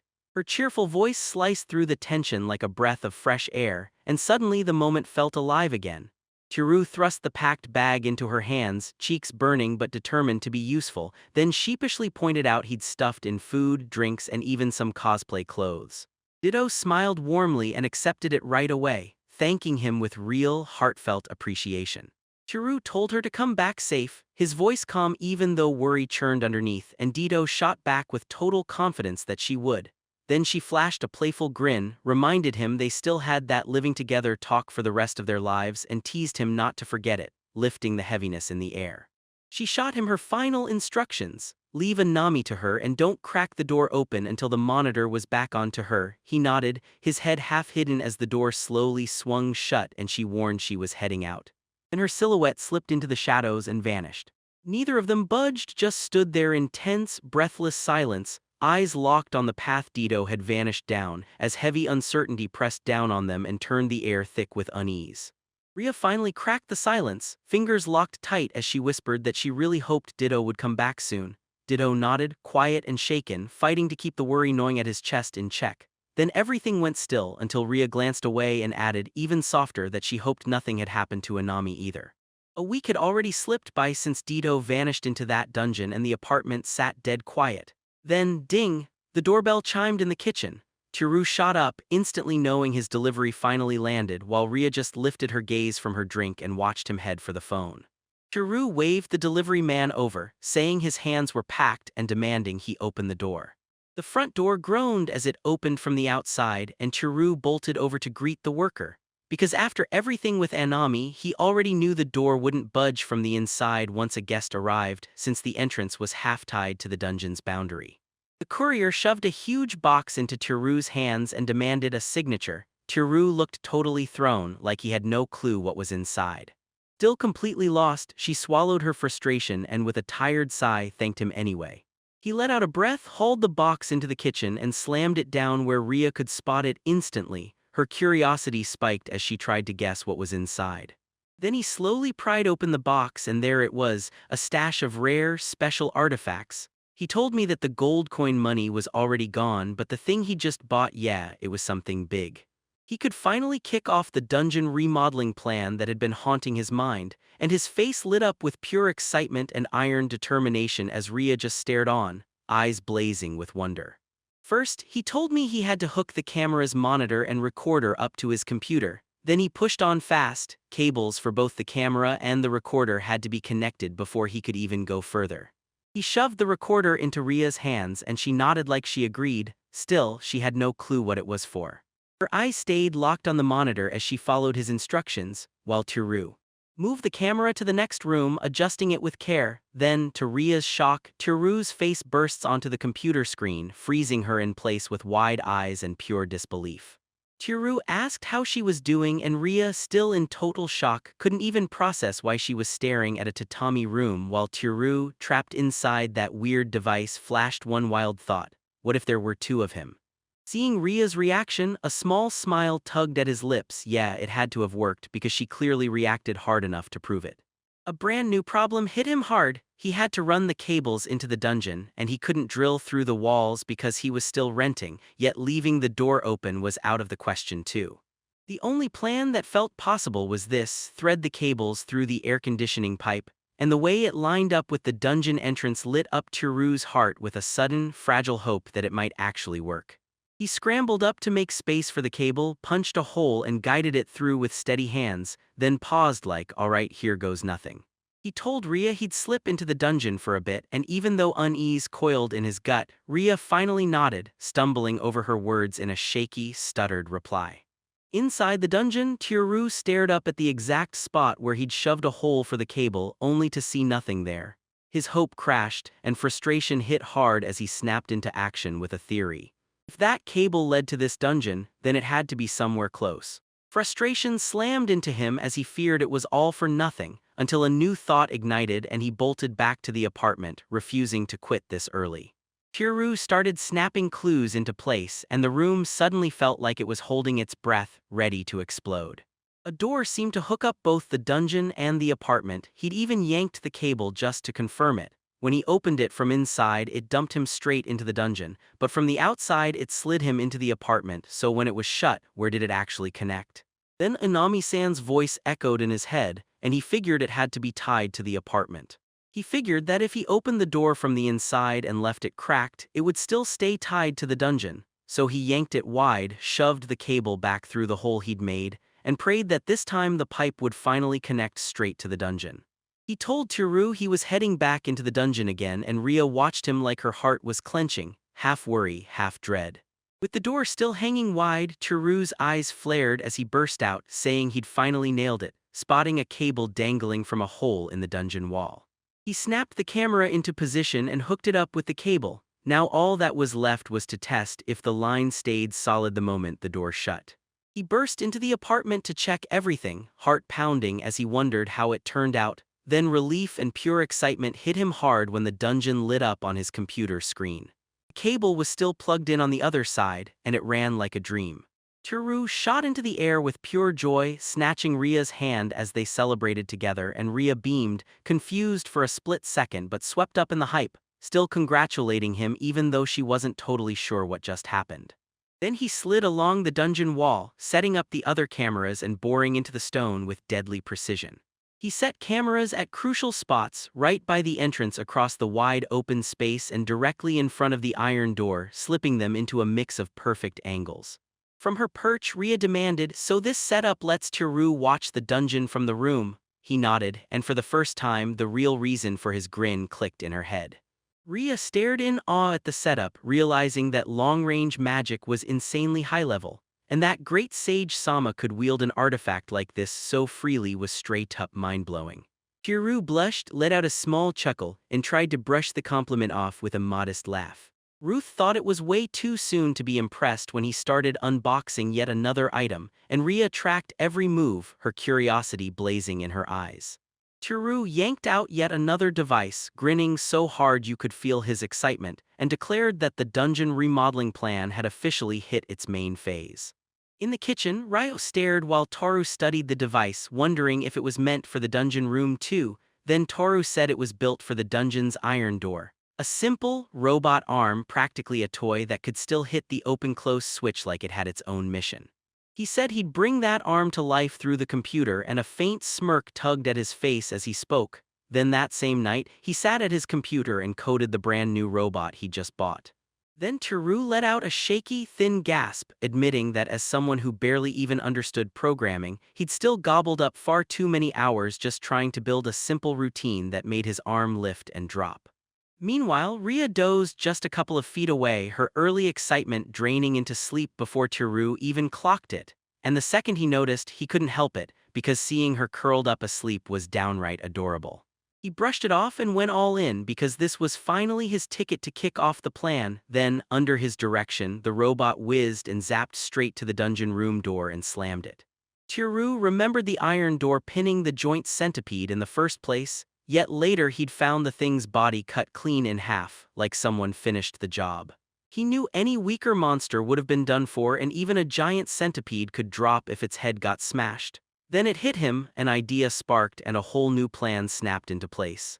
His eyes stayed locked on the computer screen, fingers poised as he fired up his dungeon challenge and dared the monsters to break through that door. Then slimes started slithering in, one after another, until excitement sparked across his face the moment the first one finally showed up. With one click, Teru brought the robot to life, and that iron door slammed down hard, crushing the slimes under its weight. His eyes sparkled with pure excitement as everything clicked exactly his way. He roared in victory and couldn't wait to do it all again. He slammed his clicks like his life depended on it, but the screen stayed dead. Then it hit him as the words slipped out. It only worked for the first one. From that moment, chaos exploded, more slimes spilled in, skittering past the door just as it shut, and Rouside had no choice but to fight off everyone that slipped through. He sucked in a deep breath, stormed toward the dungeon, and locked his gaze on that iron door that loomed like a threat.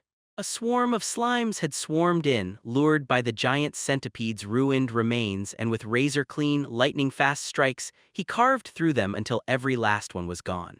He stared at the remains and realized most of the bodies were already wiped out, so he started plotting a new lure, because if only slimes came, his level wouldn't climb by much at all. He racked his brain for the perfect bait, something that didn't just pull slimes but hooked the monsters too, luring them off long enough for him to slam them straight into his trap. The plan snapped into place, and he burst outside to hunt down everything he needed in a mad shopping run. At Don Quixote, Shizuka's breath caught, her eyes lit up at how enormous the store looked. Teru wanted to find out what monsters liked, so he dragged her along dressed up as if she were wearing his clothes. They burst into the loud, bustling supermarket and Teru told Shizuku, "Find anything that looks tasty." Shizuku nodded hard, ready to be as helpful as she possibly could. Shizuku's eyes sparkled as she swept the shelves, practically declaring that everything looked delicious, and Teru couldn't help thinking about how monsters hunt humans for meat, until she chimed in that she loves vegetables and is cooking too, and Teru let out a soft laugh. Then he decided to grab a little of everything. Fruits, veggies, fish, meat, and every snack he could grab, he tossed them all into his cart, buzzing with one goal: figure out which tasty bait would drag the monsters in fastest. Then he leaned in and told Shizuku, "Since I dragged you along, I'm getting you something you want." And when she blurted out, "A collar," Teru just froze, utterly stunned.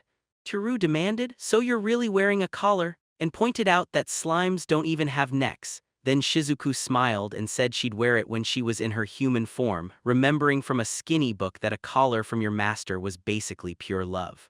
His thoughts spun out of control the second he realized Shizuku might count as a pet. But the moment he pictured her in a human body wearing a collar, his stomach twisted. He felt instantly sick about it. Then his brain betrayed him and yanked the image straight to Rhea instead, and that humiliating, wildly perverse picture hit him so hard he jolted. Teru fumbled for the right words, terrified Shizuku would read the thin books at his place the wrong way. Then, when he caught that tiny flash of disappointment, he snapped the subject back with a quick point at something in the store, pushing her toward pets like a distraction and hinting it could work as a perfect lure. They marched back to the house, slipped into the dungeon, and there Teru stood again before the iron door. Then he painstakingly lined up every last piece of food right in front of it. He dropped the cat food on the counter from the supermarket and wondered, could it bait the monsters? He pictured them coming in droves, circling the treats, then lunging straight into his trap. He tossed cat food across the doorway, praying it would bait the monsters. Shizuku clung to his back, sniffed the air, and commented on the smell, while Teru insisted it was pet food and swore the other monsters. Even your ancestors might get pulled toward it too. Back in his room, Teru's eyes lit up like he was about to explode, fingers hovering. He slammed the command to open the door and pure anticipation raced through his veins. The second he clicked his mouse, the robot snapped to life and the iron door ripped open. Then a wild swarm surged in, giant centipedes, massive mice, bizarre funghells, and writhing slimes, all thrashing the space into pure chaos. The creature glided straight to the doorway, lured by the pet food stench, and Teru watched with a satisfied grin. Almost every one of them had fallen for it like he planned. One more click of the mouse and the robot slammed the door shut, grinding them underneath its weight. Teru erupted in joy as his level shot up, while Shizuku lit up beside him, cheering his win like it was their own. Then they barreled straight into the dungeon to see the results with their own eyes. Standing in the dungeon ruins, Teru stared at what he'd unleashed, and felt his level jump by 2 from the brutal defeat. Then a brand new skill, *Human Appraisal Level 1*, popped into existence, lighting up his curiosity like fire. Teru replayed Dito's words in his head, no job, no boss, just the chance to remember all kinds of skills, and now his curiosity wouldn't quit. He wondered if this power could read other people's status, so the moment he got the chance he decided he'd test it on Rhea. With a smug grin, Teru banked on one more grind, leveling him up until he could someday slice a giant centipede clean in one strike. Then he practically cackled because even clicking the mouse counted as an attack, a brand new achievement. With his eyes locked on the scattered food by the doorway, he decided it was time to restock the bait. Back in his room, Teru slammed down his decision. He was going to keep leveling up, not realizing it was already past dawn and the clock had screeched to 5:30 a.m. Because his part-time shift kicked off at 9 a.m., Teru told himself to finally sleep, but his nerves wouldn't let him. He promised, just one more trap, and crawled into position until the monsters vanished at the last second and he snapped, muttering an annoyed curse under his breath. He wrestled with himself over and over, then gave in. His fatigue was creeping in, but the rush of testing his traps still yanked him forward. Hours later, back at his restaurant shift, Teru practically fought sleep as exhaustion pinned his eyelids shut. Teru had pulled an all-nighter, slumped for more sleep, and still, somehow, his grind paid off because his level jumped hard. At the counter, Takashi snapped at Suzuki-san to speed up the salad, and a foggy, half-asleep Teru just kept mumbling apologies. While Teru tossed salads, his thoughts sprinted off into another world. He kept wishing he could level up even in the middle of the grind, even though he knew it wouldn't change a thing in his stats.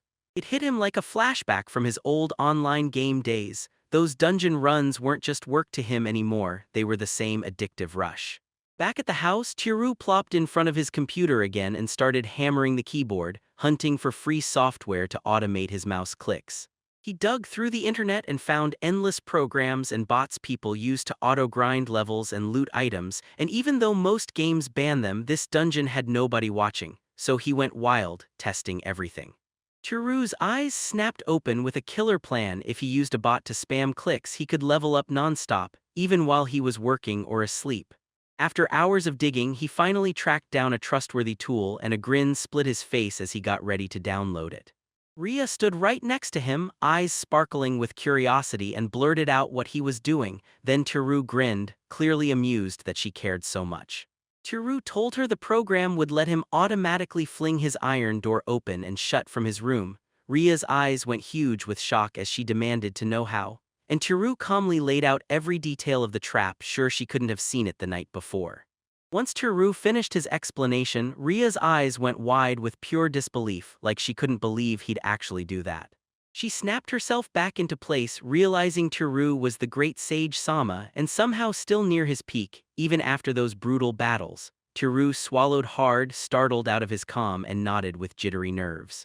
Tiru told her his work wasn't for show, it was research to make adventurers' lives easier. And as Ria's eyes lit up with pure admiration at his sharp ingenuity, he kept it to himself that he wasn't anywhere near his limit yet. He was still stuck at a single-digit level. Tiru told him the automatic clicker would keep the door on a timer, open it, shut it exactly 2 minutes later, then loop the whole thing every 20 minutes so he could keep leveling up while he waited.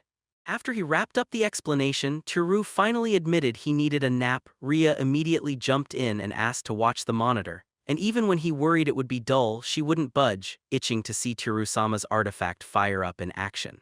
Still shaking off the fight, Tiru begged Ria to hunt down the monsters they'd beaten. She nodded, wished him a good night, and he slipped back in total silence. Tiru jolted upright, heart racing, when Ria's scream blasted out from the computer right beside his bed. With their eyes barely open, the two stumbled through the room asking what went wrong, and Ria snapped her finger at the monitor, panic exploding as she screamed that the orc and dark magician Anami were back. Tiru snapped fully awake. Wide awake, he couldn't tell if he'd really heard dark magician, but the second his eyes slammed into the monitor, he shot upright and roared, "Anami!" Him and Ria went totally still, eyes bulging. Tiru gaped in total disbelief. Anami crouched by the creature, half-dressed, casually munching the spilled pet food like it was normal, and the sheer insanity of it made his face twist as if reality had just snapped sideways. Before all that, the orc and Anami bantered like longtime buddies, smiling, carefree, and then Tiru's gut dropped. The iron door started to crash down and he screamed as the robot's automated move kicked in. Tiru panicked, clicking his controller like crazy as the door slammed back and forth, buying himself a breath of time, knowing it could land either way. So he snapped into action and sprinted straight for the dungeon. He swung his pickaxe over his shoulder while Ria kept her shield close by his side, and Anami, food still in his mouth, commented like it had been forever since they last met. Anami shot a look at Tiru, wondering if he'd really bought a TV for some broadcast deal. Then Tiru startled him by blurting out "no," waving him off like "move away," leaving Anami frozen, confused, and asking himself what on earth just happened. Tiru blared a warning as the iron door began to drop, and Anami snapped his eyes up, only to think Tiru was accusing him of stealing the food he just snagged from the orc. Before that idea could even land, Tiru shot him down fast, insisting he had it completely wrong. He snapped a warning to Anami, telling him the pet food was a trap, and shoved him to look up. Inami's eyes shot wide with pure alarm. Inami barked for the orc to pull back. Right now, the orc balked, still starving and confused, but Inami snapped that the food ahead was a trap. After a tense beat, the orc grudgingly backed off. They bolted back down their routes, and that iron door slammed shut the instant they slipped through. Tiru finally let out a breath of relief, sure they'd slipped out safe, until exhaustion slammed into him and it hit like a gut punch. Inami had come back to the dungeon after all. He had to believe he could still drag Inami back, so he leaned on Ria, told her her help might let him sneak past that iron door, and when he asked her to come with him, she hesitated, then finally nodded.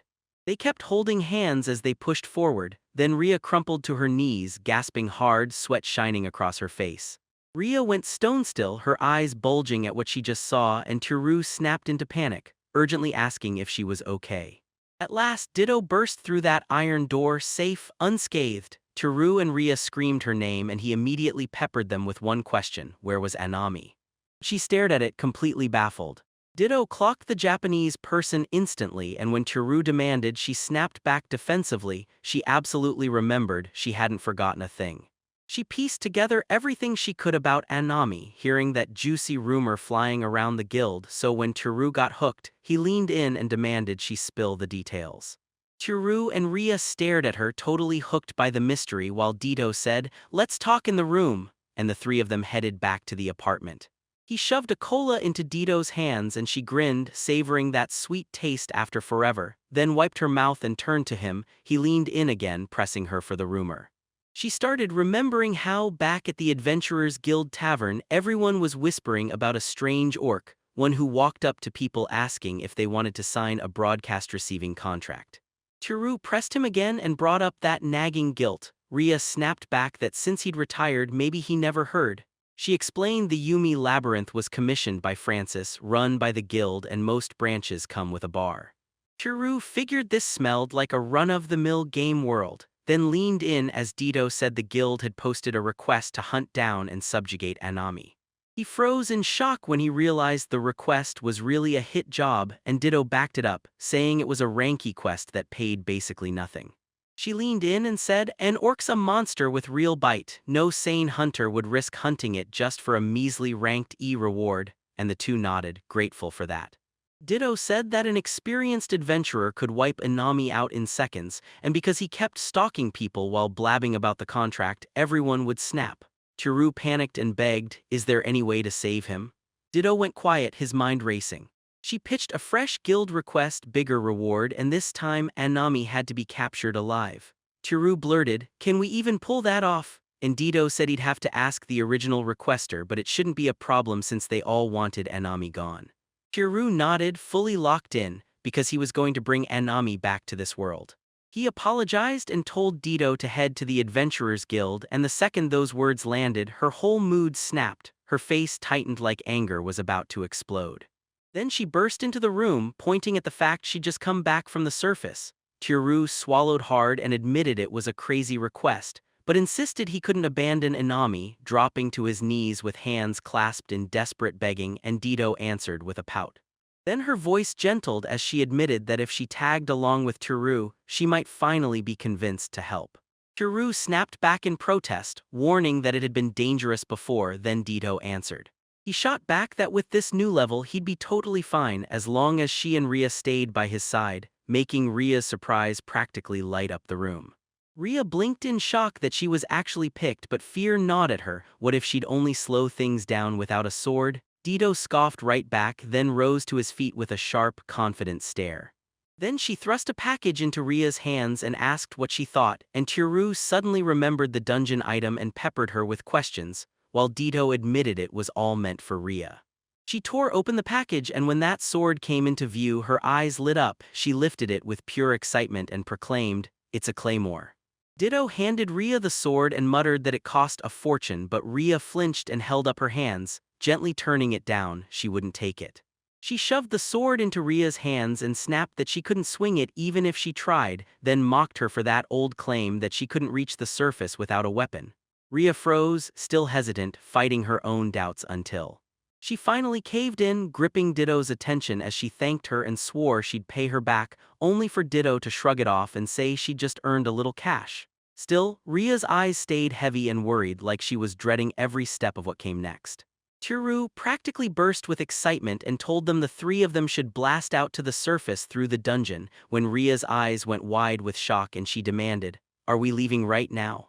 He told them to slow down and get ready right, aiming to leave tomorrow or the next day, but Ria stammered that she was in. Then Ditto snapped back that she needed real rest since she'd barely just come back. He decided to max out his levels before they left, and Ditto immediately asked if his level-up trap was set yet. He nodded and said he'd been saving the big reveal for her, and Ditto practically burst with excitement, begging to see it right now. Teru hauled her over to the computer and Ditto just froze with wide-eyed shock, because the dungeon was streaming on screen and Teru leaned in, asking if she'd spotted the tiny pieces scattered all over the floor. Dito squinted like those scattered scraps had to be trash, but Tiru leaned in and said, "Pet food, bait for monsters." She muttered that nobles and hunters even kept animals, then Tiru clicked the mouse and the trap sprang. An iron door rose, hung for a breath, and slammed shut with one sharp mechanical blink. She snapped a breath and blurted, "What's going on?"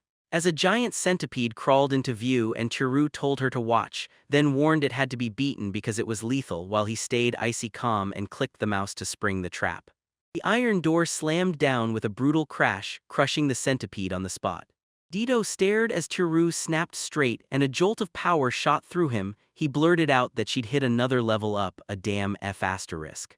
A faint shimmer rippled through the air for a split second. She blinked, stunned, as she finally caught on. He'd been leveling up somehow.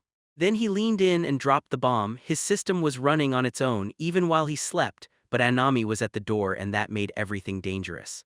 Ditto demanded Tiru hit his level. He blurted 9, then caught himself and corrected it to 10, and right as the aura died, Tiru just stood there stunned. With wide eyes, she asked if he was really serious. Heat rose in her face as Tiru confessed, sheepish as hell, that he'd been up all night grinding his levels, turning his daytime part-time job into pure exhaustion. She grabbed both his cheeks and yanked hard, screaming that it wasn't fair at all. Tiru fought back, wincing through the pain as he protested. Dito exploded in fury, swearing she defought monsters and risked her life again and again just to claw her way to level 10. And then she demanded to know if he even understood how many years that cost. Tiru shot back, all defensive, that she could do the exact same thing. She snapped her eyes to the side, then let go, her face suddenly going blank with confusion. "Okay, what am I even supposed to do?" she asked. Tiru grinned and told her, "Just move the mouse, put the pointer where you want it, then click using your index finger." She followed his command, clicked the switch, and the iron door slammed shut again, crushing another monster in its tracks. Her eyes sparked with pure victory as she blurted that she'd beaten it, but before she could celebrate, Rhea burst in and her uneasy expression froze the moment. She leaned in and asked if she could practice swinging her sword. She hadn't touched one in ages and craved that feeling back, so Tiru cheered her on and even said he wanted to watch. Rhea shot him an apology, then stepped back. She wanted to do it solo, plain and simple. He got it, nodded along, and when she apologized again for her selfish request, he waved it off and told Dito, "Don't click anymore."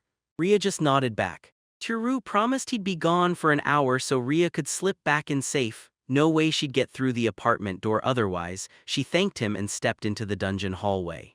The moment the door shut, Tiru shot a glance at the closet where Shizuku was cowering, called her name in a gentle voice, and she slowly peeked out, soft, obedient, and asking what he needed. Tiru pitched his whole plan to Shizuku, telling her to lock onto Rhea through the camera and memorize every move, and warned that if she ever shifted into clothing around him again, she'd be able to guide him by exactly copying Rhea's shape and technique.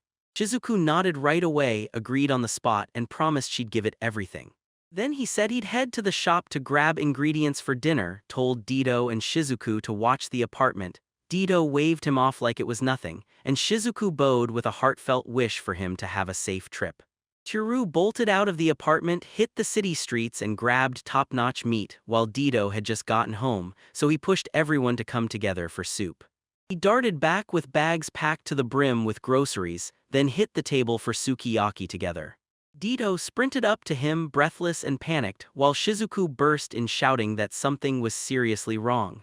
Tiru's heart slammed in his chest. He demanded to know what happened and why everyone was freaking out.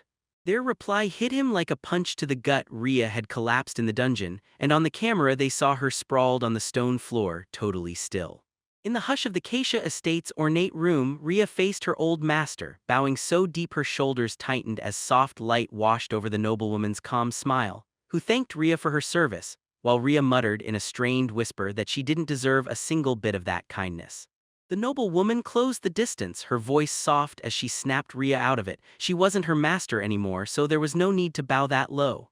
Rhea raised her eyes bit by bit, terror and hope twisting together in her wide gaze, shaking with feelings she couldn't even name. Out of nowhere, the noblewoman's calm cracked like glass. She lunged forward in a burst of emotion, pressing herself hard against her former knight, and Rhea froze for a split second. Monica, a noble woman with a steady voice, leaned in and whispered that she and Ria were close in age, raised side by side since they were kids, and that she honestly saw Ria as her own sister. Ria met her gaze, hanging on every word. Monica kept talking softly, urging Ria to drop that heavy, somber face, because today was Ria's big departure and Monica just wanted to see her smile before the goodbye. Monica darted to the room's corner, yanked a sword off the wall mount and told Ria, "It won't ever match the years we've sworn to the Eldrak house, but I want you to have this." Ria finally snapped awake in Tiru's bed, her thoughts spinning for days as she tried to figure out why she was even there.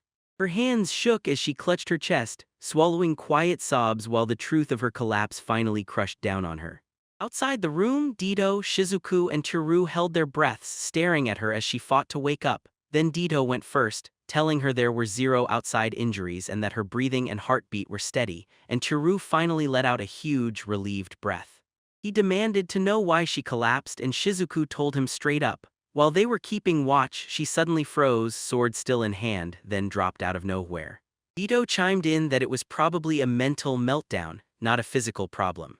Tiru's brow knit tight as her words hit him and a wave of worry washed over his face, because he feared she was terrified of the dungeon. He remembered Ria slipping into the dungeon by herself with her sword, and at first she looked totally fine, until Dito insisted she must have wanted that solo trip so she could crush her fear head-on. She said it was probably trauma, and Tiru immediately wondered if the safest move was to keep her tucked away to let her mind heal bit by bit. But Dito cut in fast, warning that Ria's pain might never fully fade, and Tiru's eyes snapped wide as he demanded, "Why?" Dito said the Adventurers Guild was buzzing with a brand new rumor, besides the talk about Inami, and if it had anything to do with her collapse, then the scars behind her trauma might go way deeper than anyone thought. Tiru's nerves kept spiking as he tried to pin down whether this rumor was linked to Ria. Dito went quiet for a beat and Tiru begged her to spill more. She fidgeted, ready to answer, then Ria suddenly burst back into the room and made it clear this was something she needed to talk about herself. Everyone stared at her with fear in their eyes, shouting her name, and Tiru leaned in gently, asking if she was okay being up like that. Ria nodded fast, then apologized quietly for worrying them. Dito told her she didn't have to force a word if she didn't want to, but Ria wouldn't back down. She insisted on talking anyway. Her eyes sharpen as she gets dead serious and admits there's something she has to finally tell.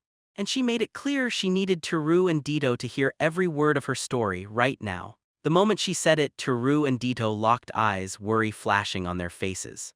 Then Ria took a breath and dove into her past, saying that if she was going to explain why she'd turned out like this, she had to start with how she became an adventurer in the first place. She laid out the place she came from, the Eldrak's house, an unbroken line of military nobles who'd been serving the Kadia house for generations. They were sworn to run the knights of that proud family until House Eldrak hit a brutal wall, no sons. So Ria stepped up and became the head of their house. Back then, when she was born, the Kadia fiefdom was getting hammered by drought after drought, crushing the economy, and somehow the Kadia house kept spitting out one thing: daughters. Letting a woman lead the Eldrak's house might have slid for a minor noble line, but when their house started to collapse, the rules turned ruthless and nobody would recognize her anymore. That refusal crushed them until the Keisha house met extinction. The last blood of their line was Monica, soon to be wed to a duke, and just like that, the Keisha house story hit its final curtain. On the day Monica turned 16 and stepped into bridehood, she handed Ria her heirloom sword right then and there. Ria shut her eyes for a split second and the heartbreak on her face hit like a wave, because even after leaving the house and walking away from knighthood, she still couldn't sever her loyalty to the Keisha house. She told everyone why she'd step in for impoverished orphans, using her powers to keep them afloat, so she strapped on her adventurer's gear and hunted dungeons, earning every coin the hard way. Monica's sword didn't just look good, it shielded what was left of the Keisha house, and that's how her life got dragged into adventuring.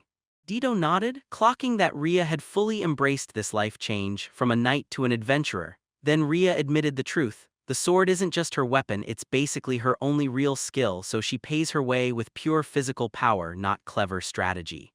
Tiru tried to say her body was good, but caught himself fast. Her physical combat skill is terrifyingly formidable, even when she's using it for everyday work, so Dito nodded again, impressed by her raw ability, not any grand tactics. Ditto clocked it right away. Adventurers were packed in with scoundrels and criminals, and somehow everyone kept whispering the same rumor. A stunning, battle-hardened former knight was fresh into the guild. Ria nodded and confirmed that F. Ditto was famous too, and then she told me the truth. A party is the way to go for dungeon runs, but she'd heard Ditto always slips in alone. Ditto didn't even blink, saying she had the skill and experience to do it her way, while Tiru teased her with the memory of how close she'd come to getting crushed the first time he met her. Ditto just grumbled back. Tiru finally got it, then her mind snapped back to one terrifying detail. When she crumpled, she never had the important sword with her. Ray sighed. She braced to start explaining everything that had happened before she ever crossed paths with him. Just off the chaos of the busy street, someone at the party thanked Ria for her help, and she waved it off with a humble smile, telling them, "Don't mention it," then urging them to stay safe before she slipped into a bar and spotted Ditto. Ria strode up to Ditto, still just a casual acquaintance back then, and asked, straight up, if she wanted to join her party. Ditto let out a heavy sigh, already knowing that nosy knightess was up to her usual tricks again. Ria brushed it off and pushed, "Let's raid together," claiming it'd be safer and hit harder than going solo, only for Ditto to shut her down, grumbling that it was just the same old Adventurers Guild rules and that he was sick of hearing them. Ria's voice shook with unease as she snapped that this wasn't about rules, though everyone knew the Adventurers Guild guidelines were sacred. And she insisted that for safety, you should only step into a dungeon after you've teamed up with a few people. Her voice cracked into something near desperate as she blurted, "I really need the money. If I don't earn anything, those kids in the orphanage will keep growing up in poverty." Lately she'd been grinding beginner dungeons, pulling in barely anything, and the party she'd joined earlier had already given up by the time they reached the second floor. Determination snapped into her voice as she vowed to build a party with someone tough enough to take the fourth or fifth floor. Then she practically begged Ditto to join her, because she wasn't about to waste the day drinking. Ditto shut it down hard, declaring she'd already chosen to run solo, no teaming up. Nearby, two adventurers leaned in over a table, swapping tales of their quest. One said most parties didn't even survive past the third floor, and the other nodded, grinning grimly as he added that from the fourth floor onward, it turned into a brutal grind. They added that anyone brave enough to rise to the challenge would get rewards on a whole different level, and Ria watched with a cold, calculating stare. In her mind, a real team needed at least three. One to strike, one to hold the line, and one to back them up. These two looked capable, sure, but they were just a duo. So Ria shifted closer to Ditto and whispered, "Who are they?" Because she'd never seen them before, yet they were always glued together. Ditto pointed them out as Klein and Barney, the two guys who had escaped from a neighboring country. She tore into them as cowards who fled the battlefield, then made it crystal clear she'd never team up with men labeled as criminals if they even dared show up home again. Ria listened, eyes locked in. But before long, she decided she'd talk to them anyway, despite Ditto's warning. Ria dug in her heels, pushed forward, and crept up to their table, asking quietly at first if she could join them for a while. The moment they saw her, the men clocked her instantly, the meddling knightess. Klein and Barney shot each other quick looks, and Ria leaned in, promising she knew exactly why they hesitated. Barney demanded to know what she wanted, and Ria spilled the real reason. She couldn't stop wondering why they ever became adventurers at all, while Klein snapped at Barney to calm down. But Barney pushed harder, grilling her about her real motives, while Ria blurted out that she wanted to join their party. Both men erupted in fury, stunned by what she was offering, because heading back to their homeland could label them as criminals. Barney even snapped at Klein to rein himself in. People nearby stared, whispered, and eavesdropped on every word. Barney decided they couldn't join her party, but Ria snapped at Klein, "So what, you call it cowardice?" Klein admitted it looked like running, yet Ria fired back, "There's real courage in dodging a needless slaughter." The two locked eyes in silence. Barney scoffed that their little group was already in deep trouble, so there was no excuse to refuse her. Klein chimed in, saying getting invited by a beauty like her made declining feel like punishment, and he quickly fumbled to fix his own words, blushing as he went. Ria took it all in with real gratitude, her voice bright as she said joining them was an honor, and then the two men bowed back in courtesy. As Ditto stared in silence from her table. So the three of them dove into dungeon runs together, riding high on adrenaline. Klein, the swordsman, carved the path with brutal, dependable swings, while Barney, the mage, kept the team rolling with support spells and still hit like a truck when it came to offensive magic. Rhea charged at the front with her shield raised, snapping enemy strikes aside, while Klein crashed back in and Barney kept the whole fight moving with his magic, three moving as one, perfectly balanced. They stumble back into the bar and clink their mugs together, cheering like they just won something huge. Klein beamed about how the raid crushed it and how they stumbled onto a rare artifact, while Barney laughed and said every win since they started as a trio proved Rhea was basically their lucky charm. Rhea just waved it off with a modest shrug. Barney bragged that Rhea's defense was a brick wall, strong enough that even someone like him with zero defensive skills could still help. Then Klein snapped back. During the rat attack, Rhea had been in danger because Barney hesitated, and Barney fired back that his magic had already taken care of the threat. Rhea watched the three of them click into place like they were made to work together, and when she said it out loud, Klein's cheeks burst into a blush. Rhea couldn't shake the feeling she'd said something weird, but Klein waved it off like it was nothing. Then he pivoted, pushing for a raid on the fifth force right away, shocking Barney and Rhea to their core. Rhea snapped that it was way too dangerous and pushed for the safer play, stick to the third and fourth floors. Klein shot back that the party could handle it, and the fifth floor would pay out big, so Rhea finally weighed the profit in her mind. And finally, they agreed. She pitched the idea of adding one more member to the party, and now Klein was burning with fury, convinced no one would believe him, his disbelief written all over his face. As Barney snapped at Klein for talking to Rhea rudely, Klein immediately apologized, and then Rhea nudged him to give it a shot. Klein and Barney swore they'd bail the second the raid turned brutal and they'd keep each other in check. Barney even promised he'd physically hold Klein back if Rage started running the show. In the dungeon, Klein's sword snapped in his hands and he muttered a curse through clenched teeth. Then the air filled with goblins, leaving them boxed in while they stared in disbelief at why a whole swarm of goblins was waiting on the fifth floor. Klein panicked when he realized they'd need to be way higher, like several floors up. While Barney snapped that talking wouldn't cut it, they had to move, and then the goblins burst in from every angle as Rhea threw up a shield, fighting back hard and begging the party to stay calm. Then Barney ripped through the air with his ice magic, and the goblin got frozen solid. Crystal and ice hissed up around their feet and Rhea snapped, "Klein, catch my sword." And that's exactly what he did. He shot off his thanks, then swung the blade and cut down a nearby goblin. Goblins dropped all around the immediate area, and Klein couldn't believe how close it all had got.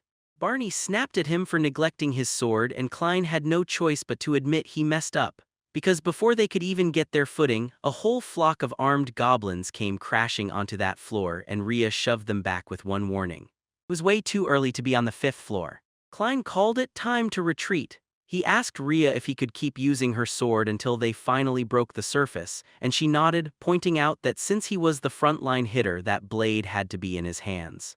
Klein stared, mouth hanging open at how razor-sharp that sword felt. Then Rhea told him it was a mithril blade Monica had handed down back when she was still a knightess, a true sword of memories, and the three of them just froze in awe while Klein swore he'd protect it with everything he had.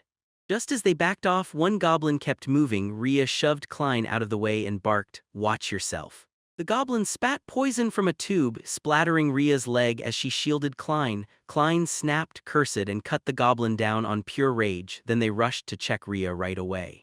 She blurted out an apology, still frozen from the venom's paralysis. So Klein snapped to Barney to cast anti-venom magic immediately. Barney panicked and insisted, "I'm already doing it," but Klein urged him to push on, but his magic wasn't enough, and Barney didn't even hear him. He admitted he had to stash enough magic to reach the surface, but Klein snapped back. There was no way they could run back without healing Rhea. Barney finally admitted the ugly truth: if they want out, they're leaving her behind. Klein erupted with rage, yanking Barney by the collar and spitting curses under his breath. Barney shouted that, at that kind of depth, survival couldn't possibly happen while guarding someone who couldn't even move. Klein shot him down, but Rhea burst in and ordered them to stop, backing Barney and calling it right. She shot them a reminder of the Adventurers Guild emergency rules: when a teammate goes down and can't fight, grab what you need off them and vanish before the monsters regroup. Turns out there was even a whole clause in the guild handbook just for moments like this. Barney stared down the essentials, food and weapons, then yanked a few items out of Rhea's backpack like it was life or death. He thanked her and sent her off, ordering Klein to wave goodbye too. Klein opened his mouth to finally confess, then froze mid-sentence. And with a calm smile, he promised her they'd meet again next time, while Rhea softly told both men to stay safe. Now he's left alone, stuck, frozen, and paralyzed on the dungeon floor. She clenched her teeth, pushed forward, and refused to back down, determined. Refusing to do nothing, she tore through the darkness, scrambling hard as she hunted for a place to hide. And finally, she spotted a hidden nook, one last place she could scramble toward with every ounce of strength she had left. Pain tore through her body and crushed her heart, and all she could do was sob. Barney should have protected her. Klein should have at least left her sword, while tears streamed down her face. Yeah, she sobbed because they both knew how deeply that sword mattered to her, yet they grabbed it anyway, and her hands still reached, searching for the little hiding spot she'd seen lurking in the dark. So she realized that even if she hid, rescue might still never come, and as she dragged her hands along the cold wall, her fingers accidentally hit the button on the iron door. Right before consciousness slipped away, she choked out a quick apology to Monica, grieving the stolen sword and the brutal damage to her heart and body. Second Teru learned what happened, it hit him. Rhea's suffering wasn't just painful, it was absolute. Trapped deep in that dungeon with zero weapons, zero food, and no way to protect herself. A venom that froze her body numb while she rotted from the inside out, forced to lie helpless in the dark as monster groans echoed nearby, haunting her as she couldn't fight back at all. Rhea shut her eyes and let the memories crush her. When death got so close it felt like it breathed on her skin, all she could do was sit there and sob. She said it was then, right as everything fell apart, that Teru burst in and saved her, calm as a sunrise. So gentle she didn't even notice how shattered by fear she'd become, because now the dungeon terrified her so badly she couldn't even keep her grip steady on her sword, and the moment she remembered it, tears just poured down her face. Dido kept going, telling me a fresh rumor was buzzing around the guild that Klein had inherited Rhea's sword right under the Adventurers Guild rules, but every time she pressed for details, all she could pull together were scraps. Rhea blamed herself too, straight up said it was her fault. Pure terror hit and she froze so hard she couldn't even move. That fear wiped out any thought of the two people she left behind. No, she snapped again, she'd wanted the exact opposite. Dido leaned in, tried to calm her down like it was nothing, and asked if Ryo was even furious about the same thing, then Ryo just went stone-cold silent. Dido snapped that she was shocked, and swore she'd storm over and beat Klein up, then rip Rhea's sword back from him, but Rhea freaked out right away, insisting she couldn't let that happen because the Adventurers Guild rules were backed by the Francis Kingdom's laws. If Dido went through with it, they'd brand her a criminal. Dido snapped that she'd never forgive what they did, then spun to Teru and demanded to know if he agreed, while Rhea begged him to please stop hurting her.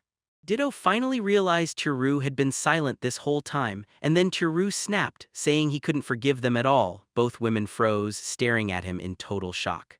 Rage surged through his voice as he snapped that he'd never forgive the two who left Rhea behind, and Dido just muttered that Teru had finally lost it. Rhea flinched at the fire blazing in his eyes and blurted that even if he swore he couldn't forgive them, the guild's rules and laws didn't vanish. Yet Dido snapped back, demanding what he planned to do then.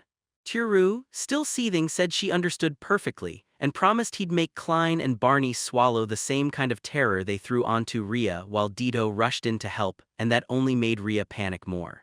Shizuku, who'd been silently listening, finally spoke up, normally gentle, but now her voice snapped with rage as she demanded her master let her help too.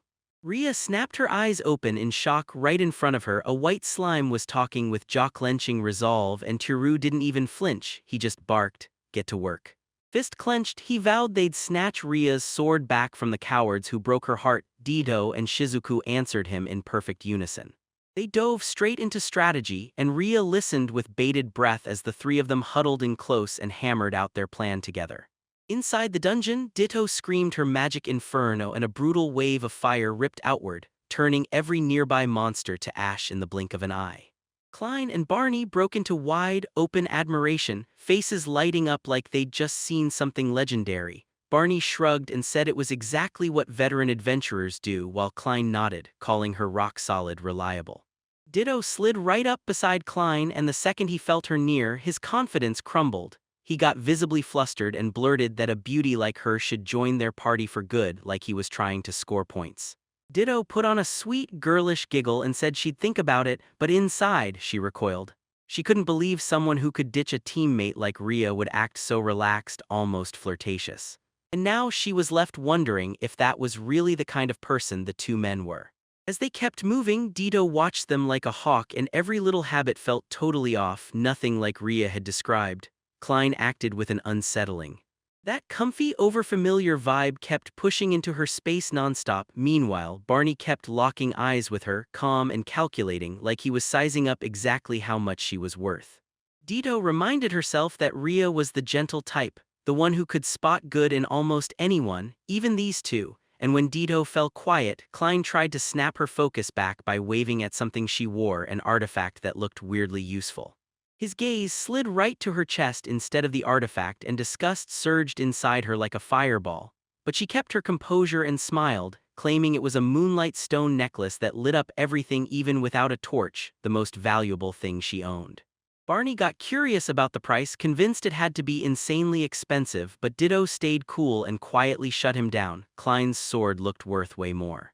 Barney's eyes narrowed with sharp interest, and Klein, already itching to flex, raised the sword high and bragged that it was forged from pure mithril.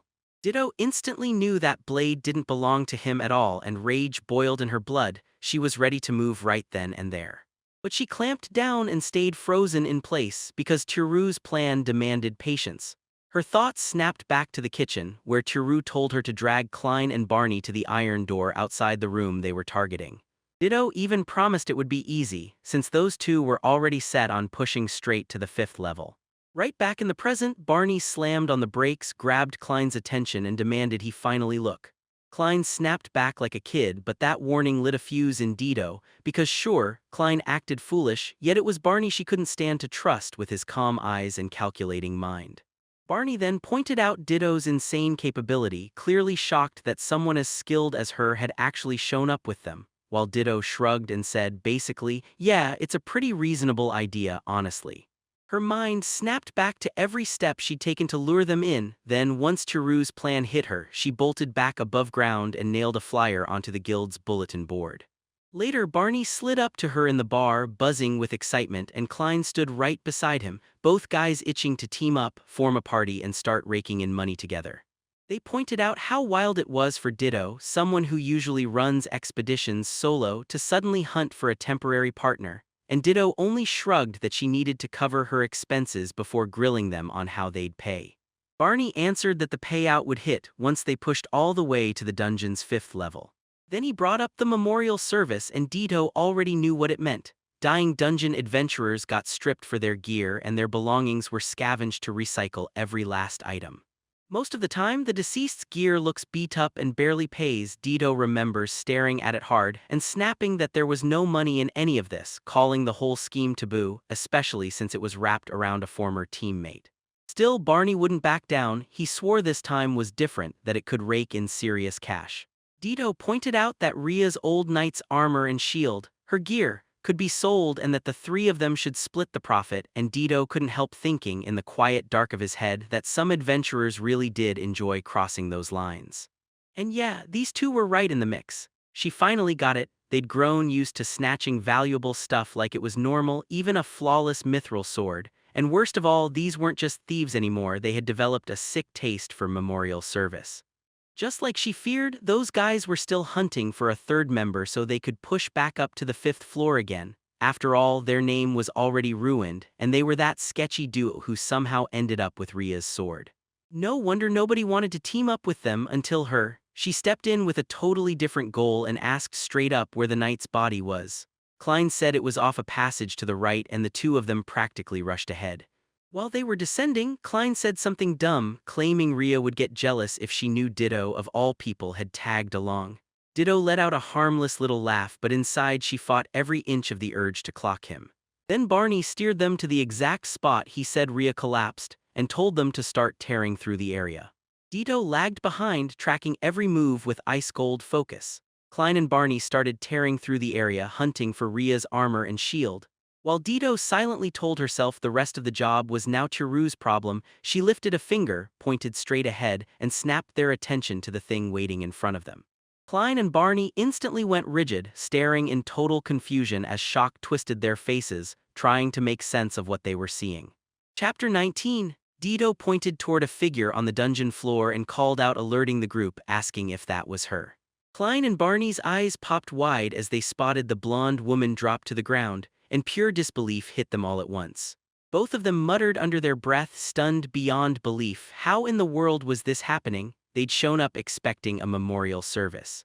Dito's thoughts burned with that same confusion, while Barney fumed to himself that after weeks locked in a dungeon with no weapons and no food, there was simply no way she could have kept that beautiful figure. She teased him, hinting she might still be alive, then demanded the men confess they teamed up and ditched her, playing along like she'd even throw the blame off for them. Barney snapped tense, shouted at her to stop, and slammed it as impossible. Ditto burst out laughing, then snatched her own words back, insisting it was just a corpse, and pushing them to grab the equipment they came for, while Klein froze up, terrified at the idea of touching it, trembling from head to toe. Ditto shoved them forward, snapping, "Quit wasting time," as they closed in on Ria's lifeless body. Barney kept telling himself she was really dead, but blind hope kept whispering doubts as he stared at her skin's color, panicking that she might still be alive while he couldn't stop looking. Ditto scoffed and swore she was dead, barking that they should strip off her armor and shield so they could get moving, while Klein, still half believing, knelt and muttered an apology to Ria as he reached for the armor. Then Ria jerked back to life, clamping a tight grip on his arm. Klein shook uncontrollably as Ria's thin, trembling voice demanded, "Was it Klein or was it Barney?" Klein shrieked and crumpled to the ground in terror while Ria inched closer, moving right toward his shaking leg. Barney froze on the spot, eyes wide with disbelief, and demanded, "You came back to help me?" Klein's voice cracked as he said that real friends always show up for each other, and Rio barely managed to whisper her thanks, though in her broken voice you could still feel how deeply her heart meant it. Dito's patience snapped. He shot back, reminding them about the armor and shield's reward they'd promised to split. Both men froze mid-motion, silently signaling they'd pay Dito his share after all this, separately. She caught the meaning right away, muttered, "Got it," and quickly zipped her mouth shut. Ria really caught every word, and her curiosity lit up as she blurted, "Wait, what do you mean?" Then her face hardened, her voice dropped into something cold and eerie, and she demanded to know if they'd come back just for a memorial service. Barney stammered through his defense, swearing they'd never do something like that. Then Ria's expression snapped back to bright, cheerful delight, reminding everyone with a grin that they were friends, plain and simple. Her gaze dropped with dread, because the boy who'd surfaced for her now stood armed with his own sword, and she asked, trembling, if she could get hers back. Klein went pale, stuck speechless, and Barney only shook his head, disapproval dripping as he reminded Klein the sword was his inheritance, with no rule demanding it be handed back, even while Ria was still alive. Ria's eyes narrowed and disappointment hit her face. Right then Tiru shoved a hand against the iron door from the other side of the wall. A bone-chilling creak echoed from above as the iron door slammed shut. Klein and Barney shot back and shrieked, desperate to break free. Ria planted herself like an iron wall, pinning them to the floor, while they cursed and thrashed, scrambling to get away. As he begged her to let them go, she just smirked, cold, eerie, and unbreakable, and then she unleashed the most terrifying sound imaginable. With the walls snapping shut behind them, Ria's face started to stream with sweat. Her body twisted into a bony, skeletal horror, and she snarled for her swords back, her voice booming with pure menace. Klein and Barney shrieked at the top of their lungs, their terror spilling out before they could even hold it in. They begged her to let them go, and she finally nodded, but only if they handed her sword back. Both of them stammered out their promise, ready to comply right away. Out of nowhere, a blinding flash detonated right in their faces. That brutal beam of light smashed both men into unconsciousness on the spot. Yet Ria clamped down on their feet so they couldn't wriggle free, and the truth is that mysterious light was just Tiru's head torch, and the whole thing was an act. Shizuku, back in slime form, giggled at their fainting and nodded like, "Yep, that worked." Tiru then praised them both to the skies, saying their acting was spot on. Ditto admitted their raging feelings helped push it over the edge. Shizuku shot back with a fierce glare and said slimes don't just simmer, they snap when they're mad, and Tiru watched both men like a hawk because they'd totally wet themselves. He snatched his phone and snapped a photo of them, then ordered Ditto and Shizuku to hold tight while he dashed back to the apartment to grab more supplies. Tiru shot back with paper and a pen, then had Ditto scribble a few characters to make the message official. Tiru slid it under Barney's sword at last, and as the job was done he motioned, "We're heading back." At the apartment, they tore into the CCTV footage and watched Klein and Barney finally cough back to life. Panic flared across their faces as they read the warning note and spotted the sword. "Come back here and a curse will kill you." Shizuku grinned and shouted that both men had already sprinted away. Hiro smirked, already knowing they'd probably never make it back. Then his eyes snapped to the next room in panic, because after everything all that remained was Syria. Then he yanked open Ria's door, only to find Ria staring right back at him. Claudia crouched on the floor, nerves screaming as she asked, "Is it over?" And he grinned, certain and sure. When Ria held the sword out to her, she froze for a heartbeat, torn between fear and awe over what it meant. She paused for a heartbeat, then snatched it up tight, instantly feeling that familiar weight and shape in her hands. Joy surged through her so hard she shot up off the spot. Tears spilled down her cheeks as she clutched the sword to her chest, whispering that Monica-sama had given it to her, while Teru watched, smiling with pure, unstoppable joy. Curiosity burned in her chest. She pushed him and demanded to know what he'd do if her paralysis returned again. Teru shot back instantly, swearing they'd break out together, no matter what it took, even if he had to haul her along or die fighting off monsters. Ria grinned and closed the distance with careful, tiny steps, until she was right in front of Teru and her eyes flashed with a meaning he couldn't pin down yet.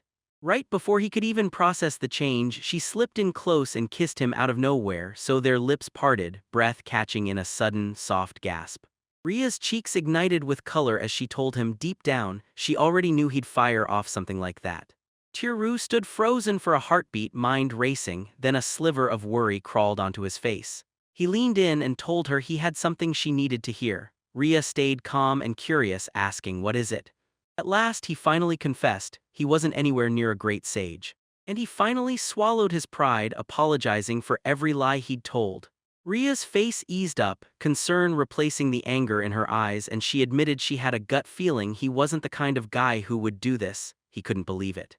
She kept talking, admitting she'd spotted a little mistake here and there, but living with him felt way too good, so she just let Teru-sama's kindness spoil her rotten.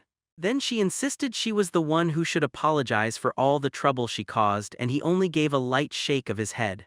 "No," he said right to her face, she wasn't any burden, he wanted to be with her too.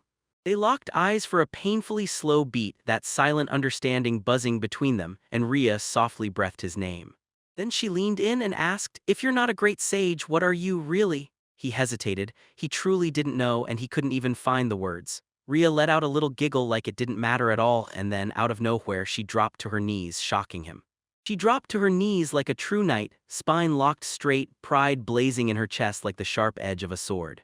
Ria swore, sword in hand and loyalty in her heart, that she'd stand with Teru-sama for as long as she drew breath, and Teru finally lifted.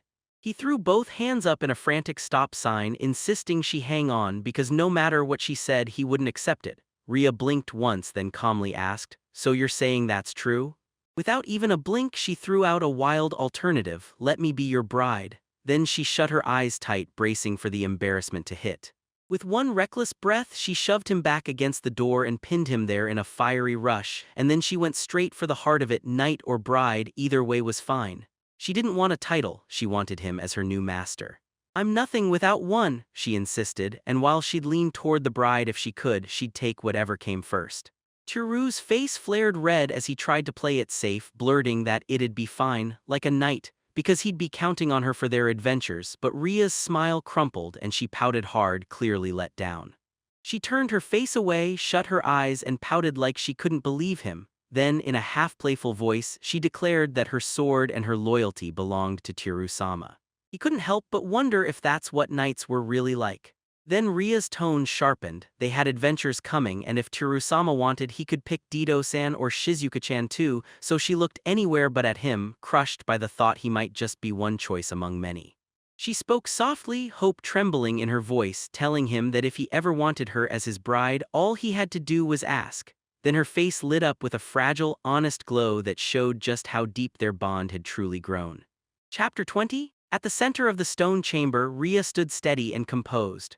No longer afraid of the dungeon, she pivoted her foot against the stone and lunged forward, shield angled and sword cutting ahead with controlled precision. Fierce confidence crashed through her the moment she opened her eyes, and the blade proved her sword skills hadn't dulled one bit.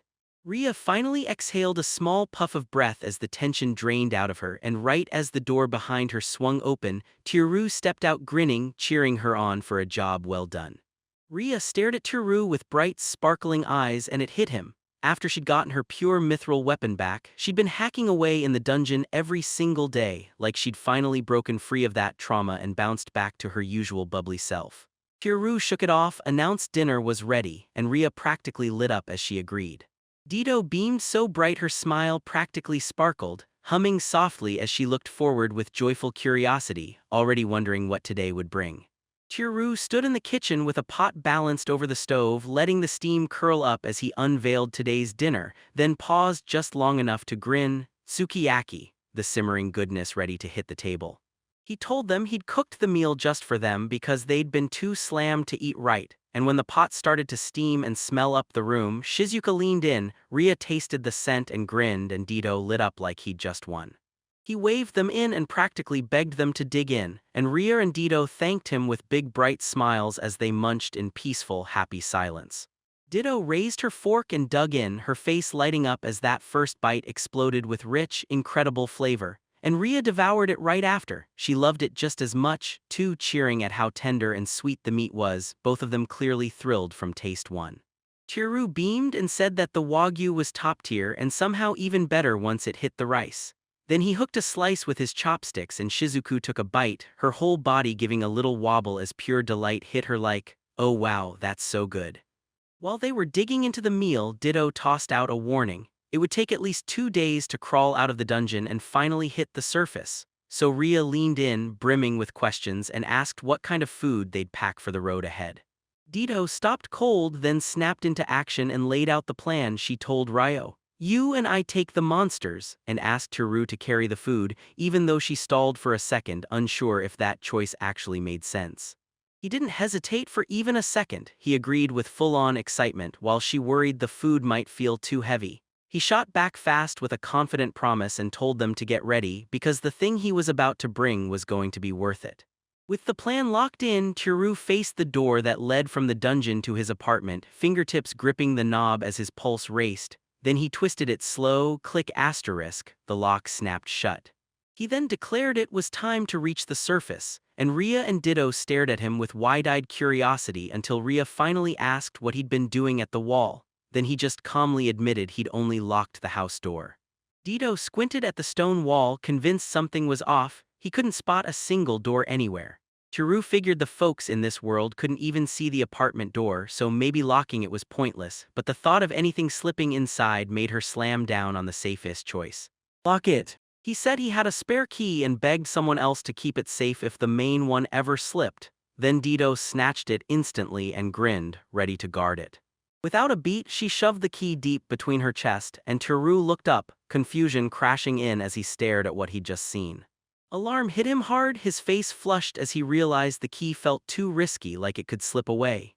Dido grinned, swearing it was locked down tight, but then Tiru shot in and grabbed the key back into his own hand.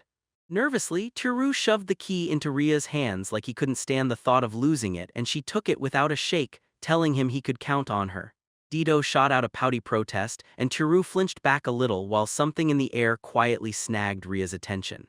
Rhea's voice shook as she announced she could see the door, and Tiru, Shizuku, and Dido froze, pure shock ripping across their faces as the truth hit.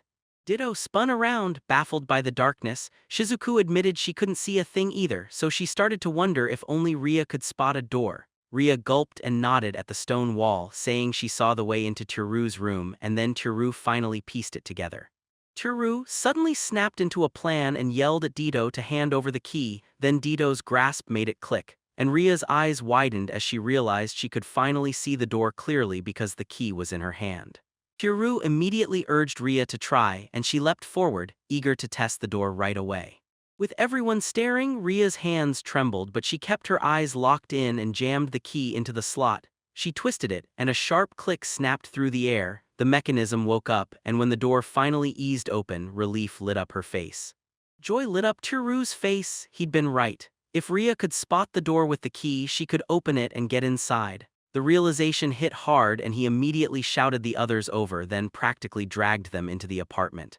Chiru stepped through first and claimed the lead. Ria slipped in right behind him with cautious steps and Dido followed after her. Then all three froze, eyes blazing wide at the breathtaking sight waiting for them.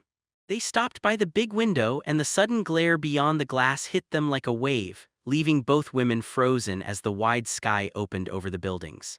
Chiru blurted, "Can we look outside now?" And Ria's face lit up as she pointed, because it wasn't just any view, it was the very world Chiru came from. Dido nodded, but she could tell it instantly.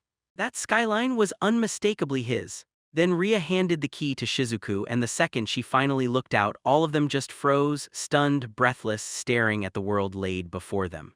Still reeling from the key's insane power, Chiru dropped into a crouch and held out his hand to Shizuku. Then he snapped his focus to Ria, drilling into her that she must never lose it, and she nodded like she understood. She nodded back, and with everyone jammed at the doorway, he snapped, "Calm down," then braced them for what waited on the surface. Right as they were about to move, Dido made a shaky little sound, and that single hesitation froze everyone in place. Toru spun around and wailed, furious that she didn't get one too, demanding her own key. Chiru scratched his head, baffled by the request, right as they were about to bolt out the door. Then he blurted that the key was just for safekeeping, not something Ryo would hang onto forever, and Ryo snapped to attention, shocked by every word. Ria pressed a hand to her chest and blurted out, voice trembling, that she wanted one too, yearning before she could stop herself. Chiru panicked and caved at once, letting her cling to it as joy settled in her hands, but Dido instantly exploded in protest, furious that the key was only for Ria. Dido snapped that it was favoritism, her voice cutting. Then Shizuku softly confessed she wanted one too, and Chiru's nerves kicked in as she tried to blurt out that a locksmith could duplicate the key, her hesitation giving her away. When locksmith was mentioned, Dido snapped that they had to go right now, while Shizuku practically bounced with excitement, begging for keys of their own too. With pressure coming from both sides, Chiru finally caved and bolted after them, watching the whole thing slip completely out of his control. Chapter 21. By popular demand, Chiru and the others had come to duplicate the apartment keys. Now at the locksmith shop, the clerk mentioned that making 2 duplicate keys would take about 30 minutes. Chiru thanked him and stepped back outside. Outside the locksmith shop, Chiru apologized for the wait, only to be taken aback by the sight of a crowd of people murmuring nearby. He was stunned to see a crowd packed around Ria and Dido, all wide-eyed, whispering like they knew something he didn't, and Chiru couldn't help but wonder what the heck was happening. Outside the shop, a crowd swarmed around Ria and Dido as they stood shoulder to shoulder in borrowed modern clothes, turning heads with every breath they took. People leaned back and whispered from a safe distance, and Chiru couldn't shake the warning he'd given them, don't talk carelessly to strangers. So Ria and Dido went quiet, soaking in the chaos with wide-eyed awe and curiosity, and Chiru just knew, nobody out there would ever guess these foreign beauties were really a knight and a sorcerer. Chiru suddenly snatched both Ria's and Dido's hands, yanked them back with a jolt, and blurted that they needed to slip away somewhere else, right now. Before either of them could even react, the three of them bolted from the crowd. Seconds later, they'd already carved out some space from the crowd, and Chiru pointed out they still had a little time before the keys were ready, then blurted out, "So what do we do next?" Ria fidgeted, then finally admitted it could be asking for too much, because she couldn't stop wanting to see more of Chiru's world. Dido nodded hard, saying she felt the same, and insisting they look around for real since her last trip outside had been swallowed by night. Shizuku, hiding in Chiru's outfit, burst in with an excited "I'm coming too." And Chiru grinned like he'd been waiting to feel that same thrill. He proposed they push their departure to the next day and waste the rest of the day roaming the city, and Ria and Dido grinned and jumped right on board, urging him to do exactly that.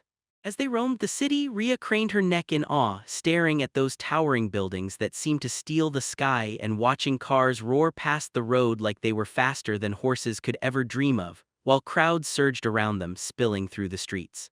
Ria was bursting with excitement as she declared, without a doubt, that this had to be Chiru's world. Dido barked out a smug laugh and said, "Hold up, this city's packed too," like that wasn't just the start. The place was packed with mouth-watering food, and Ria leaned in, hanging on Dido's every word as he promised to spill his best recommendations, while Chiru watched with a smug grin, realizing most of Dido's expert picks were basically just crepes, and she was only trying to flex like she knew more than she actually did.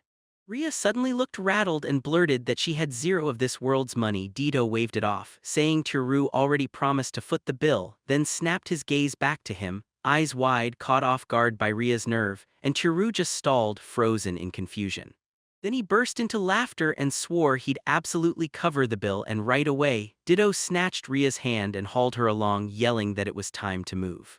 At the crepe shop, Rhea and Dito each clutched a hot, freshly made crepe, staring like they'd just discovered treasure wrapped in warm, pillowy dough. Rhea took her first bite, cheeks puffing with every delicious chew, and the happy little sounds she made basically screamed, "This is incredible." She closed her eyes in pure bliss, pressed a hand to her cheek, and kept eating with obvious joy. Rhea and Ditto sat shoulder to shoulder, each clutching a crepe, and when Ditto reached over and wiped a stray smear of cream from the corner of Rhea's mouth, she froze, wide-eyed and bashful, just as Tiru nearby stood holding his crepe, grinning softly as he watched them laugh and talk. Outside a shop called Nature's Taiyaki, Ditto beamed with sparkling eyes, gripping an enormous, freshly baked taiyaki in both hands like it was the best thing in the world as she stared at it, practically vibrating with anticipation. A little behind her, Rhea and Tiru were already digging in. Rhea went wide-eyed over how ridiculously delicious it was, while Tiru ate with quiet, steady confidence. At the takoyaki stand, Rhea cradled a blistering hot ball she'd snagged with a toothpick, blew hard to cool it down, cheeks puffed like she meant it, then took a bite. Ditto and Tiru grabbed their own trays and dug in too, smiling as warm steam curled up around them. Ditto strolled through the crowded street with Rhea and Tiru, taking in everyone streaming past in suits, coats, skirts, and casual fits, and she couldn't hide her wow. There were so many different clothes, and it blew her mind for the first time. When they hit the massive crosswalk packed wall-to-wall with people, Ditto gasped that everyone looked ridiculously stylish, and Rhea instantly backed her up. Tiru spun around in shock when he heard someone call out Rhea, and then his name again. Ditto tilted her head up at him with shining hope, then nervously asked if they could try rocking fashionable clothes too, while Rhea beamed right beside her, clearly wanting the same thing. The day still stretched out in front of them, so they headed straight for the shopping mall to grab brand new clothes. Later, inside the women's clothing store, Tiru stood like a statue outside two fitting rooms while Rhea and Ditto got changed behind the curtains. Several women stared at him, clearly baffled that a lone young guy was hanging around here. Under the crushing heat of all those stares, he grimaced inside his head, absolutely drowning in awkwardness. Then both fitting room curtains slid open at once. Rhea and Ditto stepped out together, rocking their sharp outfits like they owned the place. Then they stared at him with wide, expectant eyes, waiting for his reaction. Tiru flashed a bright smile right away and raved that both of them looked amazing, making Rhea visibly sink into relief while Ditto grinned with full confidence. Then Rhea and Ditto rushed over to the clothing rack, totally locked in as they slid hangers aside, bursting into excited giggles, Ditto shouting which outfit she wanted next, and Rhea instantly firing back with her own pick. They wrestled with a pile of clothes for ages, swapping outfits over and over as they chased the perfect modern look. Ditto strutted in bold, sporty fits and even an elegant sleeveless dress, while Rhea went full cute and girly, popping on glasses to nail a studious vibe too, and the second they laughed, it was obvious they were having the best time of their lives. Tiru beamed as they paraded outfit after outfit, totally swept away. He wore that dazed, blissful smile and silently thought, "This has to be heaven," not caring at all anymore that he'd once felt unwelcome in the store. From behind the curtains, Rhea popped out and called to Ditto, asking if she wanted to try on something Rhea picked for her, only for Ditto to freeze in flustered shock, immediately blurting that an outfit like that would never, ever suit her. Rhea swore her outfit would look amazing on her, and Ditto shot back in panic, yelling for Rhea to stop undoing her and claiming she could change by herself. While outside the fitting rooms, Tiru caught the rising chaos, went completely red and broke into a sweat as his mind raced over what was going on. Eventually, Rhea finally talked Ditto into trying the outfit, then Tiru and Rhea went stone still when Ditto stepped out in a breezy summer dress and a wide-brimmed hat, her long hair spilling down her back. She nervously tugged at the brim, cheeks burning as she timidly whispered to Tiru, asking how she looked. Tiru gaped at Ditto in stunned silence, his heart lurching because she looked so different and so beautiful.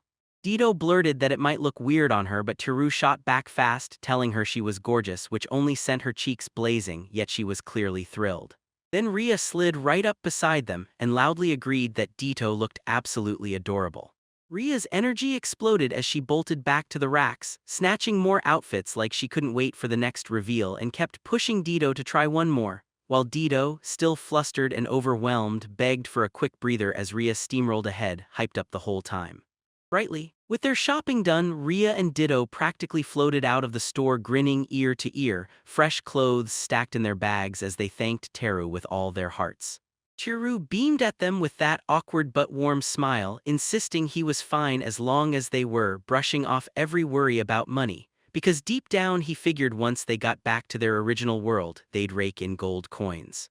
The group ditched the shopping district and hurried down a wide, tree-lined path beside a sleek modern building, while the elevated monorail tracks thundered overhead and other pedestrians flowed past them.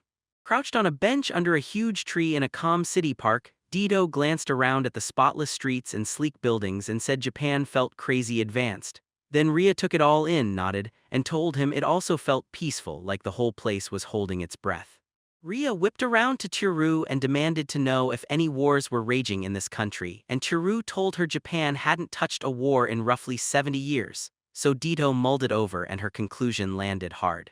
That long peace must be what let Japan grow into what it is. Then she frowned, saying she hadn't spotted a single demi-human or elf, and wondered out loud if Japan was just a world where those races simply didn't exist. Teru made it crystal clear: no demi-humans, no elves, not a single one. Ria stared in shock, then after a beat of deep thinking, landed on the grim conclusion: humans must have wiped them out. Tor snapped back, saying humans had clearly waged wars for ages, but he'd never once heard of any conflict involving elves or any kind of similar race, and Dido didn't buy it, staring him down and demanding to know if he was really that sure.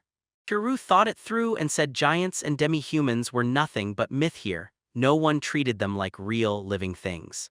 After hearing that, Dido swallowed his explanation hook, line, and sinker and even promised she'd believe him. Then Dido snapped up out of nowhere, apologized to Thuru, and Thuru blinked in shock, asking why she was apologizing at all. Dido blurted out that she was sorry for whining about needing a house key, and Ria quickly followed, saying she was sorry too because it was Teru's place. Teru just smiled softly and waved it off, saying it was totally fine. He then admitted he'd always wanted them to slip into his room freely from the very beginning, and handing over keys was his plan all along. With a bright grin, he added that he also wanted a reason to play guide and show them around the city. Dido met his gaze with softened eyes, whispered his name like it mattered, and you could see it hit him hard. Then Ria beamed and thanked him from the bottom of her heart, calling him Teru-sama. Teru snapped his focus back on the real mission. First, they had to save Anami-san in the girl's original world. Later on, Teru shoved the duplicated keys into Ria, Dido, and Shizuku's hands, then clutched his own key and twisted it tight in the lock. Boom! The whole world snapped back to the dungeon, where Teru, now geared up like a real adventurer with a helmet lamp blazing, marched Shizuku, Ria, and Dido down a cold stone corridor. With unshakable fire in his voice, he promised they'd break free and claw their way to the surface, while the girls kept pace beside him in their knight and sorcerer outfits. Chapter 22. Deep within the fifth layer of the Yomi labyrinth, Teru, Ria, and Dido moved forward in silence. Something suddenly darted from the side. A rat-like monster squeaked as a shot passed their feet, jolting Teru into a sharp cry of surprise. Ria and Dido didn't hesitate, they blasted forward together. Ria snapped her shield up on instinct as Dido charged in right beside her, and Teru stayed behind them, staring with wide eyes, torn between pure awe and full-blown panic. Ria surged forward and whirled her blade in a crushing arc at the monster, while Dido slammed her magic into a fiery fireball, sending a straight blast of flames tearing into their lone foe. The monster's scorched remains were smashed to pieces at their feet, total overkill.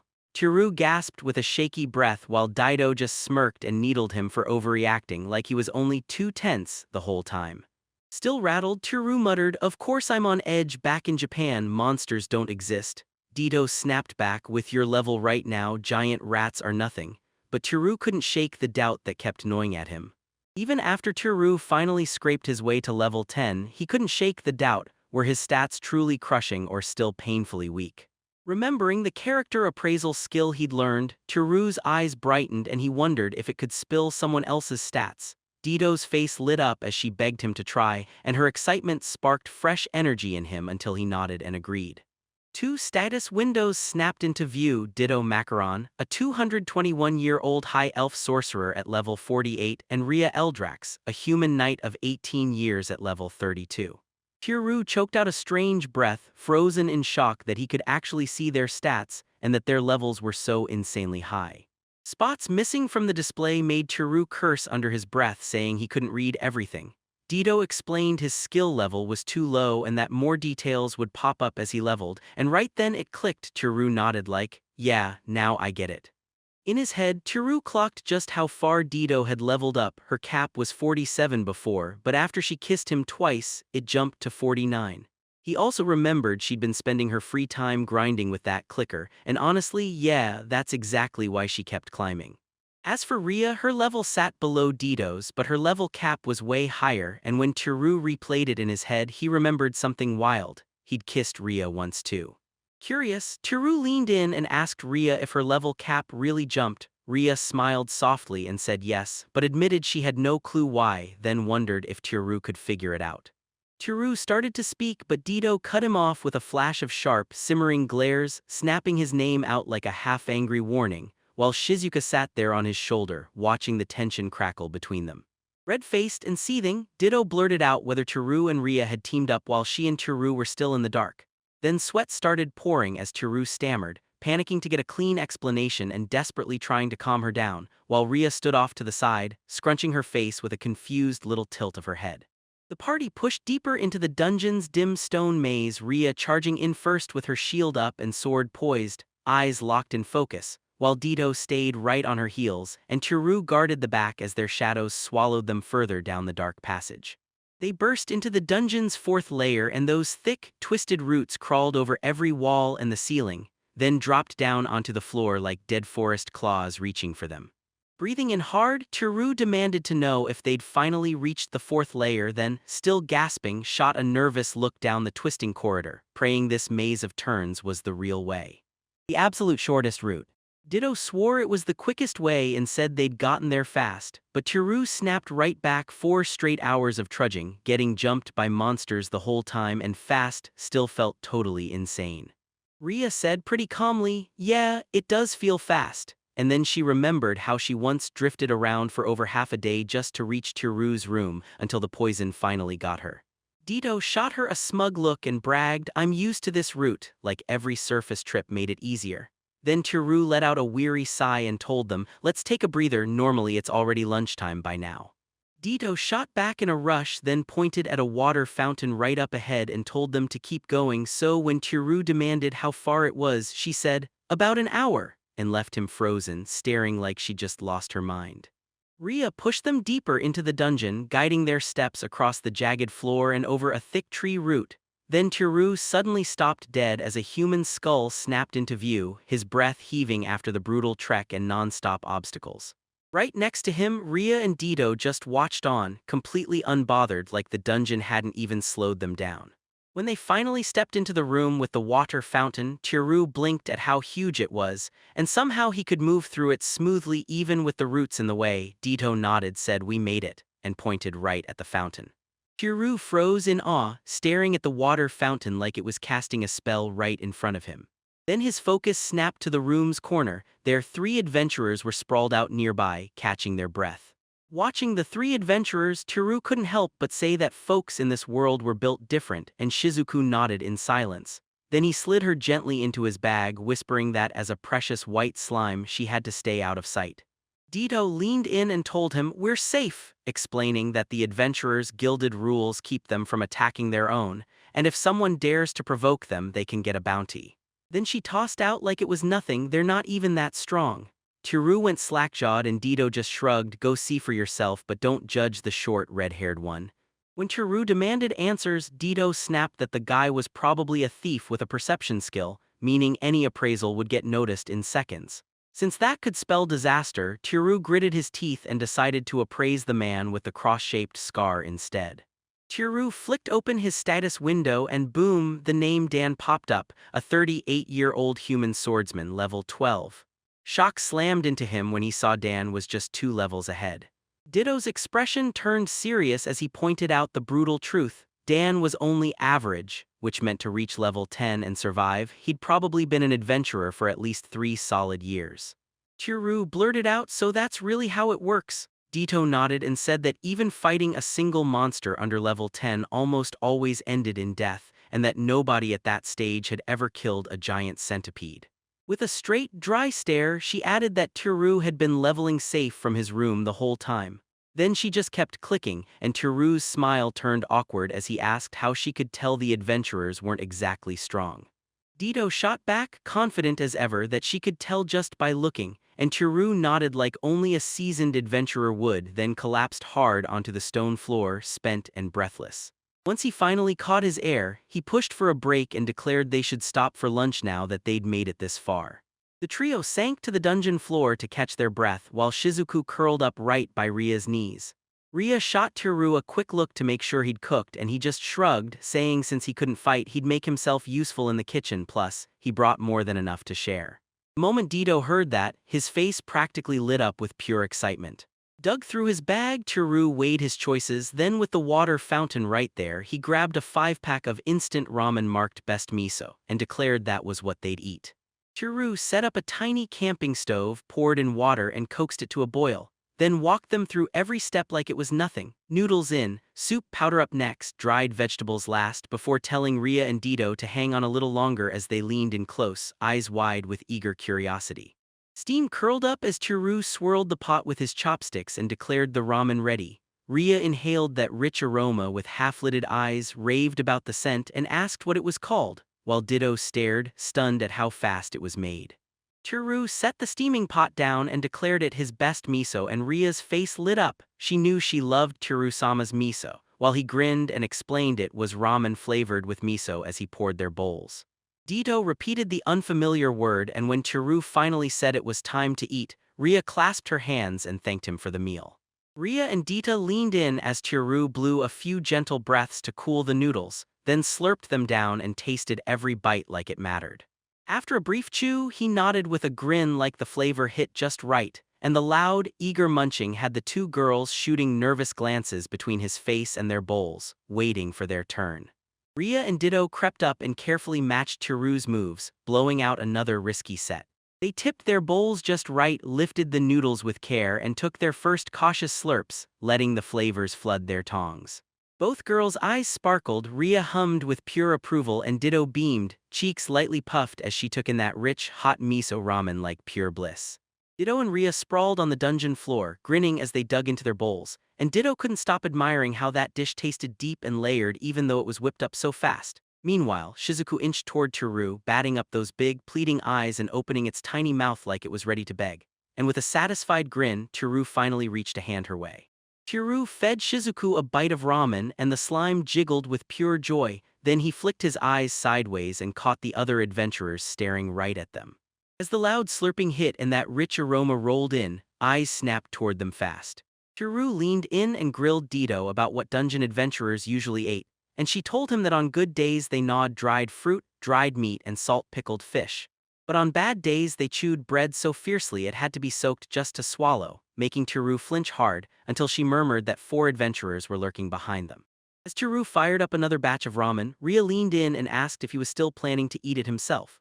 Chiru shook his head, saying he wanted to share with the adventurers nearby instead, and Dito shot back in panic at the thought of going that far, until Ria stepped in, quickly agreeing and offering to help, and Chiru flashed a small smile as he accepted her support.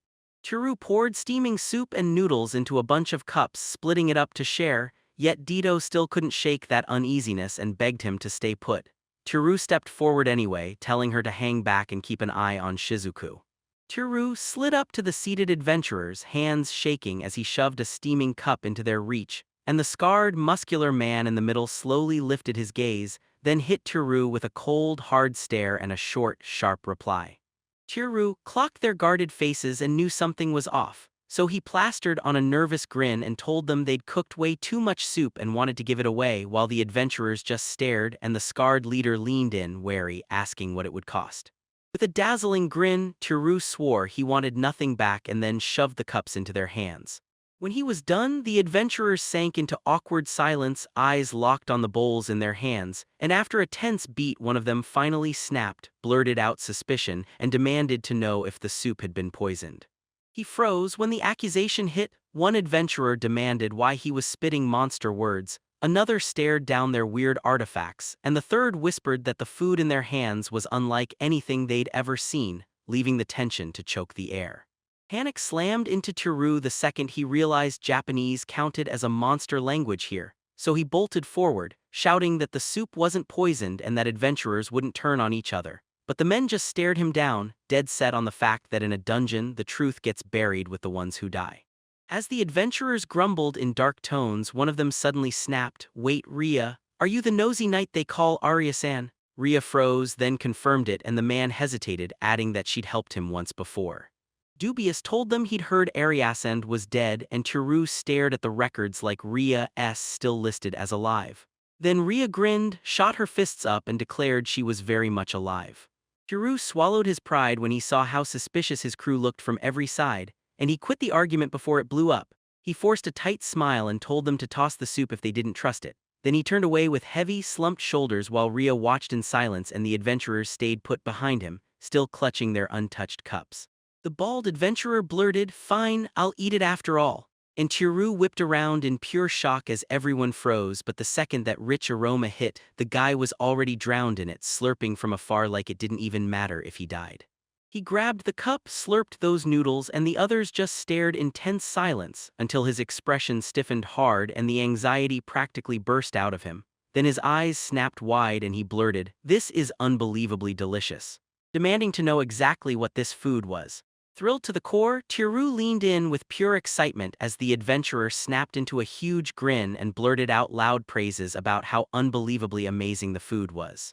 At last, the other adventurers caved and dug in, eyes popping wide with shock. One blurted, "What is this?" after that first bite, while another shot a triumphant point and the whole group started slurping like they couldn't get enough.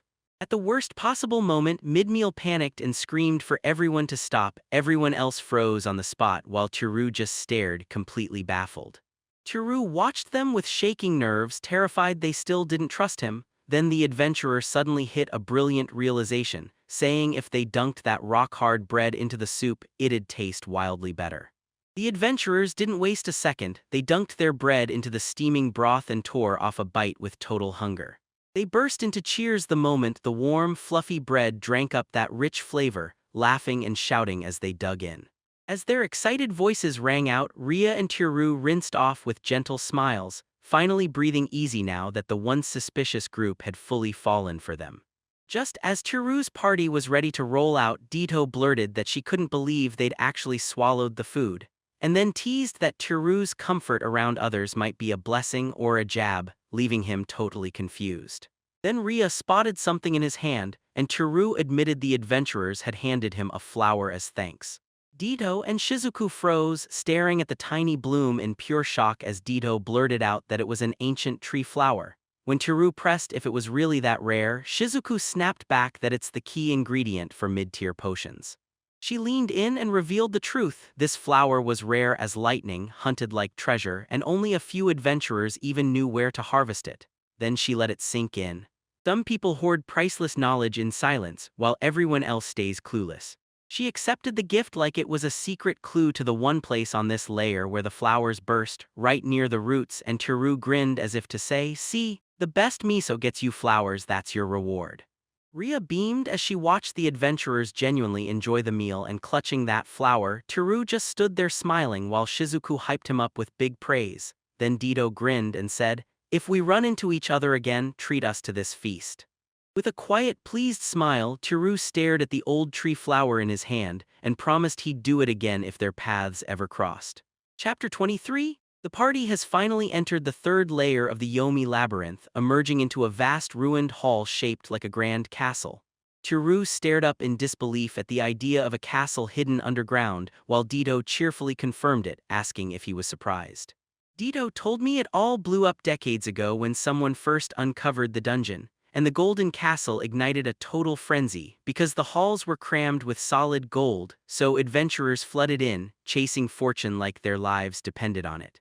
Just as she wrapped up the tale of the castle's golden past, clacking skeleton soldiers surged forward with blades held high. So Rhea shot ahead to protect them, swung a huge arc, and smashed the nearest skeletons into splintered bone while Teru and the others watched from right behind her.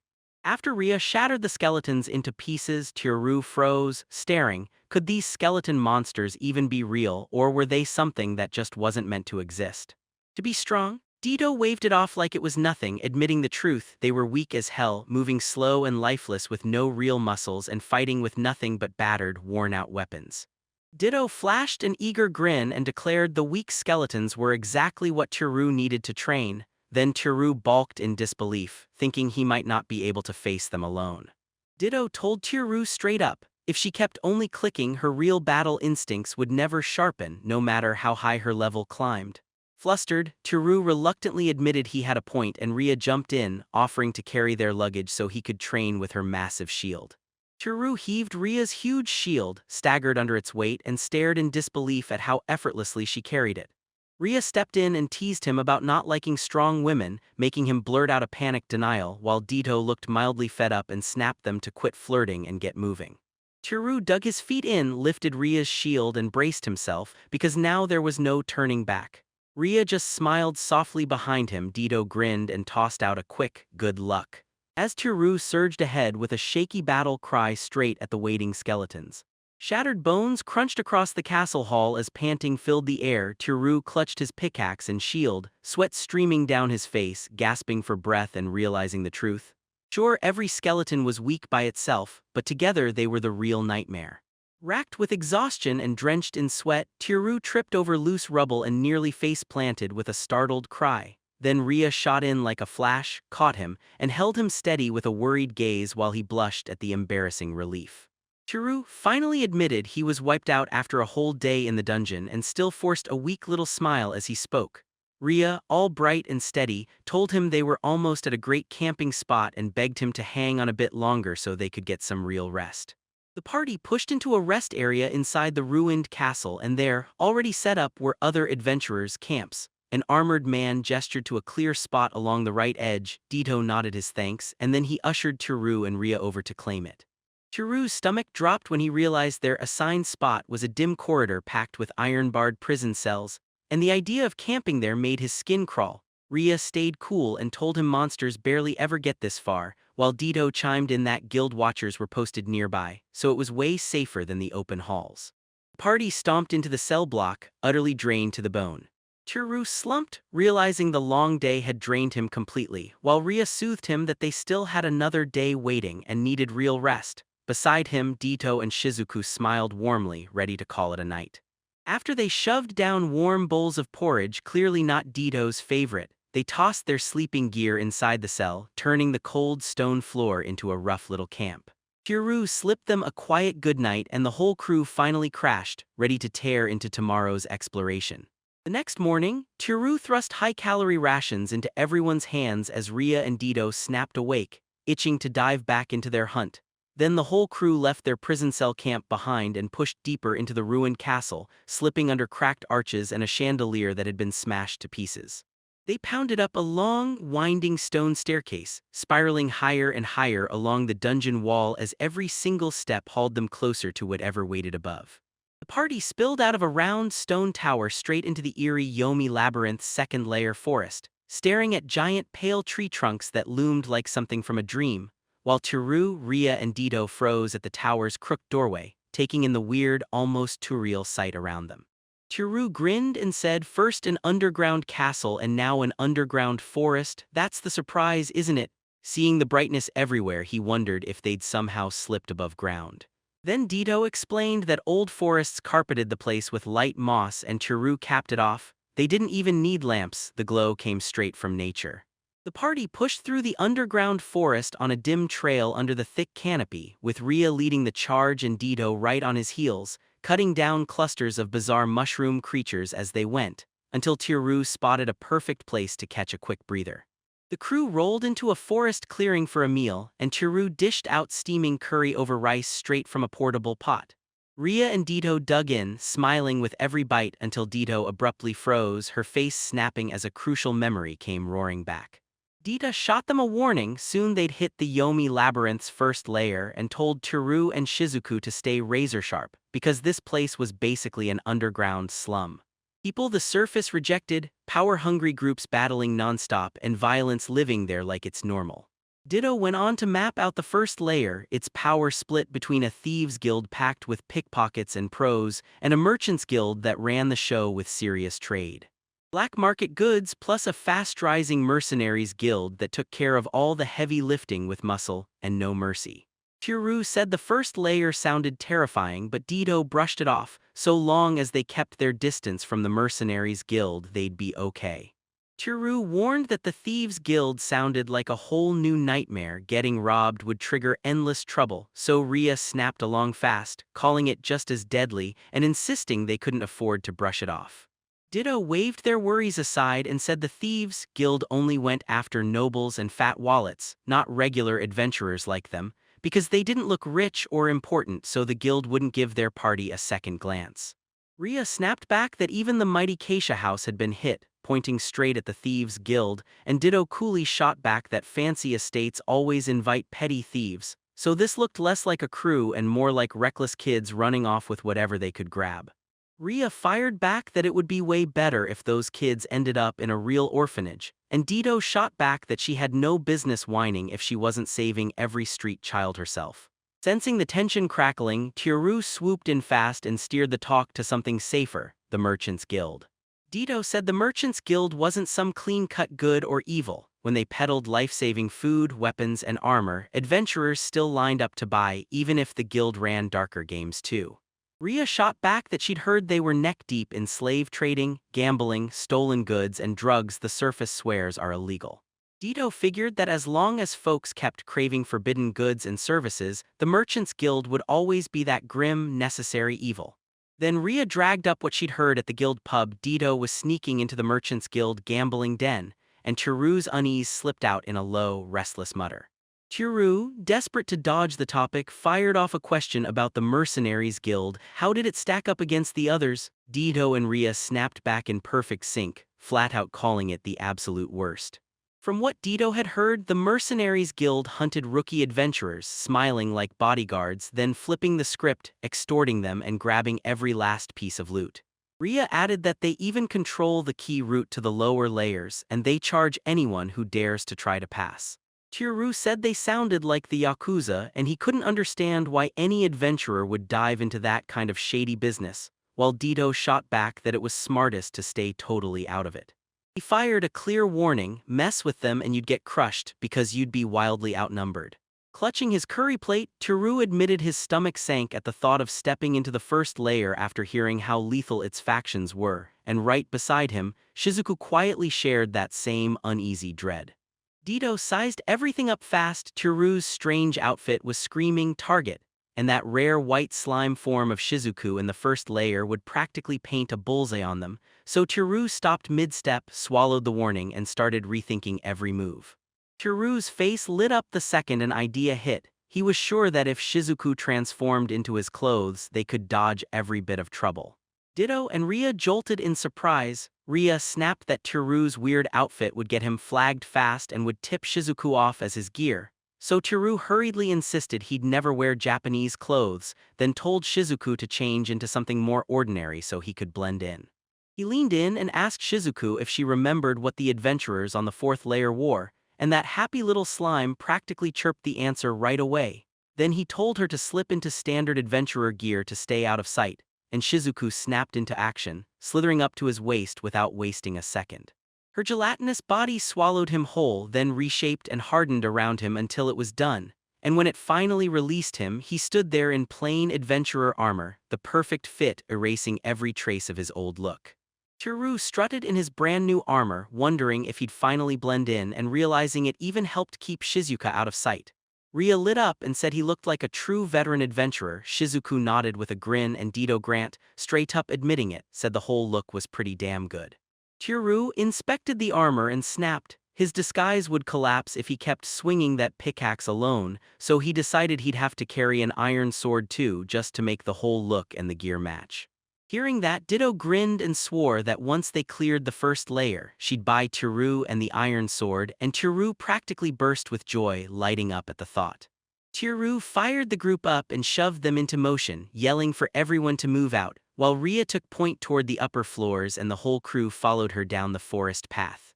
The party slipped into a dark tunnel under the forest, then moved in total silence and charged up a long stone staircase, pushing toward the brighter exit waiting on the floor above. They burst into the Yomi Labyrinth's first layer, this dungeon-carved town that thrummed like a real hub, where shops and stalls lined the main street, all packed with adventurers and merchants hawking their wares.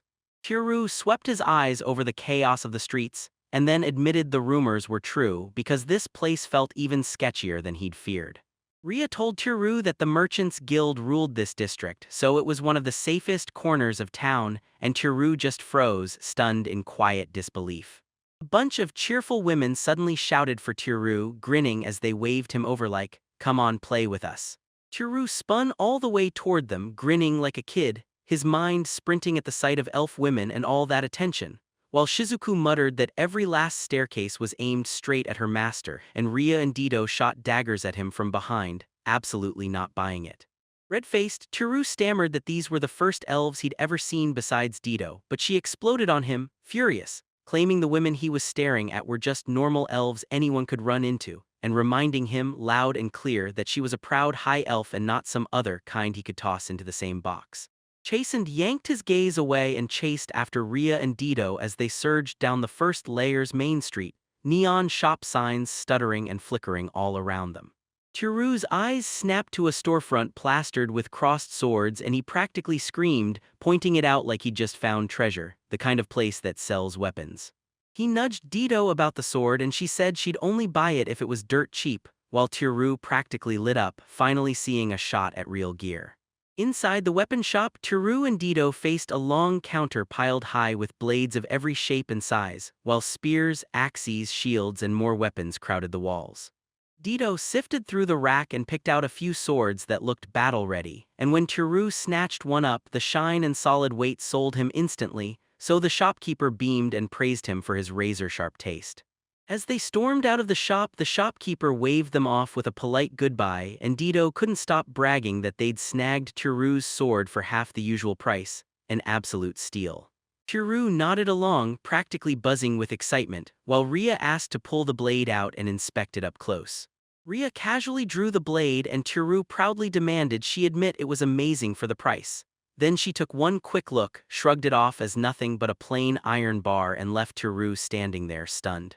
Ria traced a finger along the edge and sneered at how insanely thick and lifeless it was, so blunt it couldn't even slice through paper, while Tiru could only fidget and admit sheepishly that she was right. Ria calmly told Tiru the deal was just a plain old sword buffed to look fancy, and the moment he got that asterisk boom asterisk, he wilted, embarrassed that it was dirt cheap for a reason. Embarrassment burned in him and he cursed the Merchants Guild under his breath, yet Ditto only shrugged and laughed, saying it was all an act, and honestly at least it cost nothing. Suddenly Tiru caught the chatter in the air and whipped his head around, eyes bright with curiosity. He spotted this massive line of adventurers jammed up outside one tiny storefront and couldn't stop wondering what kind of shop pulled them all in. Then Ditto filled him in. It was an offloading shop. The offloading shop would snap up just about anything valuable, everything from surface goods to dungeon loot, and they even took stolen or illegal stuff, because if it had worth, she said they'd take it. Tiru stared as a scruffy brute dragged a gagged, terrified kid toward the shop and dread knotted in his chest, because in this place, even children were getting treated like they were for sale. She caught the dark thing he just spotted, then flat-out named the man as part of the Mercenaries Guild. Tiru blinked, said he was trying to talk about the boy, and then, voice tight with doubt, asked if the guy hauling him really was one. She jabbed a finger at the man's shoulder and said the sword and shield tattoo wasn't just ink, it was the unmistakable badge of a Mercenaries Guild member. Ditto snapped at Tiru to never pick a fight with the Mercenaries Guild, but he couldn't look away from the kid being hauled along. Then Ria cut in, marched right up, and demanded bluntly if the mercenary was trying to sell the boy, leaving the man totally stunned. The mercenary shrugged and admitted he was selling the boy, then smirked. So what now? Ria didn't blink. She snapped that she'd buy the child herself and demanded the price on the spot. Dido yelled at Rhea to stop, panic cracked in her voice, while Chiru just stared, totally stunned.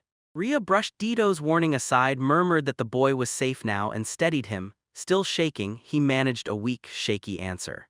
Chiru shot Rhea a question: what was she going to do with the boy? Rhea just smiled and said she'd take him to her orphanage, and the boy echoed her words in a shaky, unsure whisper. The kid shot into panic and blurted that he couldn't leave, his little sister would be stuck behind with the Thieves' Guild. Rhea froze, shocked by his words. He stumbled through his explanation, how the Thieves' Guild had snatched him and his sister in, sheltered them, and never let them go, and the thug hauling him along only cackled as he barked that it was suicide to hang around in mercenary territory. Chiru spat a curse in disgust while Rhea snapped that this was exactly why she was buying the children, and Dido frantically begged them to calm down before things spiraled. The mercenary sneered, flicked Rhea away with a laugh, and dismissed her tiny offer, like he was too big to care. He posted that if they sold the boy through a specific offloading shop to a male brothel, they'd cash in for more than double the money. Rhea shot him a furious glare and stormed forward while Chiru stayed tight beside her. Then Dido blared a warning, begging them not to pick a fight with the mercenaries, guilt be damned. As she snapped at Dido for stirring up the Mercenaries Guild and wrecking their future chances for exploration, Dido yanked Chiru's sword to drive the lesson home. Then, right in the middle of her rant, she slammed it down in a huge overhead arc and clocked the mercenary behind her straight on the head. The mercenary yanked his hands to his head and snarled, barking insults while demanding whether Dido was trying to start a fight. Then Dido stared at the sword, completely flustered, and blurted out the most confused, "What are you talking about?" Rhea beamed and praised the overhead swing as spot-on, and Chiru even whooped for her. But Dido flipped out, swearing her hands had slipped and she never meant to smack him, grabbing his head and cursing under his breath. The mercenary snapped that they'd settle the bill, then let out a sharp whistle to summon backup. Several thugs rolled in, grinning as they surged closer. Then boom, Chiru, Rhea, Dido, and the boy were trapped, totally surrounded by mercenaries, guild members closing in from every side. Chiru freaked out as more mercenaries swarmed in, shouting that their ranks kept multiplying, while Rhea clocked the circle tightening and demanded what they should do, only for Dido to grimly say it was too late, they were already marked and they'd have to break out by force. From behind a hidden wall, a cloaked figure casually hurled a round object straight into the mercenaries' midst thud and it exploded on impact, blasting the whole crowd backward as shocked cries filled the air. Chiru slammed into a brutal cough through the choking smoke, still reeling from what just happened, while Rhea hacked beside him, Dido covering her mouth and snapping his eyes across the haze in alarm. From the choking smoke, a hand suddenly snatched at Chiru's wrist and an urgent voice barked, "Move," right as he let out a startled cry, completely thrown off. Chiru's eyes burned as the hooded stranger yanked him forward, dragging him through choking smoke while Chiru could barely see, and knew without a doubt someone had grabbed him. Dragged along, something brushed Chiru's side, and then he saw it. His rescuer had a tail. Shock hit him hard as the cloaked stranger hauled him even farther from the chaos. Chapter 24. The Mercenary Guild members staggered through the smoke-filled alley, coughing and shouting in frustration as they realized their prey had slipped away. Their leader bellowed that the targets could not have gone far. When the smoke finally cleared, a wide doorway into a silent back alley appeared. Yet before the mercenaries could even clock it, Chiru and his mysterious rescuer had vanished. The hooded, tailed girl sprinted through a tight alley, yanking Chiru by the hand as she tore ahead, dodging stacked crates and barrels at full speed, while Chiru wheezed, struggling just to keep up. Still wheezing for air, Chiru finally snapped. He didn't have a clue who that hooded stranger was, but she had just saved his life. She hustled him into a cramped storage courtyard stuffed with crates and barrels, then halted, locked eyes on him, and said they'd be safe here for now. Chiru hovered behind her, staring at that massive iron door, and it hit him like a strange déjà vu, the kind you feel when you're about to walk into your own apartment. She strode up, rapped the door hard, and declared her name. A voice snapped from behind the door demanding the password, and she fired back without a beat, "You stole from the fat pigs." The iron door clanged open, she shoved Chiru inside and ordered him to disappear for a bit.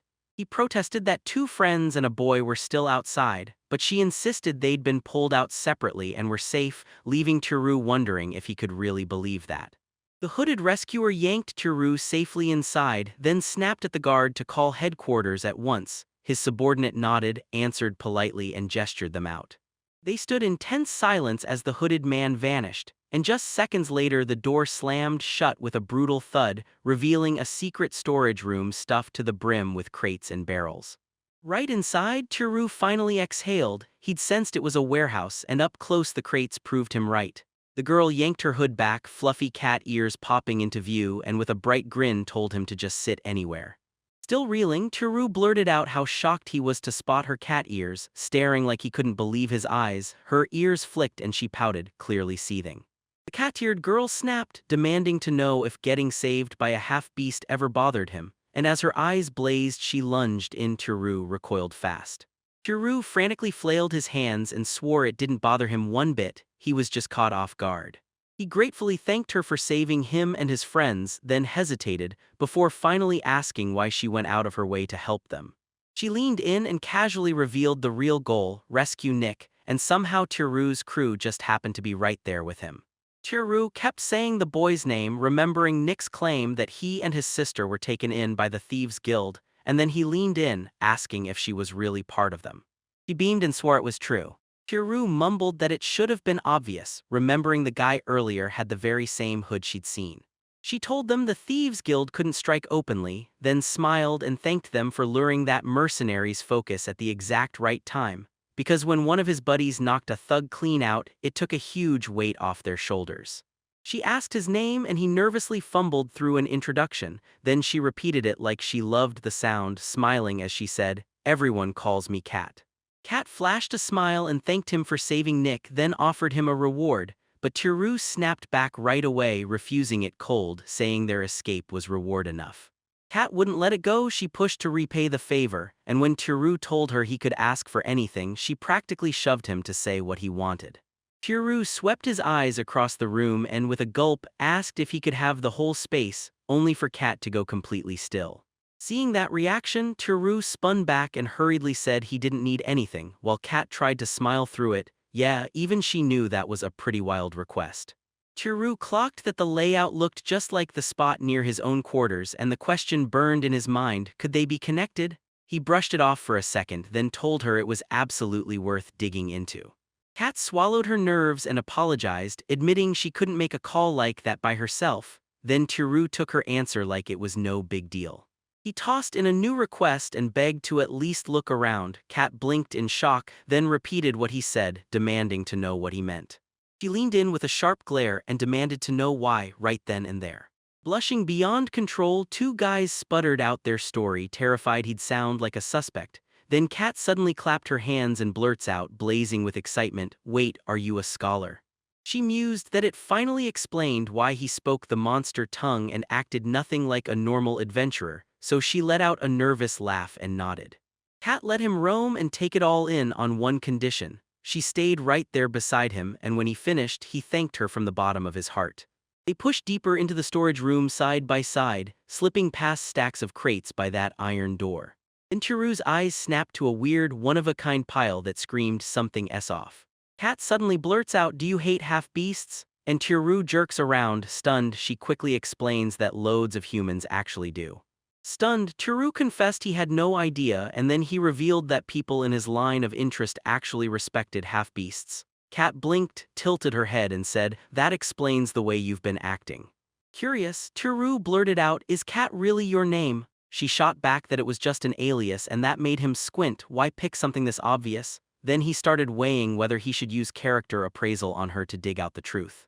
But what he tried blew up in his face and crashed hard, leaving him stunned, and Cat caught it in a heartbeat, then accused him of reading her status. He fidgeted and blurted out that he only wanted her real name, and then it hit him, thieves can sniff out moves like that. Annoyed to the bone, Cat snapped back that she'd read his status right after, bragging her appraisal skill was top tier, and Tiru immediately panicked. After sizing him up, she burst into laughter at his name, Suzuki Tiru, calling it weird and grilling him about where he was really from. Then, as she kept reading, she clocked his insane, unlimited growth and other one-of-a-kind traits. She also insisted he carried a handful of strange latent skills she couldn't even name, and Tiru just sat there, staring at her, torn between panic and awe at how crazy it all sounded. Kat blurted the skill name out on the spot, kissed the girl, and leveled Kat up by 1 up to 3 times a day, then sweat poured down her face as Tiru groaned about that insanely long name. Then it hit him what that skill was asterisk for. Before he even had time to blink, Kat slammed into the space between them, yanking the breath out of him and making him stumble into a yelp. She hovered over him with a smug grin. And right on top of him, she blurted that she wanted to test her skill, ignoring every frantic protest, then slid in without a second thought, leaving Tiru completely flustered by an unwanted kiss. Kat beamed and shouted that her level cap had jumped. Then Tiru went betrayed and breathless, begging her to get off him, only for Kat to grin, get even more excited, and ask if they could do it again while he fought her off. When she yanked away from the kiss, a wave of disappointment crossed her face as she snapped that maybe he just didn't like half-beasts after all. Tiru instantly swore that wasn't true, and Kat took that denial like an invitation, diving back in to steal another kiss. Spent out and mortified, Tiru realized she de-kissed him exactly 3 times, then he could barely even talk as he asked, voice shaking, if she was finally done. Kat's cheeks flamed red and he grinned, teasing if Tiru felt a little hot after that, while Tiru just froze, stunned into pure, helpless confusion. She finally told him her name was Miriam. "Just call me Miri," then started peeling off her clothes like it was nothing, and Tiru exploded into panic, yelling at her to stop and demanding to know why she was stripping. With a mischievous edge, Miri teased, asking if 3 kisses hadn't ignited something bigger. Then she leaned in and lifted her clothes, inviting trouble. Tiru's face flared crimson as she snapped that it definitely hadn't, even as she edged closer and left her words hanging in a tantalizing blur. Miri burst into laughter when she felt his body give him away as she rubbed against him, savoring every flustered second. And even as Tiru snapped that she had it all wrong, it only made her grin grow as she basked in his embarrassment. Outside the room, frantic voices burst through the air. Voices ricocheted as someone snapped in anger, demanding proof of Tiru's whereabouts and threatening dire consequences if a single thing had gone wrong with him. Rhea snapped her glare forward, cold fury roaring in her chest as she swore she'd wipe out the Thieves' Guild, while Ditto frantically begged her to stop, insisting those people help them, and a jittery member kept blurting that they were right there, almost there. They burst into the warehouse entrance, weaving between towering crate stacks as the tension in the air tightened, like it was moments away from snapping. In the storage room, Tiru suddenly clocked it and jolted into full panic because they were already standing right at the door. Chapter 25. Rhea looked furious and Ditto deeply concerned as they advanced while their hooded companion tensed, clutching a lamp. Hearing them draw near, Tiru realized just how bad the situation looked. Tiru's breath caught, his heart slamming as Miri clung to him and then panic detonated. He begged her to stop, terrified of what the others would see, but she wouldn't budge, admitting she was way too worked up to move, leaning in for another kiss. Outside that huge metal door, the Thieves' Guild guy yelled for Kat and rattled off the password in a snap. Meanwhile, pinned under Mary, Tiru panicked and hissed that the password was already being spoken outside, so Mary had to answer. So with sharp frustration, Mary yanked back and grumbled, "We're finally getting to the good part," under her breath. With irritation burning in her chest, Mary snapped through the door that they were busy and told Tiru to come back later, leaving Tiru frozen in shock. Outside, Rhea and Ditto gawked in stunned disbelief, both reeling from what they'd just heard. Beyond the door, Rhea and Ditto burst into confused shouting, demanding they see Tiru right now, while Guy panicked and yelled for Kat. Then Miri spun away, hissing at Tiru to ignore them and keep enjoying the fun. Rhea hissed that if they weren't let in, Ditto should blast the door wide open, right as Tiru shrieked in panic, stunned they'd even try it. He shoved Mary out of the way and barked for her to move, then in the chaos he accidentally brushed her chest and she let out a startled moan. Mary flushed and stammered that he was being too rough, but she thought he'd finally found the mood. Then he shoved his hands against her chest and Tiru yanked him away, making Mary stumble back hard. Tiru burst forward and slammed his hand into the door mechanism, snapping the heavy lock open in a rush. The door finally burst open and Tiru shot them a shaky smile, like he could finally breathe now that everyone was safe. The 3 of them stood frozen in thick, tense silence, eyes wide, terrified of what they believed just went down inside. Ditto bolted to Tiru's side, laughing with pure relief that he'd made it out, while Rhea hovered in panic and demanded to know if he was really okay after those weird sounds. Tiru just gave an awkward chuckle and swore he was totally fine. Ditto asked if Kat was okay since she'd been so busy, and when he heard her name, Tiru panicked, swearing she stayed behind to clean the warehouse, then practically shoved them inside and told them to hide for now. Tiru confessed he'd been panicking over what might have happened to them, and when he saw everyone safe, pure relief hit him like a wave. Rio snapped that even if they were tucked away right now, the moment they stayed near the mercenaries' guild's reach, trouble would find them. Then Dito said a thieves' guild guy already slipped out to scout, and they just needed to bail as soon as he proved it was safe. Tiru clocked that the thieves' guild wasn't hostile at least, then leaned in and asked if anyone knew secret routes up to the surface or even deeper to the second dungeon layer right through their territory. Right there, Dito and Ria both shook their heads. Tiru spun around and shouted at Miri, asking if she knew. He shot a look at Miri, hunched stiff on a crate like she couldn't relax, and when she didn't answer, Ria leaned in and asked if she was okay, then mumbled awkwardly that she was probably catching a cold. Flustered, Tiru snapped out of it and shoved the conversation elsewhere, urging them to hunt for a way up to the surface, while behind him, Miri twitched and just couldn't shake the shock. Then she jerked upright out of nowhere and demanded, face to face, whether Tiru was actually planning to head to the surface. Tiru said they never truly lived in the first layer, and Mary shot back that the Thieves Guild would shield them with its non-aggression pact and open secret routes. But Ditto admitted it was tempting, and Ria exploded in anger, yelling that it was absolutely unthinkable. She looked at the guild and called it nothing but thieves and criminals, then slammed down her decision. She'd escort that boy and his sister all the way to the surface and drop them into an orphanage. Ditto pushed back hard, warning that dragging kids into this would be asking for trouble, and he reminded Ria how the Thieves' Guild had already saved them once, so the children should stay under their watch. Ria kept on roasting the guild, yelling that it turned kids into thieves and left them with no real education at all. Mary said lots of orphan kids came to the guild on their own, but she admitted it wasn't the best way. Then she started to add that, since they were adults, they could choose not to join until Ria's icy glare snapped her shut and left her frozen in silence. Miri finally admitted with a lump in her throat that if the Mercenaries Guild was gunning for Nick, then the surface really might be in trouble. Keep him safer. Ria slammed her decision down as final, then promised that once things finally calmed, she, Nick, and his sister would blast their way to the surface. Tiru nodded and told Mary to stick with them. If they were escorting the kids up to the surface, they'd need a safe route. Mary snapped that they should slow down and rest for at least a day, and Tiru threw out a quick apology, saying they were in a total rush. Miri huffed at the idea of checking the room, but Tiru swore they'd be back after handling their business on the surface, still leaving her stuck with a sour, half-grim mood. Right when she was about to complain again, a knock from outside jolted her. Guy's voice cut in, and he introduced himself before slipping the password into the air. Mary's face lit up on the spot and she blurted out, "The way is open," like she just cracked the perfect plan. As Guy told Miri that the Mercenary Guild had pulled back for now, she leaned in close, whispered her plan to him, and even then he couldn't help looking totally confused. He nodded like it finally clicked, and as he watched, Tiru figured she'd given Nick's sister an escort plan. Then Mary stepped back and twirled at them with a bright, cheerful grin.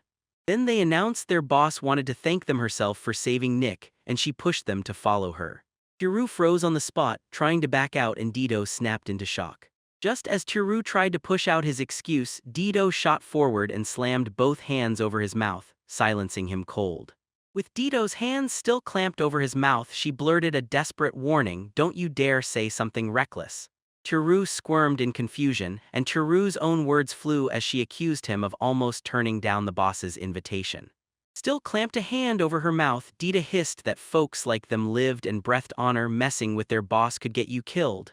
Then she flipped the real numbers in front of Tiru's eyes. The guild had 800 members. Tiru visibly reeled, and Dita pressed the last warning. After everything they'd already done to help, they had no business going around making enemies. Ditto said it's smarter to stay in the guild's good graces, then urged a respectful greeting. So Tiru instantly snapped his posture into place, nodded along, and agreed to meet the boss, telling Miri to lead the way. They took off right away, no delays, no looking back. They charged down a bustling street packed with stalls and stone buildings, cutting straight into the heart of the Thieves' Guild territory. As they slipped through a grimy alley, Miri swept her hand around and grimaced, asking Tiru if this place felt as miserable as it looked. He nodded with an awkward gulp and she snapped that, even with more members than the Merchants Guild, they still couldn't get their trade running. Miri leaned in and asked Teru what the city looked like through a scholar's eyes. Teru paused, swallowed, and then said it could really use urban redevelopment, and Miri blinked hard, repeating the strange word like it just hit her. Teru broke it down like this. Redevelopment means dumping real money into crumbling neighborhoods, fixing them up until they're livable again, basically turning old, busted areas into something modern. Miri threw his idea out there, make the area feel modern, and Teru snapped back that the whole point was to boost everyday livability. Then he pointed to the same villain everyone sees. The first layer's worst problem was chaos in public order, and Miri agreed on the spot. Teru pitched the idea of building a huge residential complex packed with shops and restaurants, then adding solid security to shove out troublemakers and keep the peace. Ria lit up and called the idea amazing. Kids would finally feel safe, while Ditto chimed in that it could lure curious surface visitors too. Miri was practically vibrating and she begged Teru to spill every detail. After a few more tense talks, Miri finally snapped the plan into focus and laid it out. She said they'd team up with the surface crew to build the whole district. Ditto said the alliance could even smash the Merchants Guild, and Miri nodded, claiming that exclusive trade rights in the first layer would lock the partnership in for good.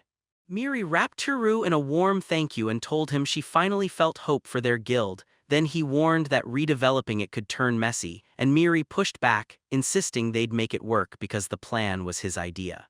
Teru watched Miri closely and felt it. She wasn't just gentle with the kids, she also carried the guild's management on her shoulders too. When she pointed ahead and announced they'd arrived, he couldn't help wondering if she had some big-time rank to back it up. The party skidded to a halt in front of a fortress of thick stone and an iron-guarded gate, and you could tell this place belonged to the Thieves' Guild. Armed lookouts stood watch like they owned the night. A woman in glasses stepped forward, flashed a warm smile, thanked them for coming, and introduced herself as Nola, the chief secretary. Teru's nerves flared as the three girls crowded in right behind him. Nola told them the chief wanted to personally thank them, then demanded they follow her. Then she told Kat and Nick to stay put, and the three adventurers raced after her down the corridor. She yanked the door open and waved them in. Teru froze in shock, while Ditto leaned in from behind, staring with non-stop curiosity. Nola unveiled a figure lounging behind the curtain bed. Dorothea II, their chief. Dorothea held a calm, unreadable grin like her smile was hiding every single move she planned next. Chapter 26. In a luxurious room where a four-poster bed lay veiled behind thin curtains, Noel bowed toward the figure beyond and formally presented the chief. As Teru stared at the smeared outline, a delicate face and feminine shape finally came into focus, and he snapped to full shock when he realized their chief was a girl. Ditto beside him barely dared to breathe, stunned in silence. The adventurers shot worried looks at that still, unmoving shape. Then Teru finally stepped up with a shaky smile and greeted them politely, while Ditto trailed after Justice Tinsley and chimed in with her own respectful words. Dorothea II stayed quiet, and Nola stood by waiting. Nola told him she was the go-between, funneling every message to the silent chief and back again, and then she bowed her head and apologized for how indirect and weird the whole setup was. As Teru watched, he figured the drapes were hiding her real identity, and he couldn't stop picturing how brutal it must be to juggle all that while being chief. Right then, Nola slipped quietly toward the bed, ready to deliver her message. As Nola spoke up for Dorothea, she made sure the chief's heartfelt thanks reached Nick for being rescued. Then she dropped the real punchline. Because of that, every person in the room got branded as a target by the mercenaries, and Teru instantly panicked as it all clicked. Nola delivered the chief's offer and said Dorothea wanted to shield them now that they were targets, so she'd welcome them as honored guests of the Thieves' Guild.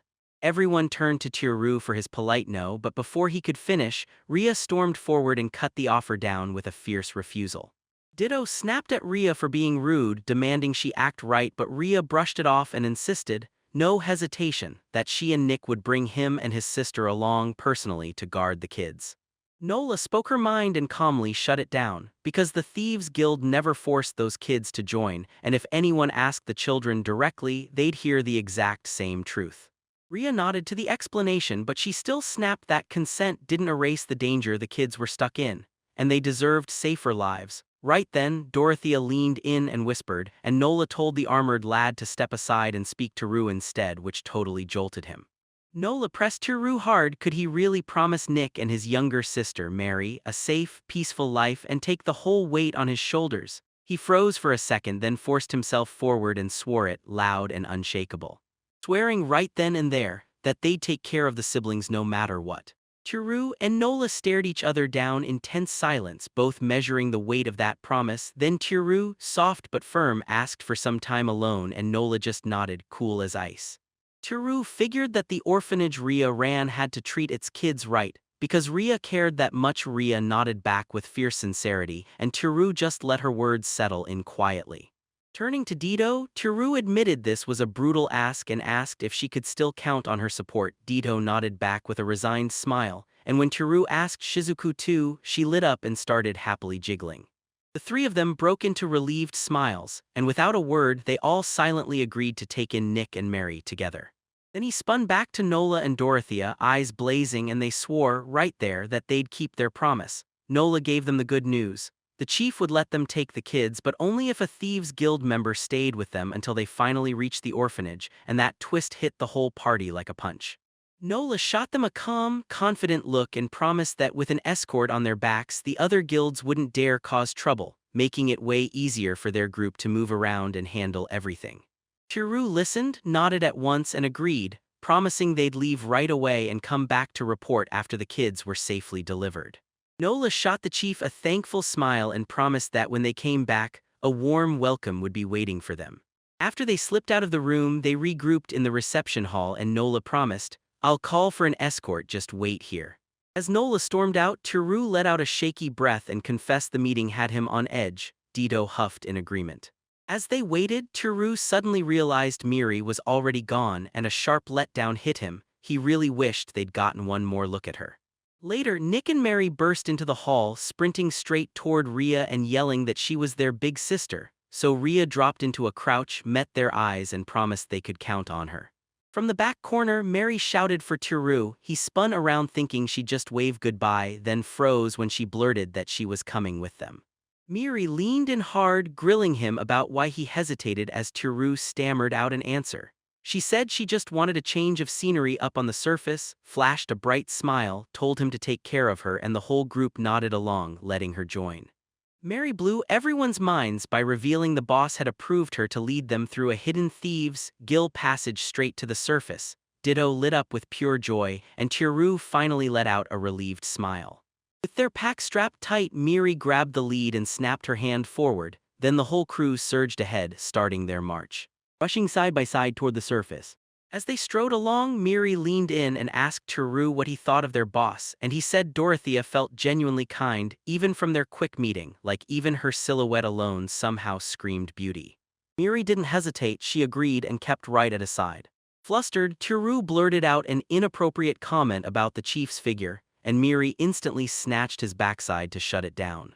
It made him yelp in shock, pain flaring immediately, and as Mary stayed furious, she pinched him again and again until she finally snapped free, stormed ahead, and left Tiru clutching his hurting body, baffled and in pain.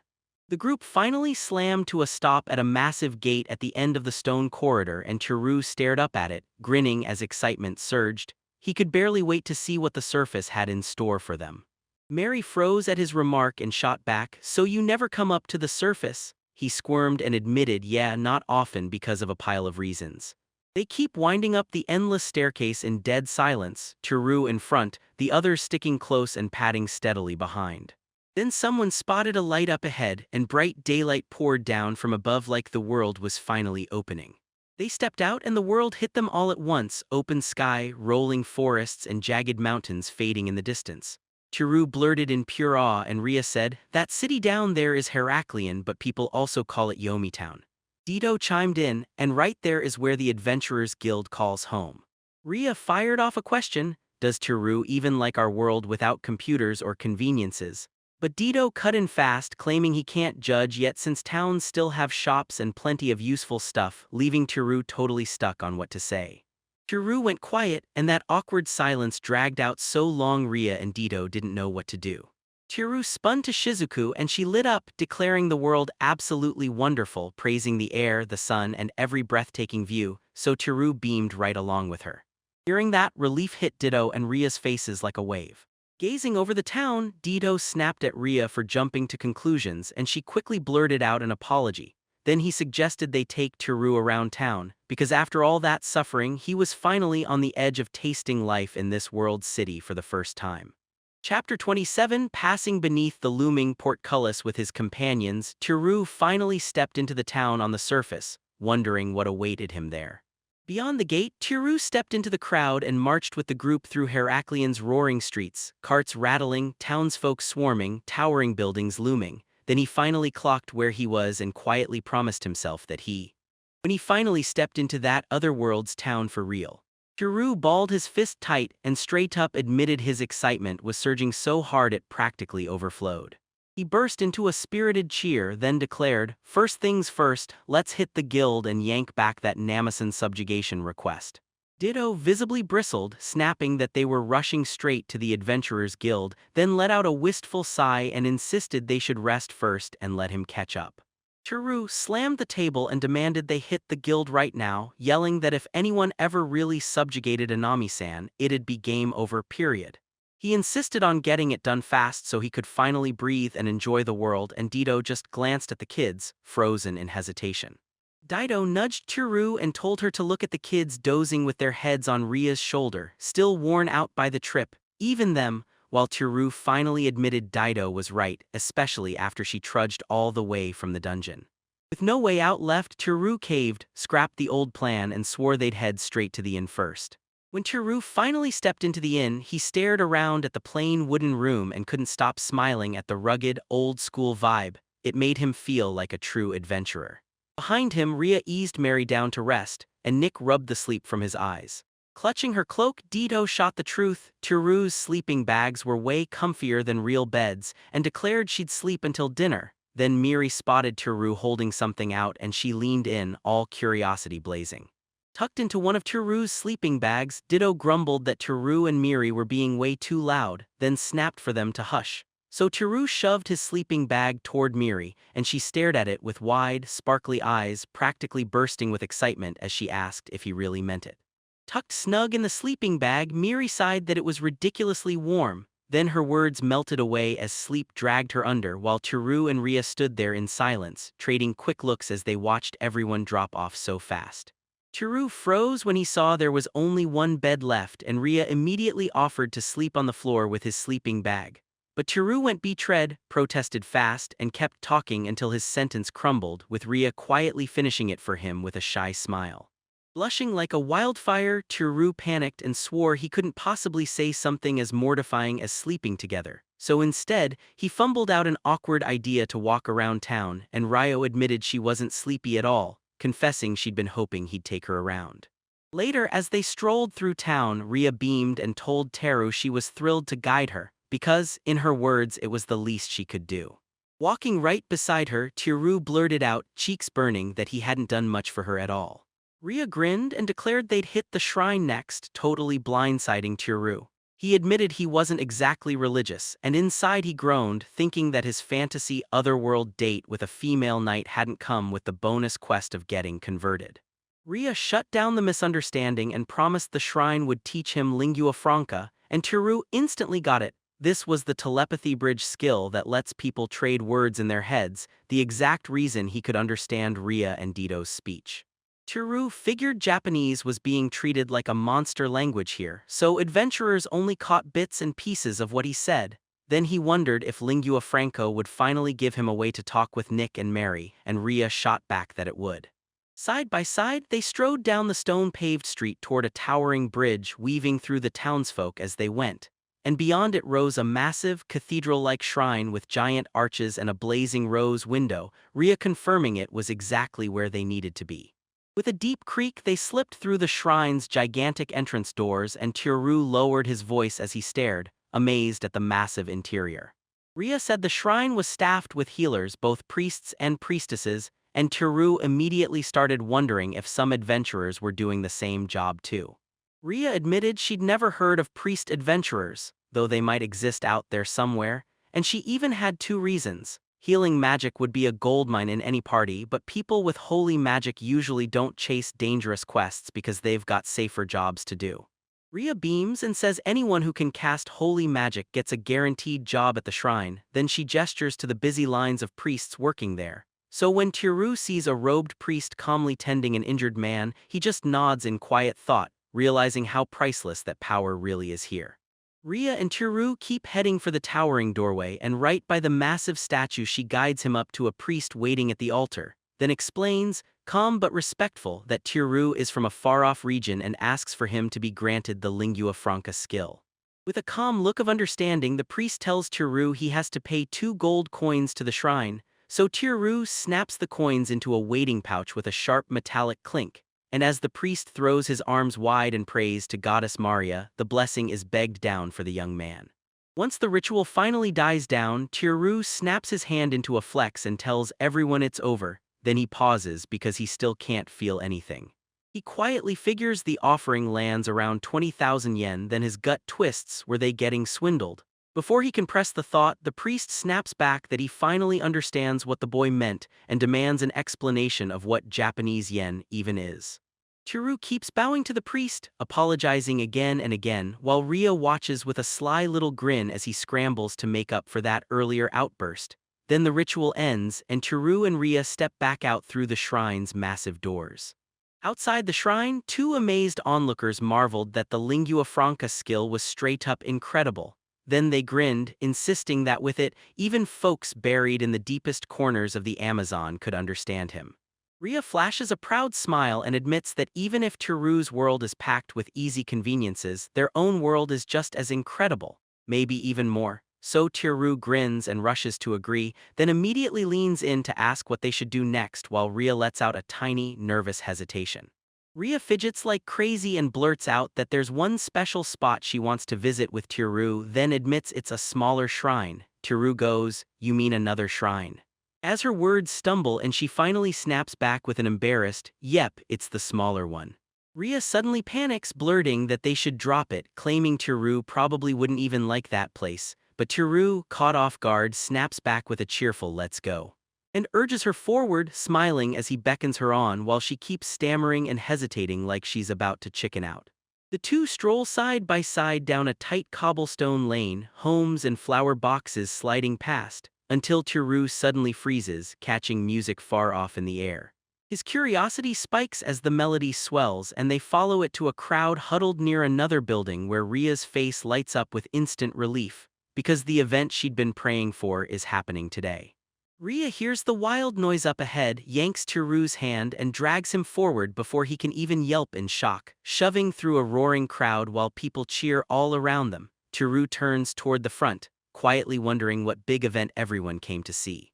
Barreling through the crowd, the two finally break into a clear view of the front, and there they spot a bride and groom standing under a flower-bedecked arch. The veiled bride slips her hand into the groom's arm, and nearby, one onlooker close to Tiru murmurs that it must be a. Ria lights up and confirms it with an excited, wholehearted yes. At the shrine's front steps, the ceremony rolls on as the priest calls out that the bride and groom will seal their vows before Goddess Maria. So the couple inches in, faces only inches apart, ready to kiss, while Tiru and the others stare from the crowd gathered below the grand entrance. From the crowd, Ria clenches her hands to her chest, eyes wide and locked in, while Tiru whips around in shock as petals swirl down through the air around them. As the ceremony fades away, the shrine's bell booms from high above the roof, its bright notes slicing through the open sky while flower petals drift lazily around the steeple. On their way back to the inn, Tiru blurts out that the bride and groom looked absolutely stunning during the ceremony, and Ria just hums softly in agreement, like the approval is too sweet to say out loud. Tiru asks if she really watches weddings like that this often, and Ria, blushing hard, admits in a shy, tiny voice that she goes every time she has the chance, hands lightly clasped to her chest the whole time. Tiru pushes forward down the crowded street a few steps ahead when Ria's shaky voice snaps his attention. He whips around as she freezes, hands clenched, staring at him with respect, and after mustering all her courage, she finally starts to ask if she can make a request, then falters mid-sentence.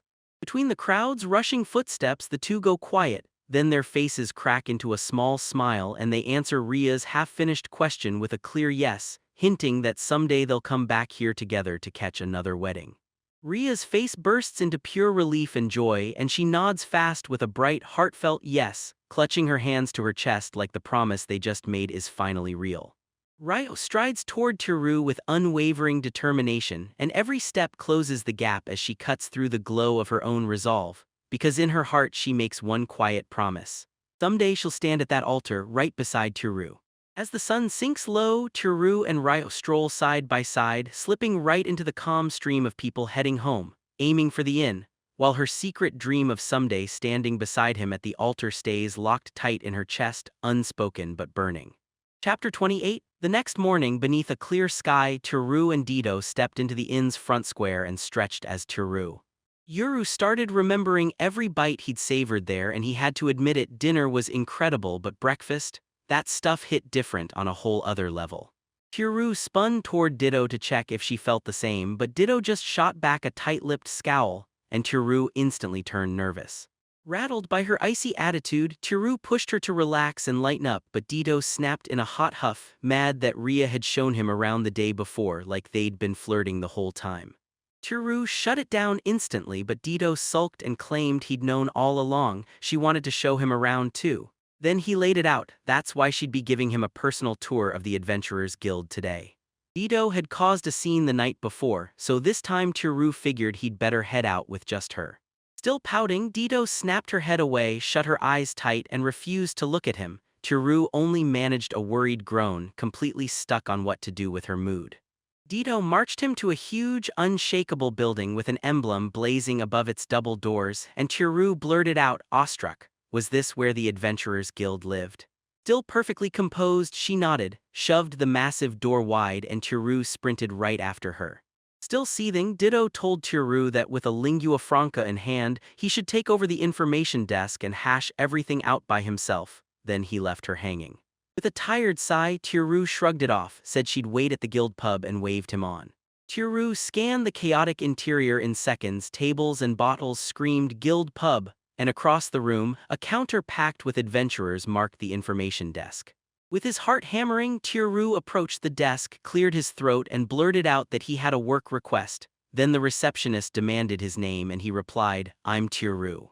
With a stiff, formal nod, the receptionist demanded what kind of request he wanted to file, and after a quick pause, Teru leaned in and said he wanted to request the capture of a dungeon monster, then immediately asked if it was even possible. The receptionist broke into a warm smile and told him, yeah, no problem. She pointed out the guild keeps holding cells for captured monsters, promised she'd notify him the moment the capture was finished, and Teru made it crystal clear. His targets were 2 orcs traveling together from the 5th layer of the Yomi labyrinth. The receptionist pressed for any distinguishing marks, and Teru fired back that the orcs weren't out for adventurers. Then she pointed out the light-skinned one was chatting in monster language, tossing out weird phrases like television and cable subscription, and Teru wrote every single word down. He made it crystal clear, they had to be taken in unhurt, every single one.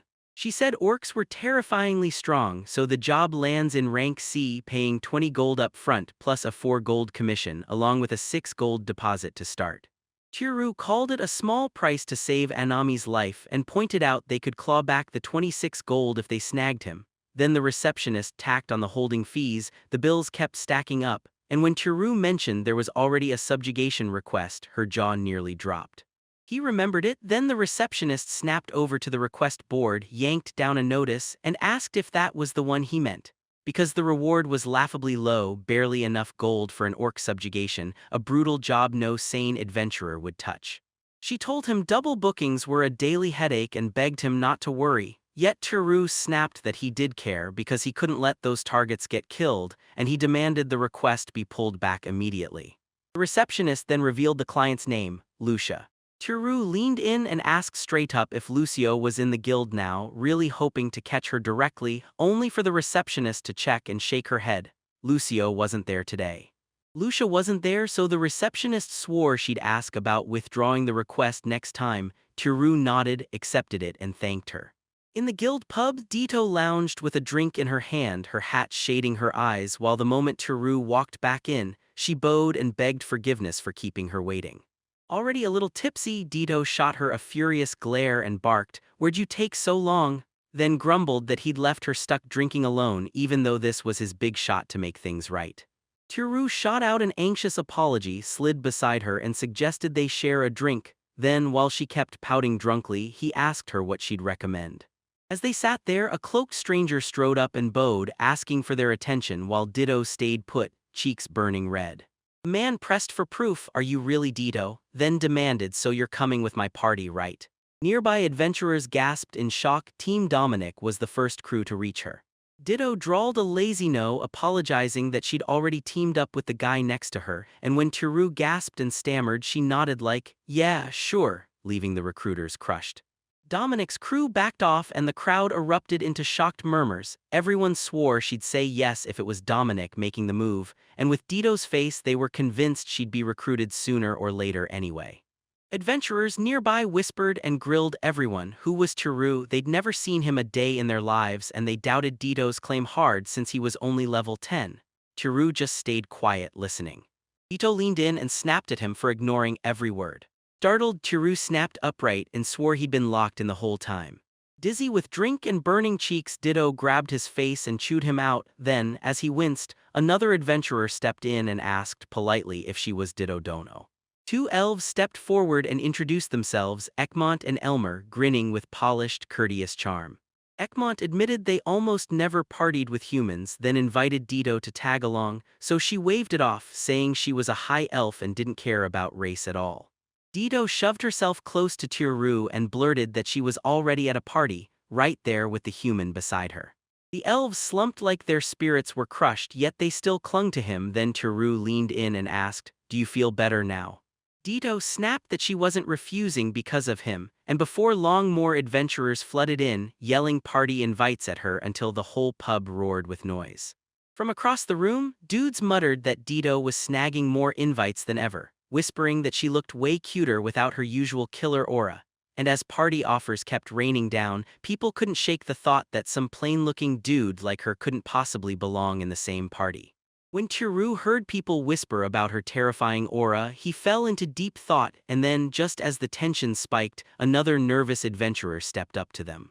A female adventurer smiled and asked them to team up, but Ditto gently waved her off, pointing at Tiru and saying she was already locked into her own party. The girl shot back fast, insisting she wasn't inviting the legendary Ditto at all. She meant Tiru, and it left him completely stunned as the words tumbled out of him in pure disbelief. Tiru felt stunned yet secretly giddy. He never saw a party invite coming, while Ditto's face contorted with pure rage, her aura snapping so violently that it made him gasp. The second Tiru blurted it out, regret slammed into him because Ditto wasn't kidding. "I'll kill you if you talk to me, aura." Later on, the crew huddled by the covered wagons and Ria leaned in with a plan: take a carriage to Sevillada where that orphanage waited. As the carriage lurched away, Ria broke down the distance and made it clear, walking even half a day would crush the kids. Then everyone else nodded along. The ride tore past rolling hills, ripped through viaducts, twisted along mountain roads and sprinted across endless open grasslands. Right up ahead, a settlement finally came into view, so from the carriage they stared at a small town rushing closer and the driver announced, "We're almost there." Right after Ditto stumbled off, he slumped against the wall, ghost pale and sick to his stomach, like he couldn't catch his breath.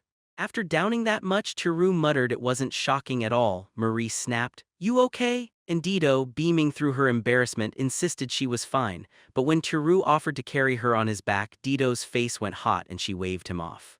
Insisted the orphanage was still miles away, so sick he couldn't even fight it. Ditto finally hauled himself onto his back and climbed on.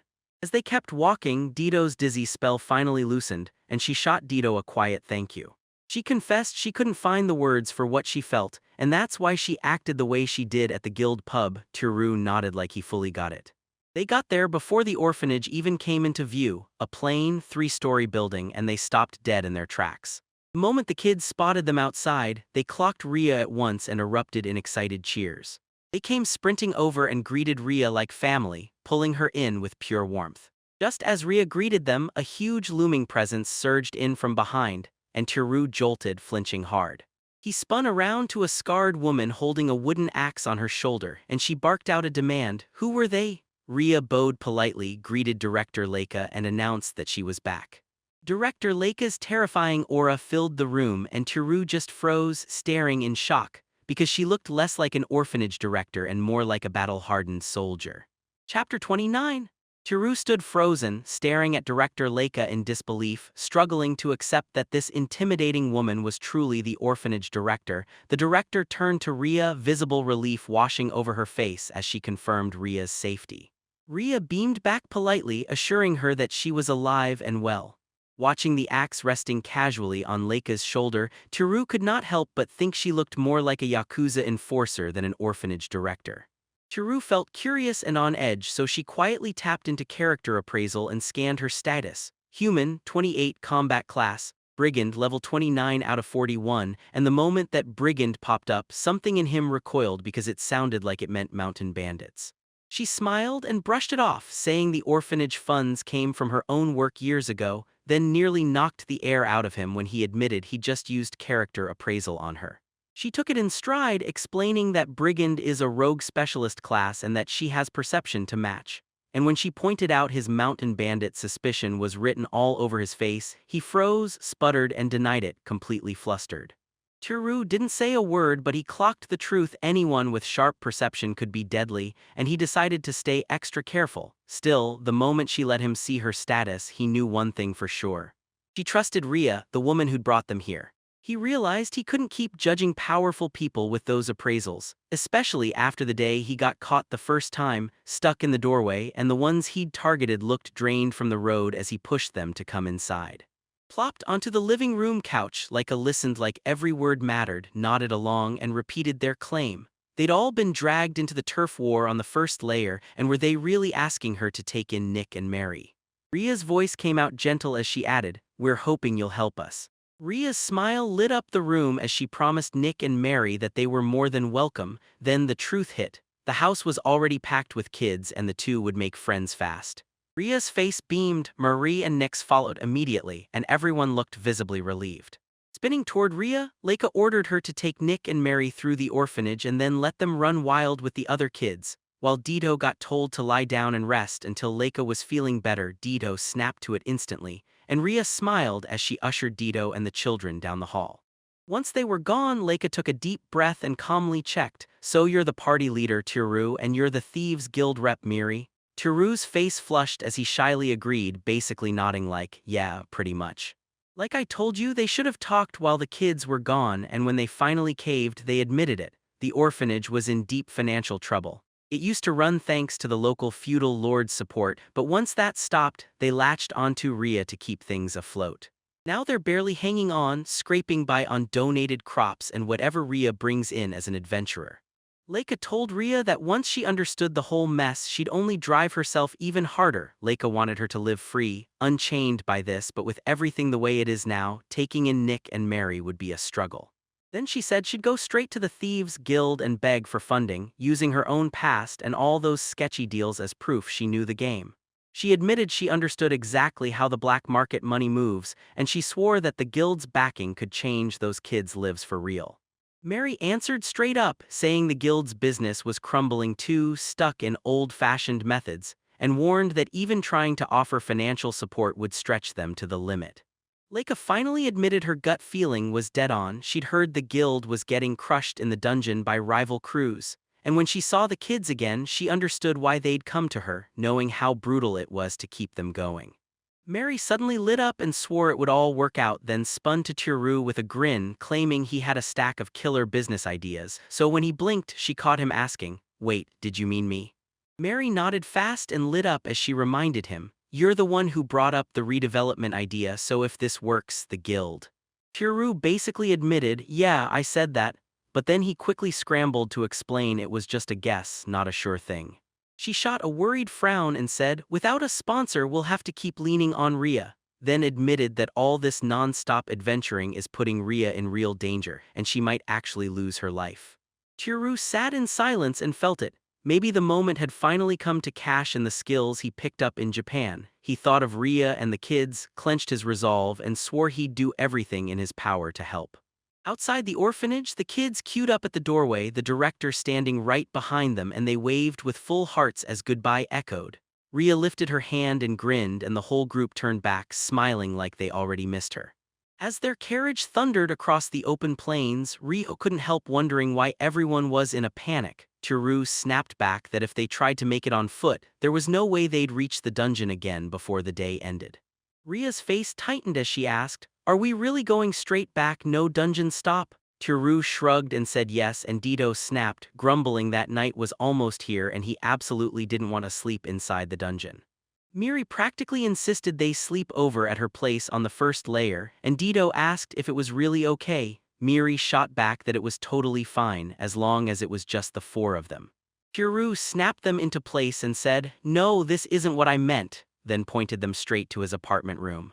Ria didn't think they'd hit the fifth layer that fast, while Dido barked that rushing would get them hurt, and Miri just kept repeating apartment like a lost echo, admitting she had no clue what was going on.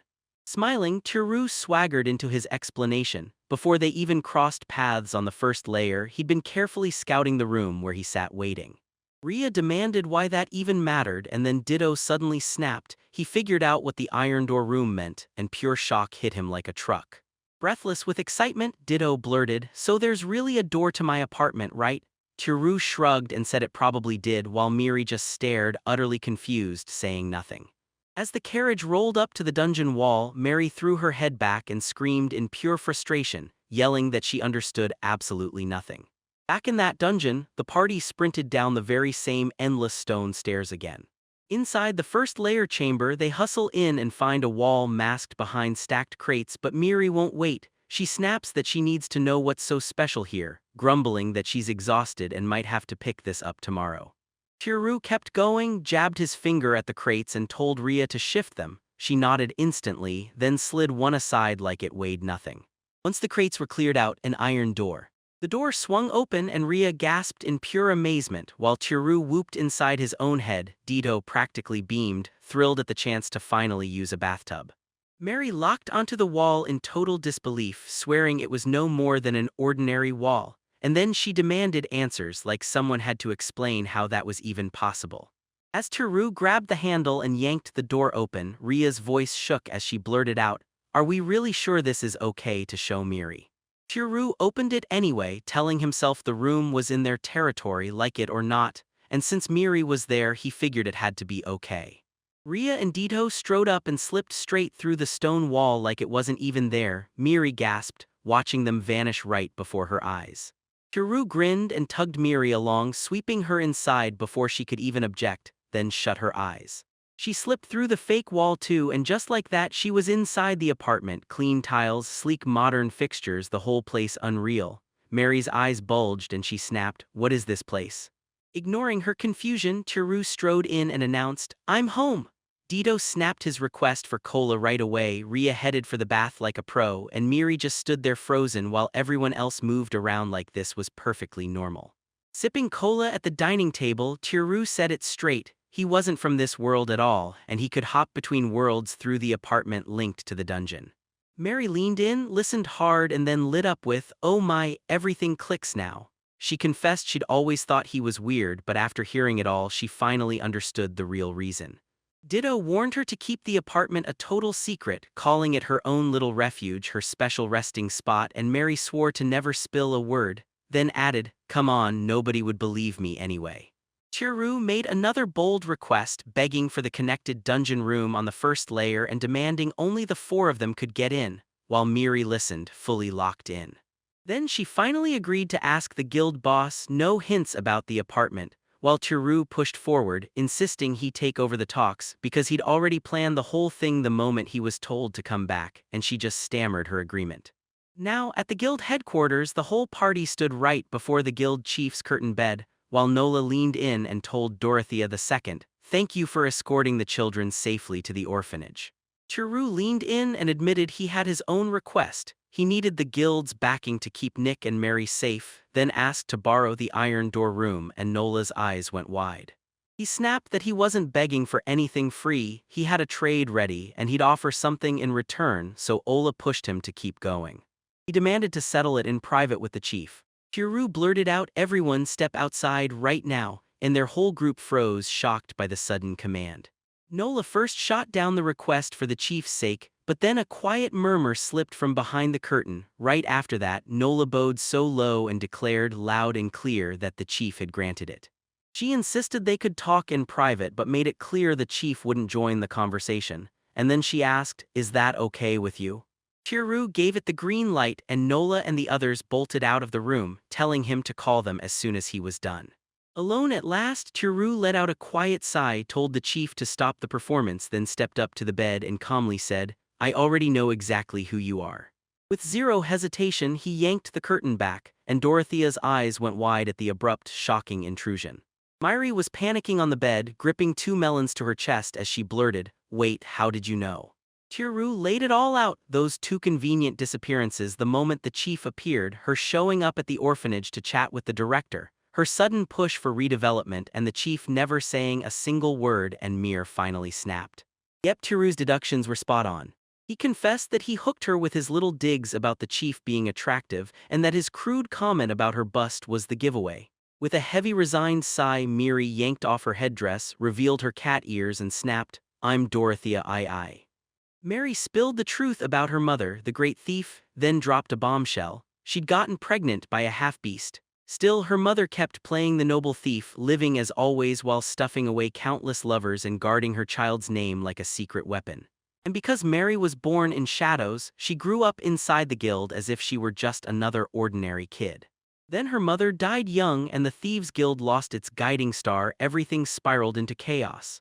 To honor the great thief's last wish, Nola quietly set things in motion, having Miri step in as the mysterious successor and keep the guild from falling apart. Holding up a melon like a measuring stick, Chiru said it must have helped keep the illusion intact, and Miri's face burned red as she shot back that, yeah, her mother truly was curvy in her youth. Chiru swallowed a laugh and her face turned even redder. Miri panicked, shoved the subject away and blurted what they planned to do about the iron doordrum. Chiru grinned and said he'd be the one using it, then promised to back the Thieves' Guild's redevelopment in exchange. For her, plain support wasn't enough because there was no promise the plans would ever work, so when Chiru asked what she needed most, she met his eyes and said earnestly that she wanted him to. He demanded that she get the same treatment as Dito and Ria. Chiru figured he meant she could sneak into his apartment room whenever she wanted, and he'd let it happen as long as she kept quiet about it. So her face lit up like a firework, and when he confirmed it was really okay, she shoved in way too close, instantly flustering him. Miri clung to him with a teasing grin and declared, "I'm your lover, and you're going to carry the guild's successor." Chiru blurted, fighting back that this wasn't how his bond with Dito and Ria ever worked, but dread slammed into him anyway when the terrifying idea hit. What if his own child ended up inheriting the guild? When Chiru's scream tore through the air, Ria and the others exploded into the room and yanked the door wide. But they stopped dead the second they saw Chiru and Miri crammed together on the bed, Miri completely nude. With cheeks blazing, Chiru scrambled to insist it wasn't what it looked like, while Miri, totally unfazed, walked in smiling, announced she'd be Chiru's wife starting right now, told everyone to get along and even reassured Nola that there was nothing left to worry about anymore. Ria, Ditto, and Nola screamed in utter disbelief, their bodies rattling with panic while Chiru stood there, frozen stiff in pure shock. So Chiru's life flipped on its head. Now he had to either rebuild the Thieves' Guild's failing economy with a terrifying new ally, or watch the future crumble into uncertain separation. Chapter 30. Chiru was back in modern Japan, shuffling down a city street while yawning and rubbing his eyes. He complained aloud about how sleepy and exhausted he was. Dark circles dragged under his eyes as he finally admitted it. Pulling 3 all-nighters to grind levels before work was a brutal, bone-deep mistake. As he headed down the road, Ditto, Ria, and Miri tumbled through his mind, Ditto hunting intel on dungeon monsters, Ria hauling coin for the orphanage, and Miri crushing her duties as Thieves' Guild chief, while Chiru had been left behind with nothing to do. He realized he'd gotten way too carried away, chasing that perfect surprise just how much stronger he'd become. He glanced at his notebook of recorded stats, gave a small, shaky laugh and basically basked in it. The auto-clicker had driven him all the way to level 16. Exhaustion hit him hard, making his steps wobble, and Shizuku, wearing his clothes, snapped him with a worried check, Teru mustered a shaky smile and told her he was probably okay, and ordered Shizuku to keep an eye on him because if he drifted off to sleep while walking she'd have to catch it fast. Shizuku. Zuku shot her a bright grin and vowed, "Leave it to me, I'll handle it." He finally stumbled into the cafe and shoved the staff room door open, and the manager began to speak only to stop cold, staring as shock hit his face at Teru's battered, worn-out look, while Teru managed to drag out a sluggish "good morning" in return. The other staff shot worried looks and the manager blurted out that Teru's eyes looked awful, asking if he was really okay. Teru tried to grin through it anyway, insisting he was fine even though his face screamed otherwise. Trying to hype himself up, Teru marched down the hallway and declared he was ready to work, yet his stiff grin only sparked whispers from the coworkers.